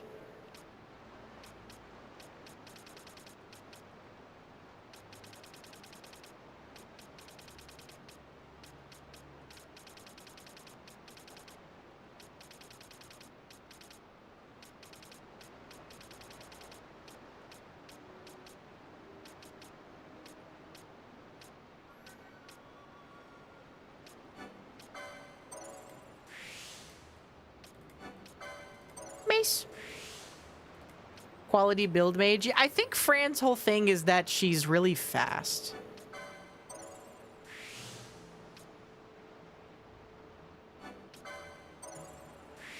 Is this New Game Plus? No, we're just on regular New Game. It's funny, though, because this game lets you...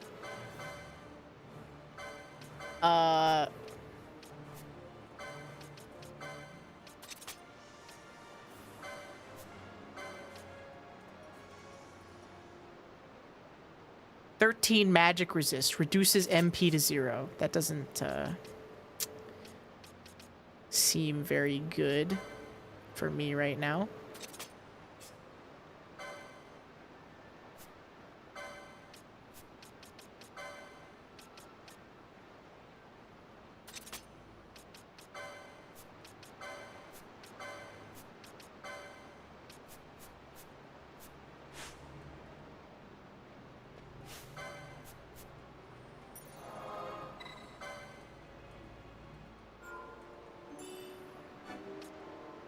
Hell yeah.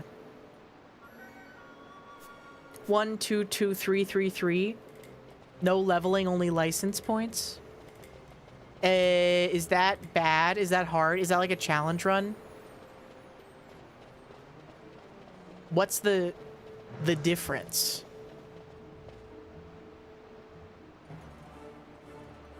The gambits! I don't care to repeat myself. For each gambit, you can combine one action with a target for that action. You can arrange that cure be cast on an ally whose HP falls below 50%. One error of judgment and you could well find yourself throwing punches at the same ally. You have a good head on your shoulders, it should come easily enough. Gambit menu. Create a gambit, you can only select an action and a target for that menu.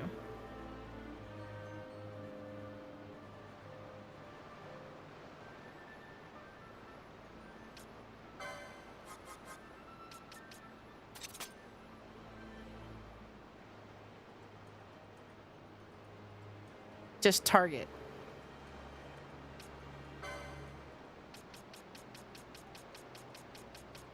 Less than 70% HP. Okay, yeah.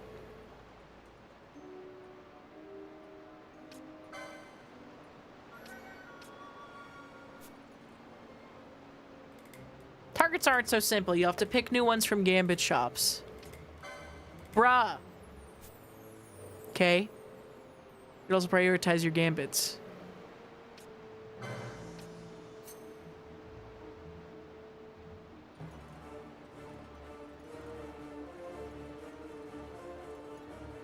In general, it's better to prioritize healing before attacking. Vitality before violence, if you like.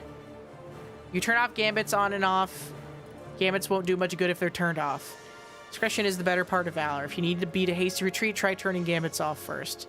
It's hard to fall back when your allies insist on picking a fight.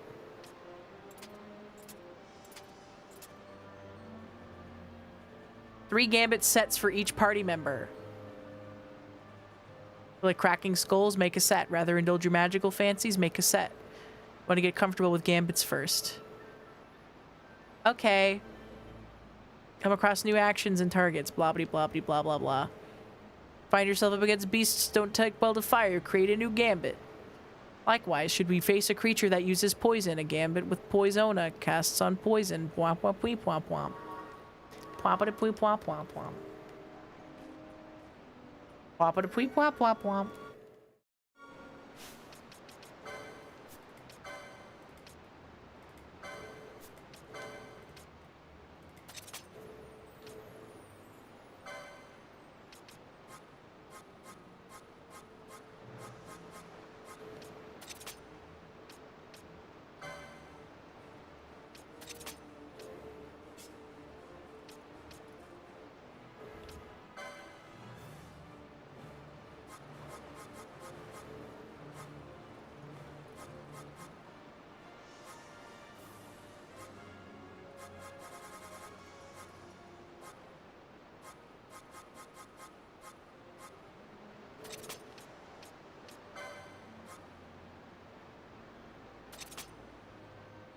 Yeah.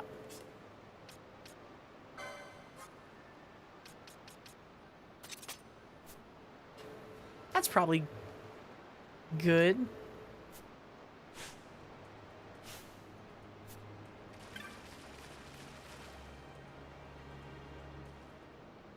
Insurgents. Most like they thought to take advantage of a lax watch at the palace while the fate's on. To feed the good consul a length of steel for his supper. I should think Vaan used to such hospitality. Clever. He used himself as the bait to draw them near, and then sent in the air brigade. A fine, bloody banquet. I dare say I've soiled my cuffs. If a dungeon's waiting for us at the end of the night, it had best have a change of wardrobe.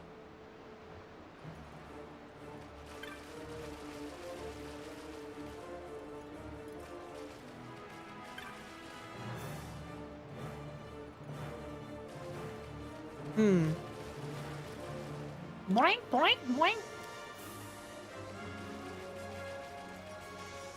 Rat! Get his ass.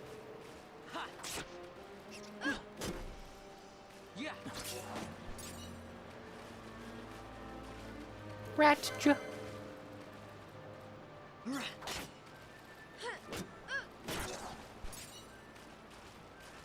So if you don't have gambits turned on at all, they don't even attack anything, even if it attacks you?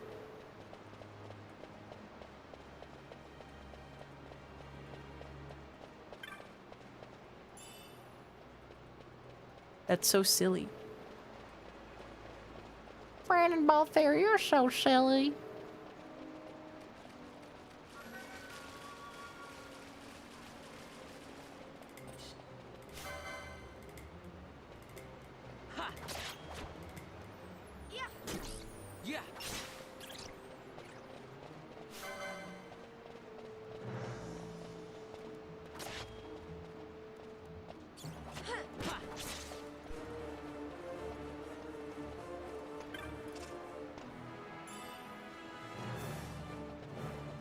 So does the traveler thing, based on steps taken, is that like steps taken ever? Yeah. So you could just sit in a town and grind walking around and deal damage cap?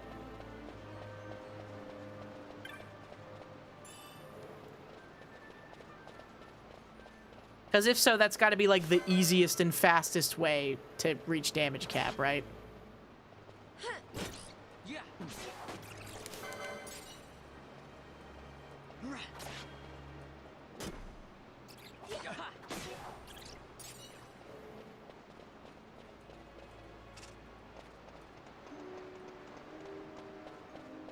You can find spots you can run against AFK.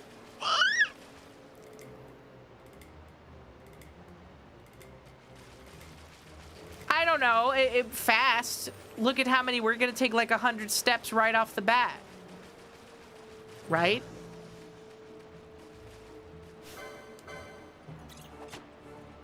Yeah. It doesn't combo. We're killing this toad.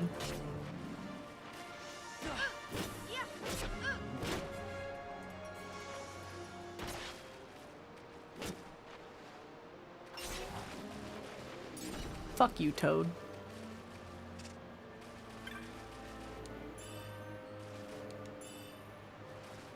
$29 gil in a chest. Go fuck yourself. It resets after 1,000 steps or after it's used. That's so bad. 1,000 steps? Yeah.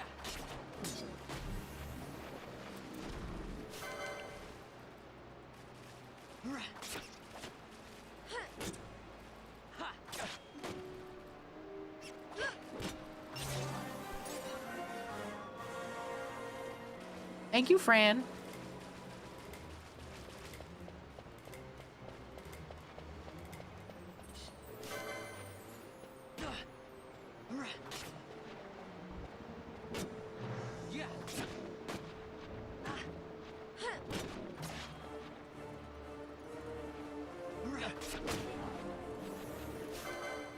Save me. Brandon Balthier, save me. Help me. Help! Help me!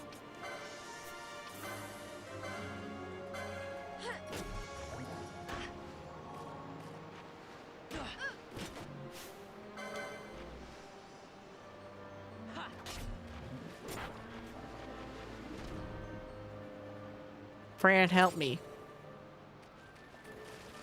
Help!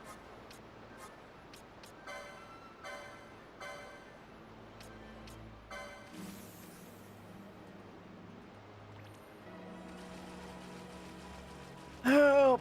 Help me!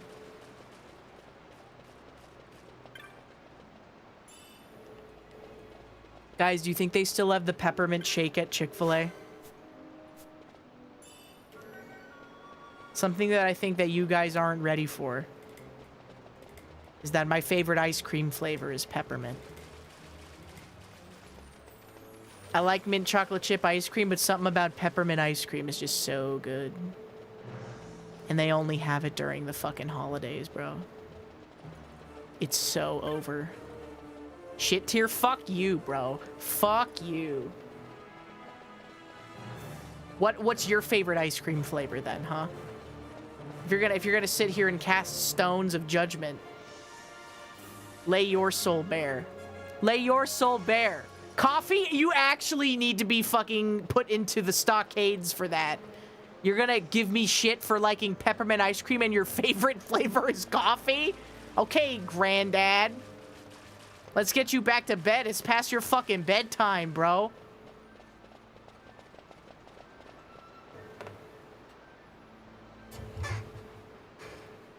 Get you back in the frickin' gulag. We're gonna put the minties in the mental asylum. You can't call them that anymore, bro. Don't call them bitches, bro. Don't call them bitches, bro.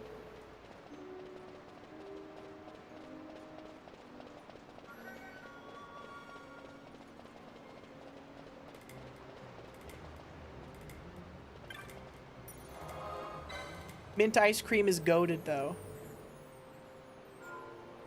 I love mint ice cream.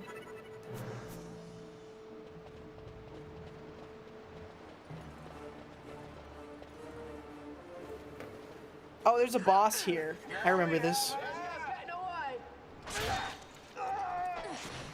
Who would be next? Close ranks, bring her down. There she is. Jump down! Hurry!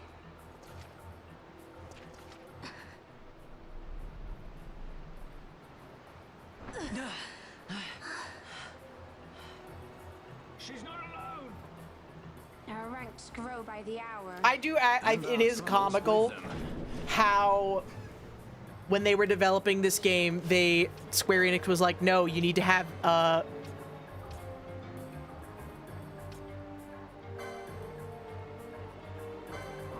Wait, why am I doing that? Dude, I know all about myself now. I've been Libra, I know everything about me. Wait, let's kill this one that doesn't have protect on him. Get him, Fran. Kill him with a hammer. Kill him with stones.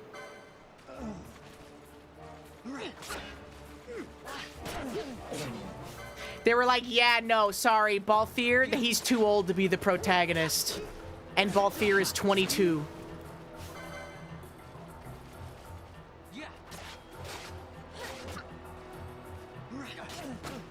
Sorry, 22 is just comedically old, I fear.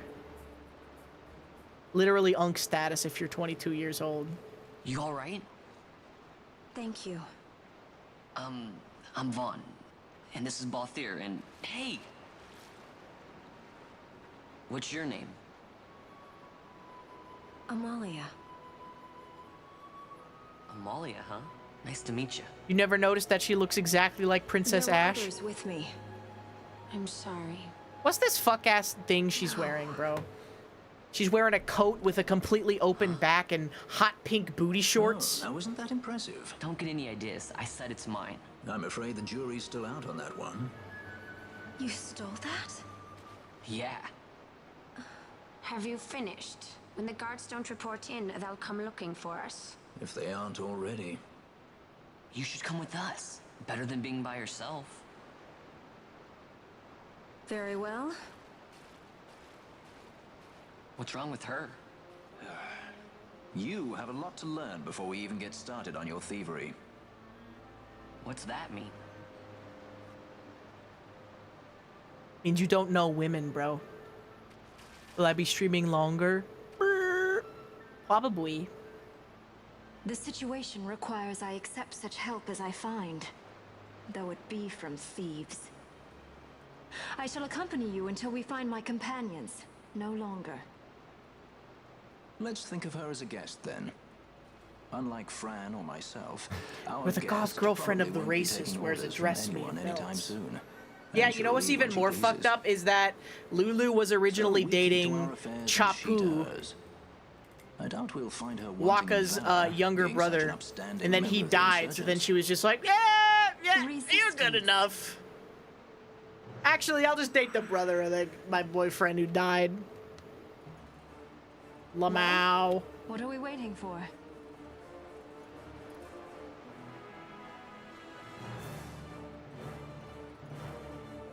Guests can only use certain actions and abilities. Okay, bitch.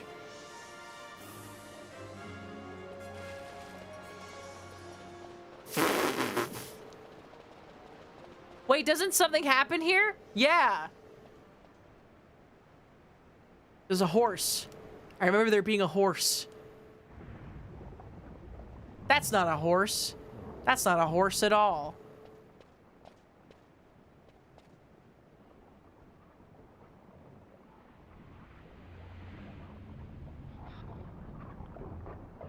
No horses here.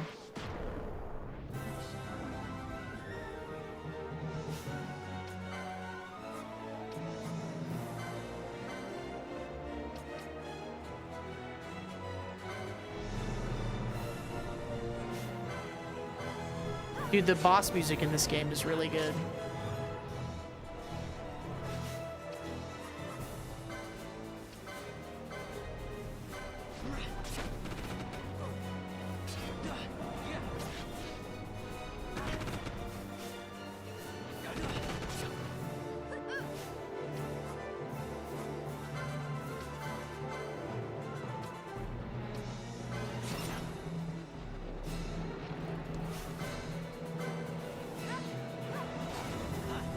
Bro, I'm still Libra.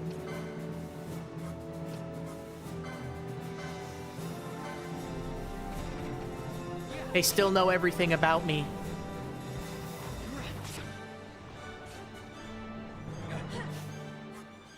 Oh no, she's confused.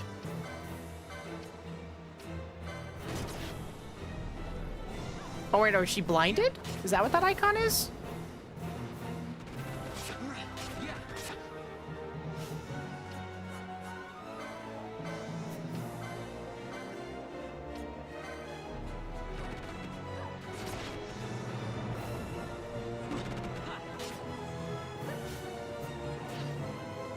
Kill them with hammers. Yahoo!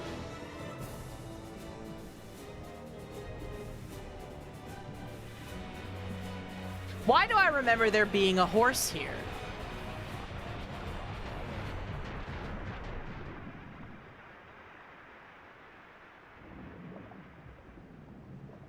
There they go, washed away into the sewer. Like so much feces.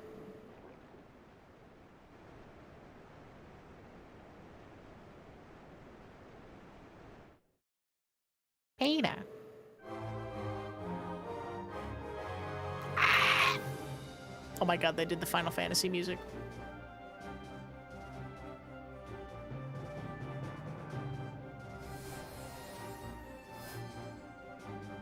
Congratulations. Thank you. Thank you. I did it. Thank you. Thank you. Thank you. Thank you. Congratulations.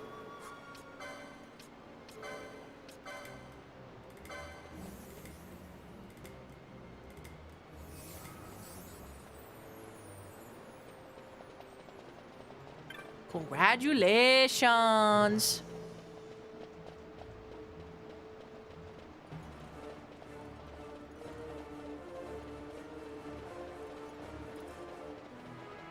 Congratulations.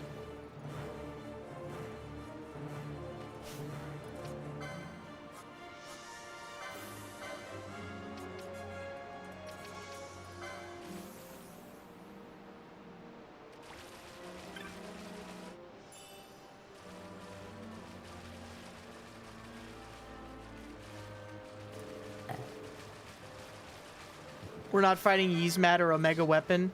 Hell no. Unless this becomes my favorite game, hell no. Because Yzmat has 12 million HP.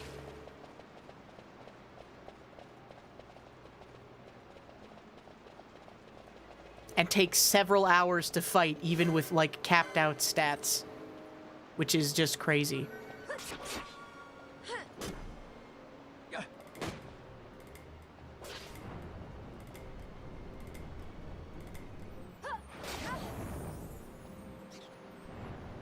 Oh, 50 million? My bad. Of course, how could I have been so foolish?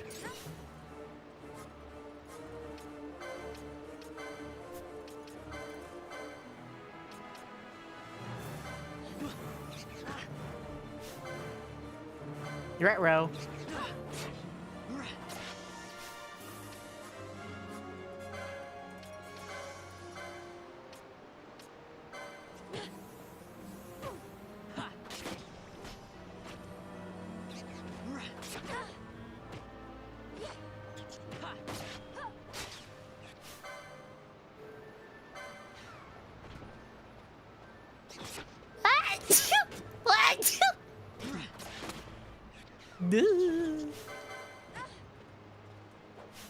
Wait, everyone blinded as hell.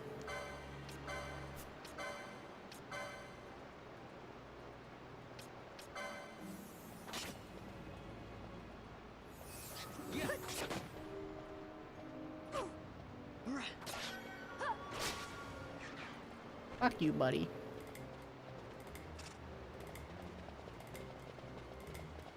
Oh, you get a decent amount of MP per second. Soleil Fang.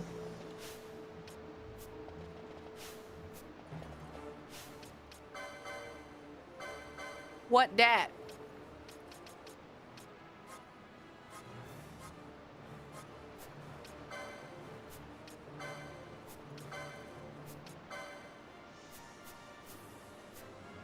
It's like some other shit. Okay, that's fine.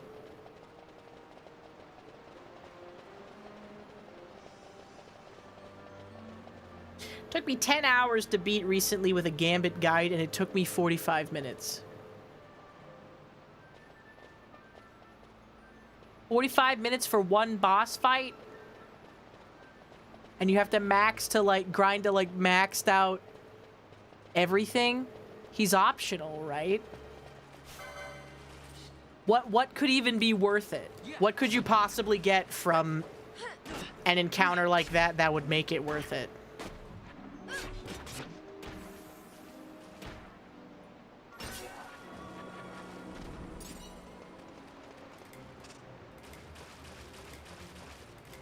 And set to 4 times speed.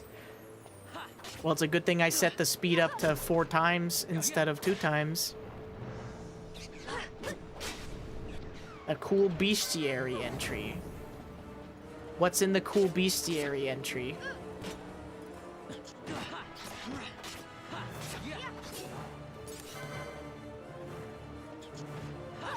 What lore significance does Yzmat have?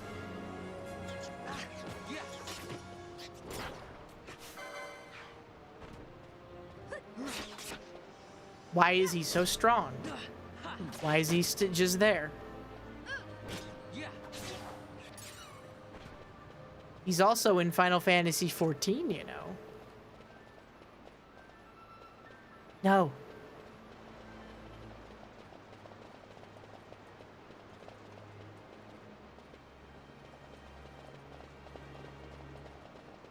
Wait, how do I get?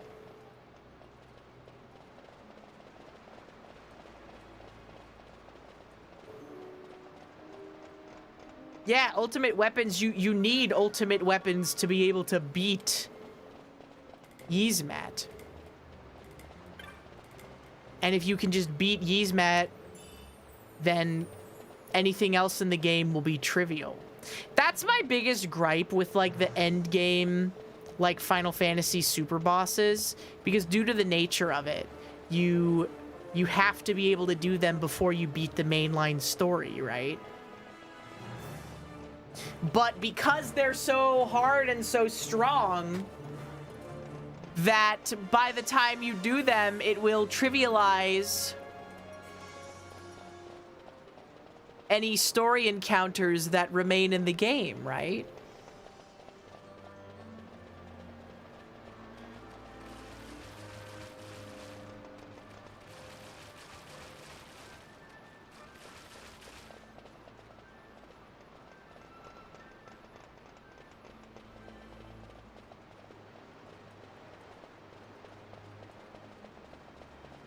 You beat Dissidia, O12, and Stranger of Paradise? Hell yeah. I actually really like Stranger of Paradise. I wish that it wasn't so grindy towards the end of the game, though.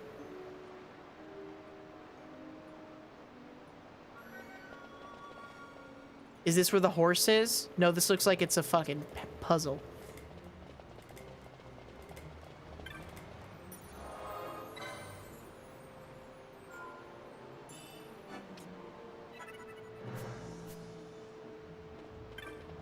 Where is the horse?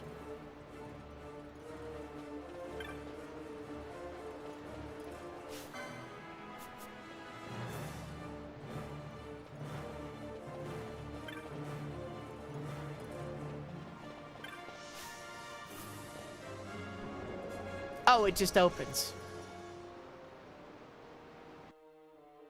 My bad. Guys, is this through the horses? This has to be where the horse is. There's gonna be a horse. He's gonna come down those stairs. Guys, this is the horse. Guys, it's a horse! Guys, I knew there was a horse. Umpayoy! Umpayoy!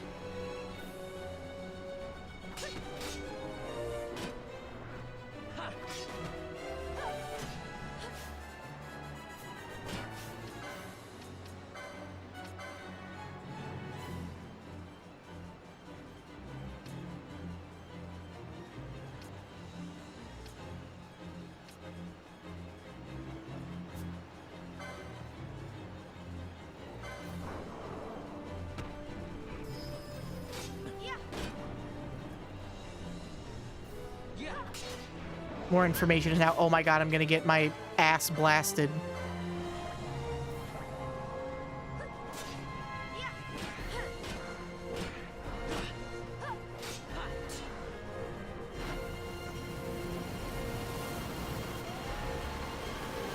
Wah!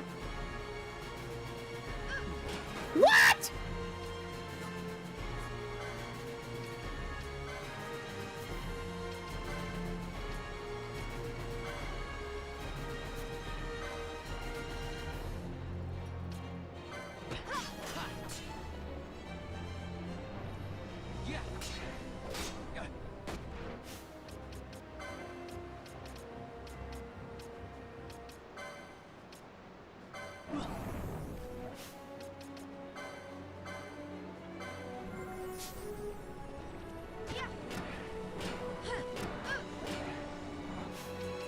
Also, the thing about Final Fantasy is that until like mid to late game, items are just straight up better than healing magic.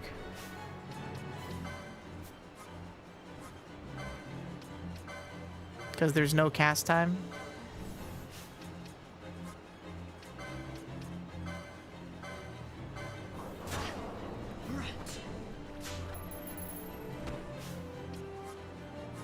Help me!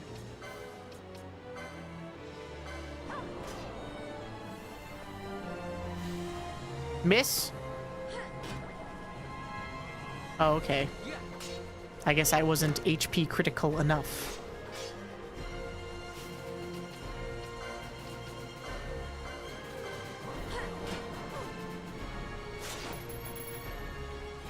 Fireman has nothing to steal.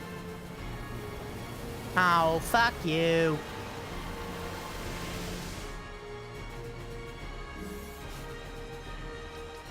Oh my god.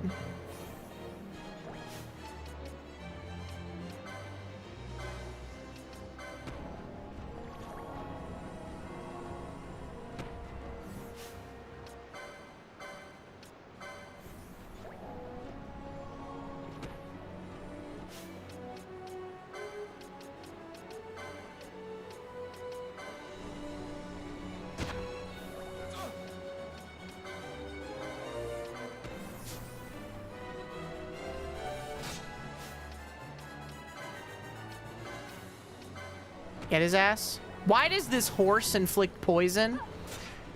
Why does this very obviously flaming horse inflict poison? Just asking.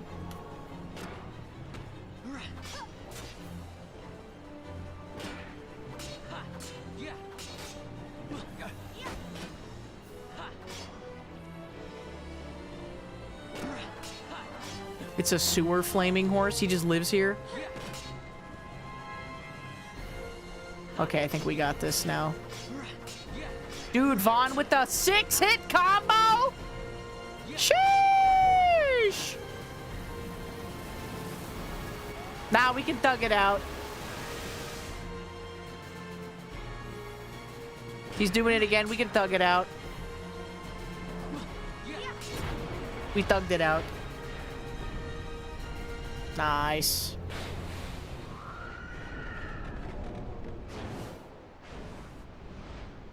What the fuck was that? There he goes.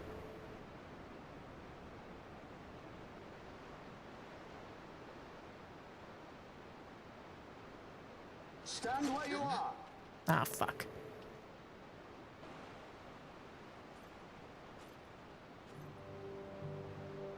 Now's not the time.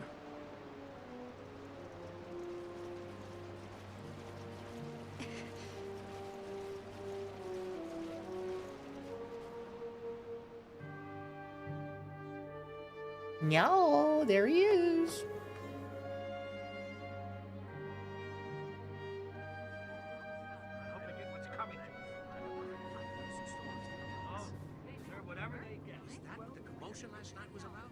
They think me some common thief. Better than a common assassin. These people have done nothing. Release them. What are you doing? Don't interrupt me. I'm thinking.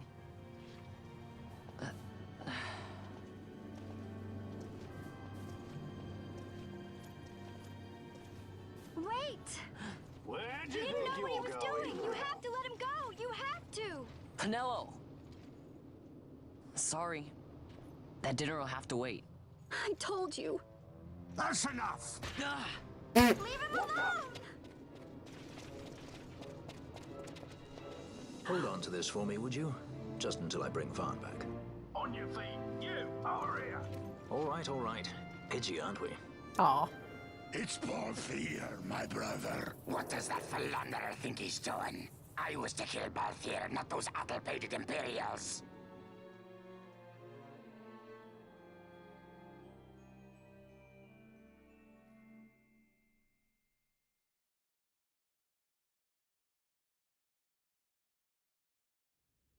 Vaan and Penelo are very NPC coded. Vaan has a little bit more of a place and like things to do in the story than Penelo, but Penelo is really superfluous. Remember? You always said how they smelled nice and how pretty they were. Remember? He's brain damaged. The king. Did you? Were you really a part of it? Even if you were, Captain Bosch must have tricked you into it.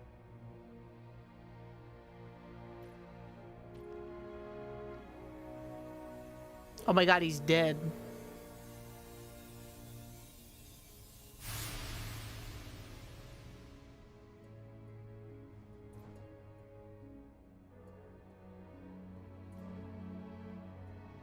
I have plot aids. Hate old men as main characters. Balthier's 22. Oldest guy ever. New confirmed oldest person ever. 22 years old.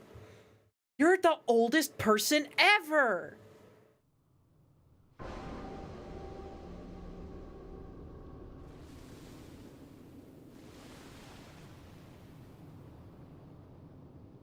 Former Final Fantasy X is 36.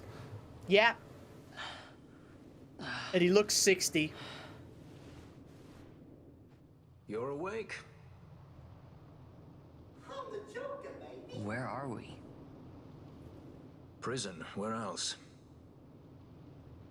Or a dungeon, but it's really all the same. I'm the Joker, baby. Viking Spirit, thank you so much for the resub. Welcome back for 17 months. Happy New Year! Almost New Year's, guys. Orin was edging 50. He's technically 23. Relax. When he went on it's just a his corpse. journey with Braska. Jump at every little thing down here and you'll wear yourself out. It's not even a proper dungeon. They just sealed off the bottom level of the fortress. Take a look around. We're not the first they've thrown down here. Where's Fran? She's off trying to find us a way out.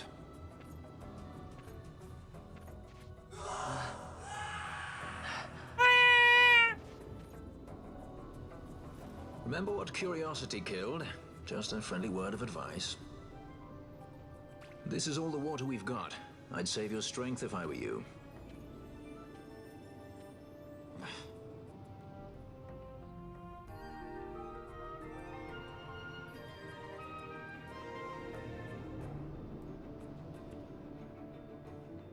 Now I can rot in the dungeon.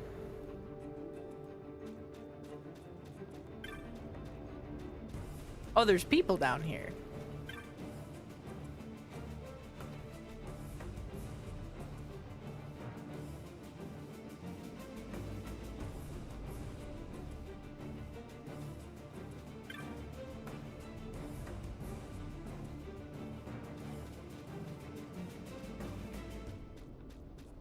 World building.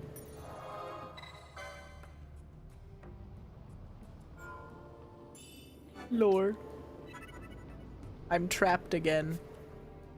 It's like in those Final Fantasy XIV cutscenes where they're like, oh, bro, oh, whoa, whoa, whoa, whoa, whoa, bro, whoa, whoa, whoa, whoa, bro. You know.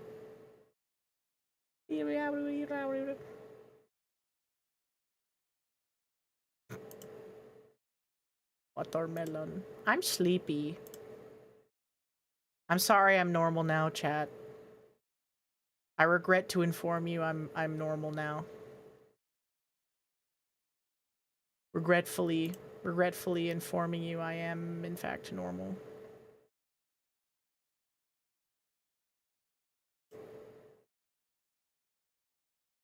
So let's raid